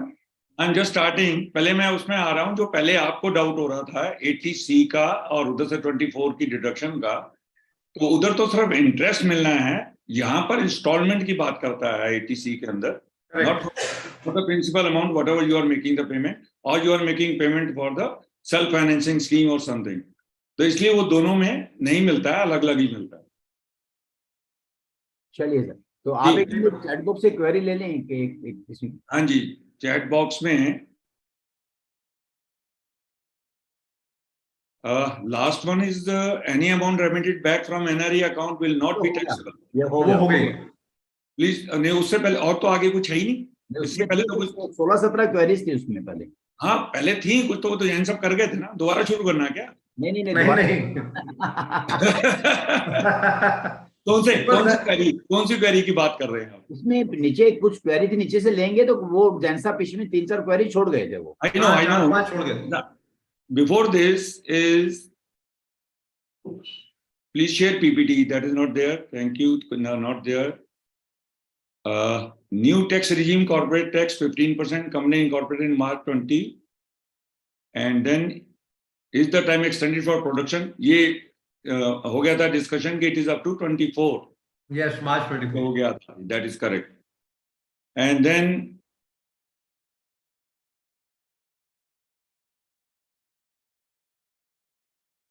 एक वो जेके अग्रवाल जी की कोई क्वेरी थी, मेरे कुछ ध्यान आ रहे ना। एक वो कंपनी के गिफ्ट की हो गई थी discussion, that is already there because that was out of the income tax, rather it was on the company law itself and will not be taxed under section 56. By the time sir आप देख रहे हैं, there is one query whether 4480 and ADA has two limits now, one with 5% cap and one in old form. Yes, that is already they have increased to 75 with a specific condition that if you don't have the receipts of in cash for more than 5%. So that is clear, वो तो act में clear है। Clear है। I don't think it is a query. 50 stands as it is. विनय जी, मेरा ख्याल है कि जबरदस्ती लोगों को ना बिठाया जाए। If there is anything, then it's good. Otherwise, we can close it. Anybody has got any query, please come forward. In chat box, I don't think anything else is there. JK Agarwal ji ने hand raise किया है। Please. आ रहे हो? हाँ, JK Agarwal ji is there. Unmute. हाँ, वो बता दें। Unmute, please. Please unmute. JK Agarwal ji. You are mute. Yes, now it's okay. Sir नमस्कार। नमस्कार। मिनिस्ट्री ऑफ एमएसएमई ने एक 2 जुलाई 21 को एक नोटिफिकेशन निकाला, उसमें उन्होंने ट्रेडर्स को भी एमएसएमई में रजिस्टर्ड होने के लिए अलाउ किया। तो अब जो माइक्रो और जो स्मॉल की जो डेफिनेशन है उसमें उसका टर्नओवर कम है, तो वो भी रजिस्टर्ड हो रहे हैं। तो क्या ऐसे ट्रेडर्स से भी यदि परचेज करते हैं, अपन क्रिएटर्स हैं वो, क्या वो भी 43B के ग्रैब में आएंगे सर? देखो, उन्होंने सेक्शन 15 एमएसएमई एक्ट के लिख दिया है। I am not an authority on that. आपने बताया कि ट्रेडर्स भी एलिजिबल हैं और अगर वो डेफिनेशन में आ रहे हैं तो they will also be covered. Sir उस डेफिनेशन में उन्होंने एक राइडर लगाया है कि बेनिफिट, ये लिखा however benefit to retail and wholesale trade MSME are to be restricted to priority sector lending only. यानी प्राइमा फेसी जो मेरे को लग रहा है ये जो ऑफिस मेमोरेंडम निकाला है उन्होंने मिनिस्ट्री ऑफ एमएसएमई ने, उन्होंने for the purpose of banking के लैंडिंग के लिए निकाला होगा। लेकिन अब जैसे वो रजिस्टर्ड हो गया और अपने पास में जैसे कोई सप्लायर है उसके अंदर एमएसएमई रजिस्टर्ड लिखा हुआ है, तो now I M in fix कि मेरे को क्या करना है, बिकॉज देयर इज ऐसा कुछ इसमें क्लैरिटी नहीं है अभी तक। ये तो फिर कुछ चीजें उन्होंने इसीलिए छोड़ दिया ना, क्लैरिफिकेशन करने के लिए। रीजन भी यस सर, इनकम टैक्स में एसएमई एक्ट को डाल दिया, अब एमएसएमई एक्ट ही क्लैरिफाई करेगा, प्लस पब्लिक के डिस्कशन के लिए छोड़ दिया 1 महीना। अभी पार्लियामेंट में जब पेश करेंगे तो they might fine tune it और somebody from the industry or trader association can raise this query. Yes, they have specifically mentioned that it is as per the definition given in the act itself. So that we have to see only, nothing else. हाँ वही कह रहा ना, वहीं से देखना। That is it. Act के वो तो उन्होंने बीच में कंफ्यूज कर दिया ना एमएसएमई एक्ट को। We are not an authority.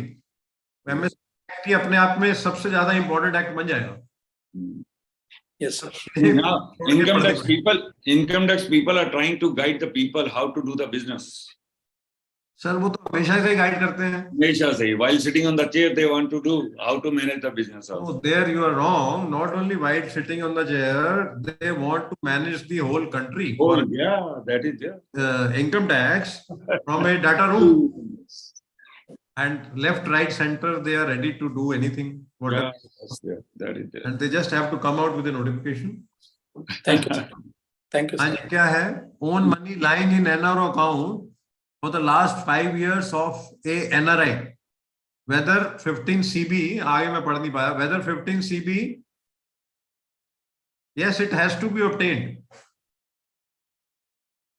Then the chartered accountant will write whether tax is payable or not payable. If it is payable, it has to be paid, otherwise it may not be payable. 15 CB will be required. For any foreign payment, so they bank asks for the 15 CB if it is more than 5 lakh. Even if it is less than, they ask for it. Then you have to tell him, no, it is less than 5, there is no need. Otherwise, the banker is asking for 15 CB itself. Yes, they are asking. Vinay ji, you are not audible. Vinay ji ka system. You are mute. I don't think the system is working properly. Yeah, no, it's okay. System is very much working properly. अच्छा अच्छा आपने mute किया होगा. We are at leisure. मैं ये कहना चाह रहा था सर, वैसे तो 15 CB is required progressively, मतलब 15 CA is not 15 CA से बात बननी चाहिए, लेकिन कुछ बैंक हैं जो 15 CB के लिए इंसिस्ट करते हैं. That is there, but once you tell them it is as per this requirement and this is not required, they then keep mum. Sir वो चेकलिस्ट लेके बैठे हैं रेमिटेंस करने वाले, चेकलिस्ट जब तक चेक नहीं होती ना तब तक वो आगे बढ़ते नहीं. Maybe some people are there, but otherwise if you tell them, so they just stop asking for it. Khurana जी आपसे इम्प्रेस हो जाते हैं, लेकिन कंप्यूटर सॉफ्टवेयर नहीं है. Not with us, the client itself they go. Whenever वो कंप्यूटर सॉफ्टवेयर में उन्होंने लगा रखा है. Actually computer. That is there. Yeah, that is as per the checklist. एक query सर आपके लिए स्टेशी. Sir, if wife has transferred her pension accumulated money in India to her husband NRO account, both are resident of USA, how can the husband remit the money to USA? How can the husband remit the money to the USA? Means thereby wife is earning some pension in India. She transferred her money to her husband account in India in NRO account. Now she want to remit that money to her husband account in USA. How can she transfer that money? So that's 15 CB अभी बात हो गई ना, वो देना ही पड़ेगा. नहीं, Sriji, problem is that only the foreign remittance liberalized remittance scheme के अंदर यही problem है. It is your own money has to be transferred. Now, since it is money of the wife has come to husband, so there you have to clarify that it is gifted by her to you, and now it is my own money. Then you can transfer. Otherwise, bank is not going to transfer. तो फिर भी देना ही पड़ेगा. नहीं, देना अलग बात है. लिबरलाइज स्कीम में नहीं ट्रांसफर करेगा वो. Only the own funds can be transferred. ठीक है. I hope Raneshi has done. I have faced that problem somewhere because the husband was having the money and all. Ultimately, he wanted to transfer the money on the name of wife in the name of son. So ultimately, we transferred the money to respective people as a gift because they were the relatives. So that we transferred the gift and ultimately banker transferred in that liberalized remittance scheme. That restriction was there. Maybe now $250,000. That time restriction was $75,000 or something. During that period, he had to transfer that. So friends, we can take more query on direct tax. Sorry, on direct tax right now as far as the budget is concerned. What is this query now? 115 BAB के बारे में कुछ था, हट गई. Company incorporates after March 20. One unit has started manufacturing before 22, but company wants to install new unit. That if manufacturing starts after March 24, then the consequences. March 24 के बाद तो वो मिलेगा ही नहीं. वो तो फिर जब तक नई amendment नहीं आएगी तब तक eligible नहीं होगी. You have to wait till that date. It will not be eligible. We are at their mercy. Yes. Well, as on today, that will not be available. नहीं, वो लिख रहे हैं 1 unit started before 2024. हाँ, तो 1 unit start हो भी गई है, तो वो तो दूसरी यूनिट इंडिपेंडेंट है, डिडक्शन तो 1 यूनिट की कंप्यूटेशन हो जाएगी। इंडिपेंडेंट एंटिटी अपने accounts, books of account separately maintain करेगी सर। अंडरटेकिंग आप बना सकते हैं सेपरेट, और उसकी बुक्स के हिसाब say whatever is the profitability that will be eligible. Alternatively नहीं तो उसकी जो है वो उसकी तो एक्सपेंशन कंसीडर कर ली जाएगी ना, वो तो फिर उसमें थोड़ी ना मिलेगी।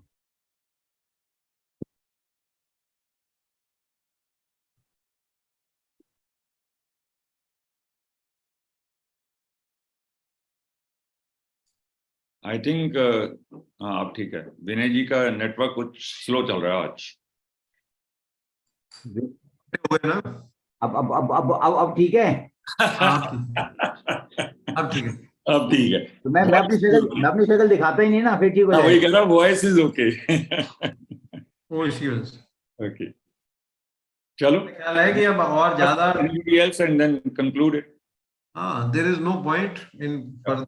So many people are waiting. There is no point in further. So let's take for the some moments. Let's listen to Sudhir Agarwal ji, who is the chairman of Association of National Stock Exchange members. Over to Sudhir Agarwal ji, please. हाँ बोल दो जी, सुधीर जी बोल दो। Sudhir ji please. वो तो है नहीं मेरा ख्याल। अनम्यूट करें। Unmute sir. Sudhir ji unmute कर लो।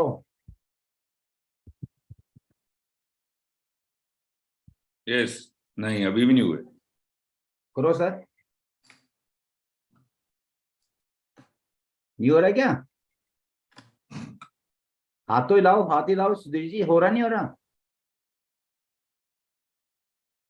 अब देखो, अब करो।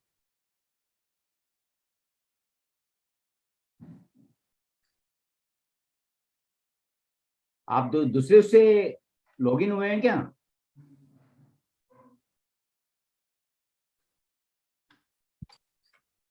करो एक बार। 1 मिनट रुको जरा। आपका कैमरा तो चल रहा है।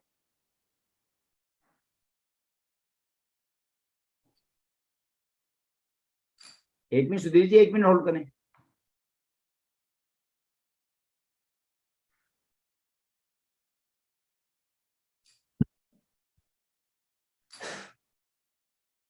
हेलो।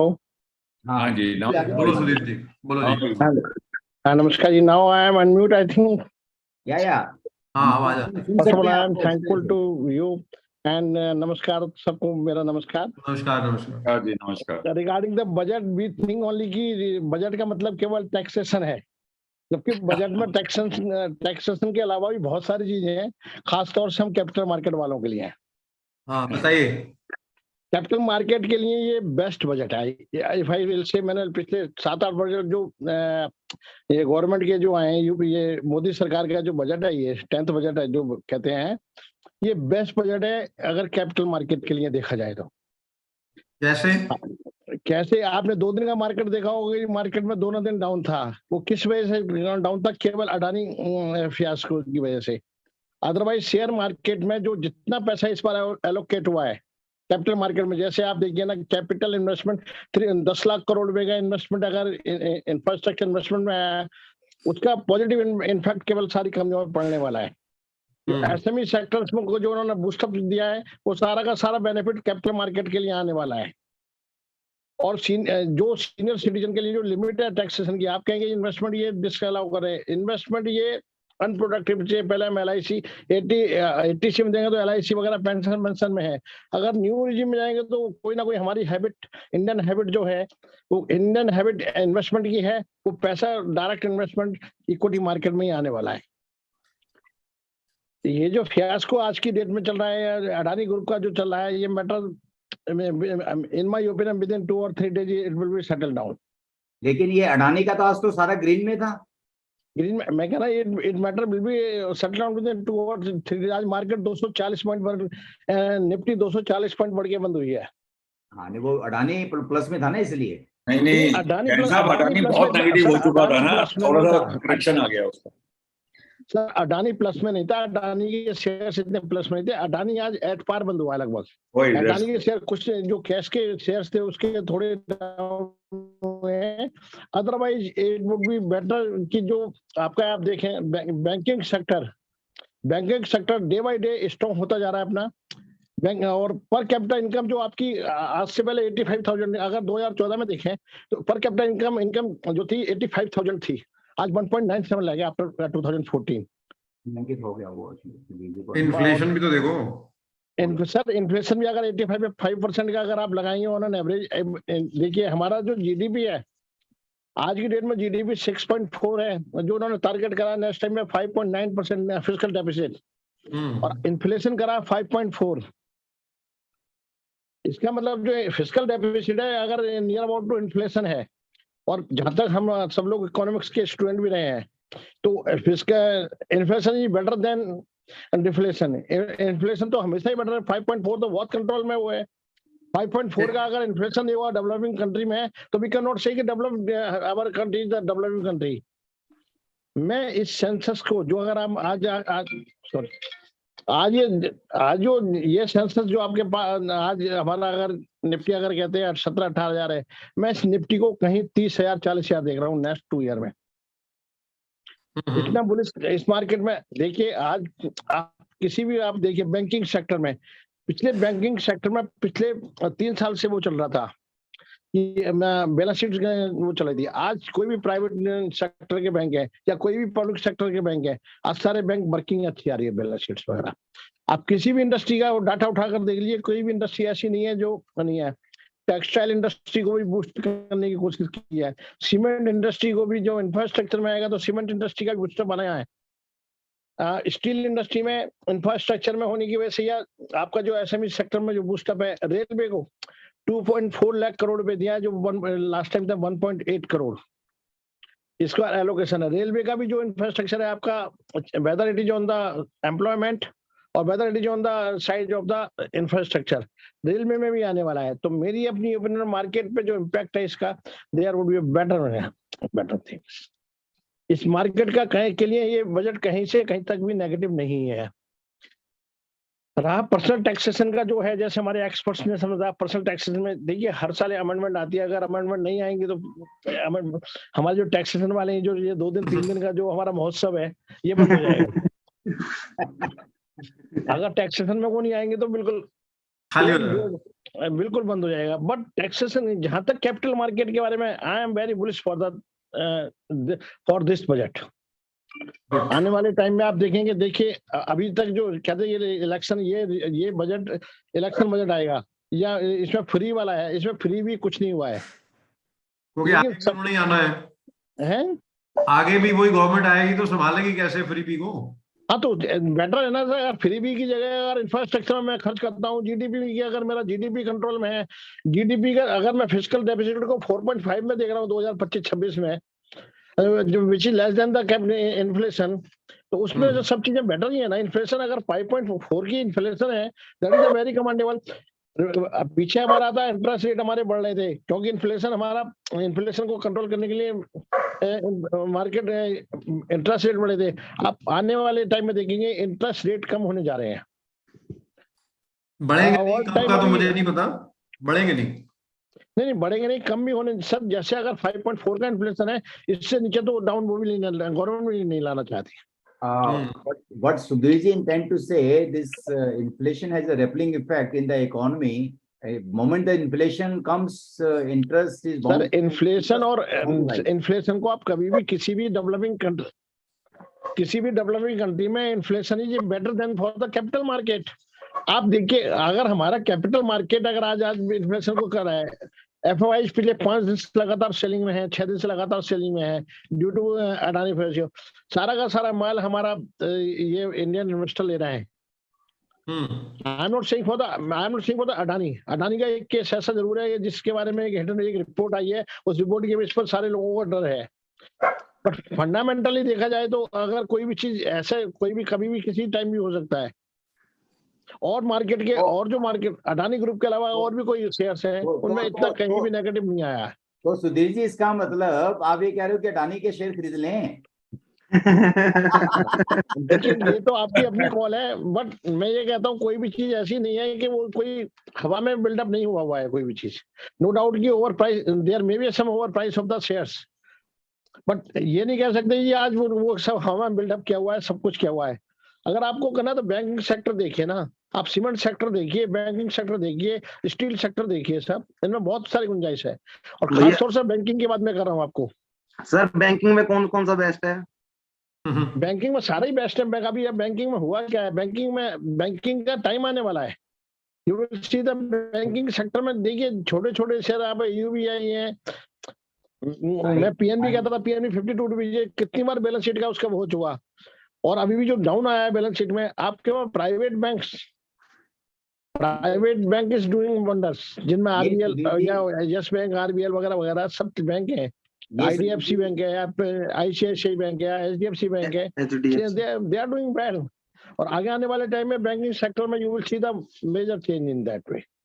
सीमेंट सेक्टर देख सकते हैं, सीमेंट सेक्टर में स्टेबलाइजेशन बहुत आएगा। स्टील सेक्टर में देख सकते हैं आप।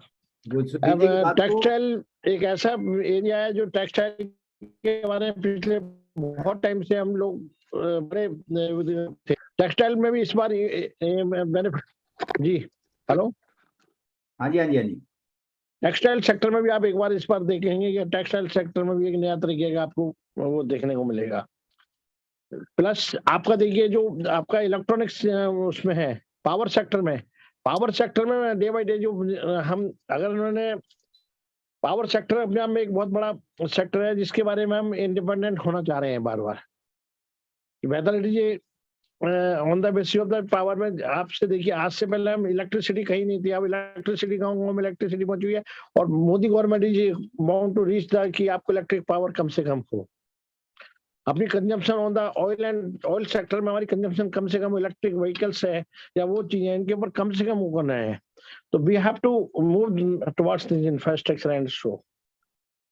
तो कैपिटल मार्केट के बारे में I am very much bullish for this thing. If anybody want to have any direct question for the market I can say. Sir sensex 1 lakh तक कब तक देख सकते हैं, कितने साल में एक्सपेक्ट कर सकते हैं? 2-4 साल विद इन 2 years सर। एक मिनट, हेलो आप yes sir, what about market link debentures? इस पे जो टैक्सेबिलिटी कर दिया उसका इम्पैक्ट क्या आएगा?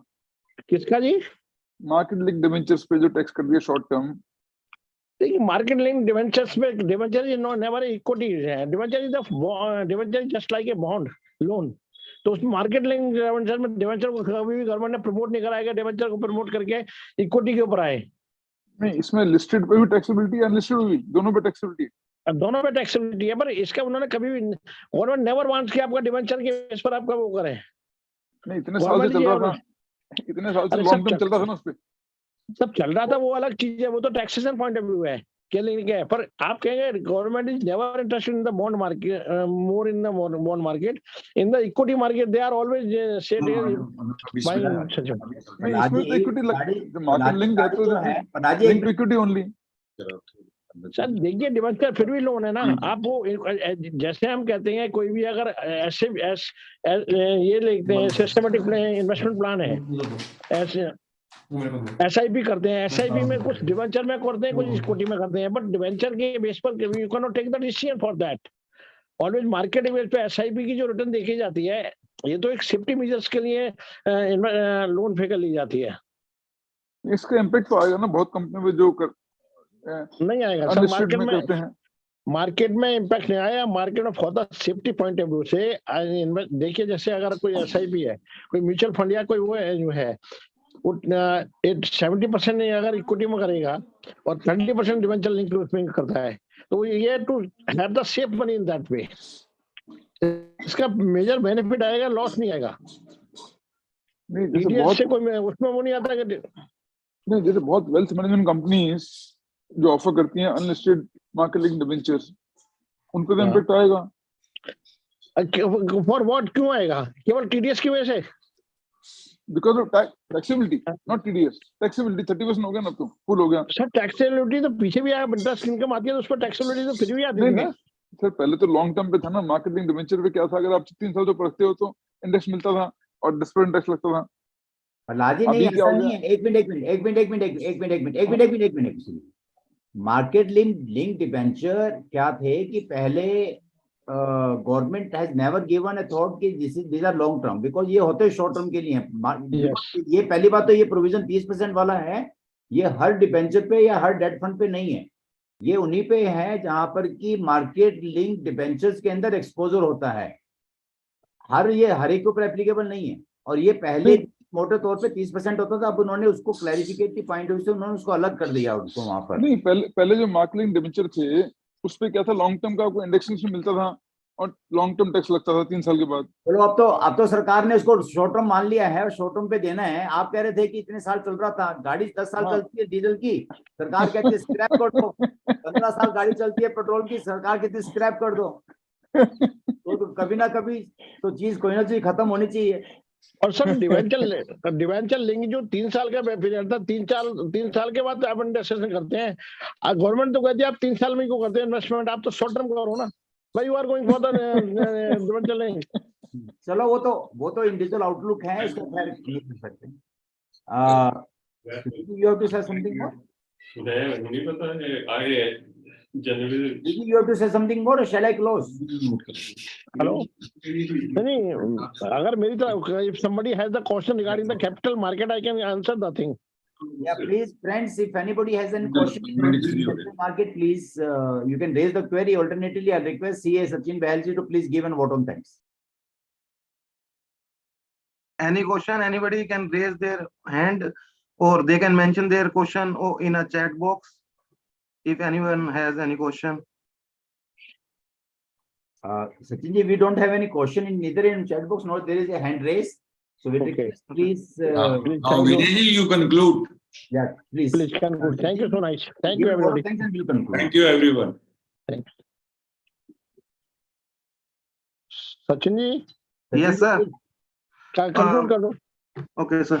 On the behalf of PPG Study Circle and on the behalf of CA Bar Room, I really honored to welcome all the and thanks to all the participants जिन्होंने इतने अच्छे से हमारा पूरा का पूरा सेशन अटेंड करा। आज हमारा जो पार्टिसिपेशन था वो मोर देन 300 हमारे पार्टिसिपेंट थे हमारे टोटल आज इसके अंदर। I extend a warm welcome to the people in the gathering and I would like to express my gratitude to all the esteemed delegates of the webinar for their presence and contribution to make this webinar a great success. Thank you everyone.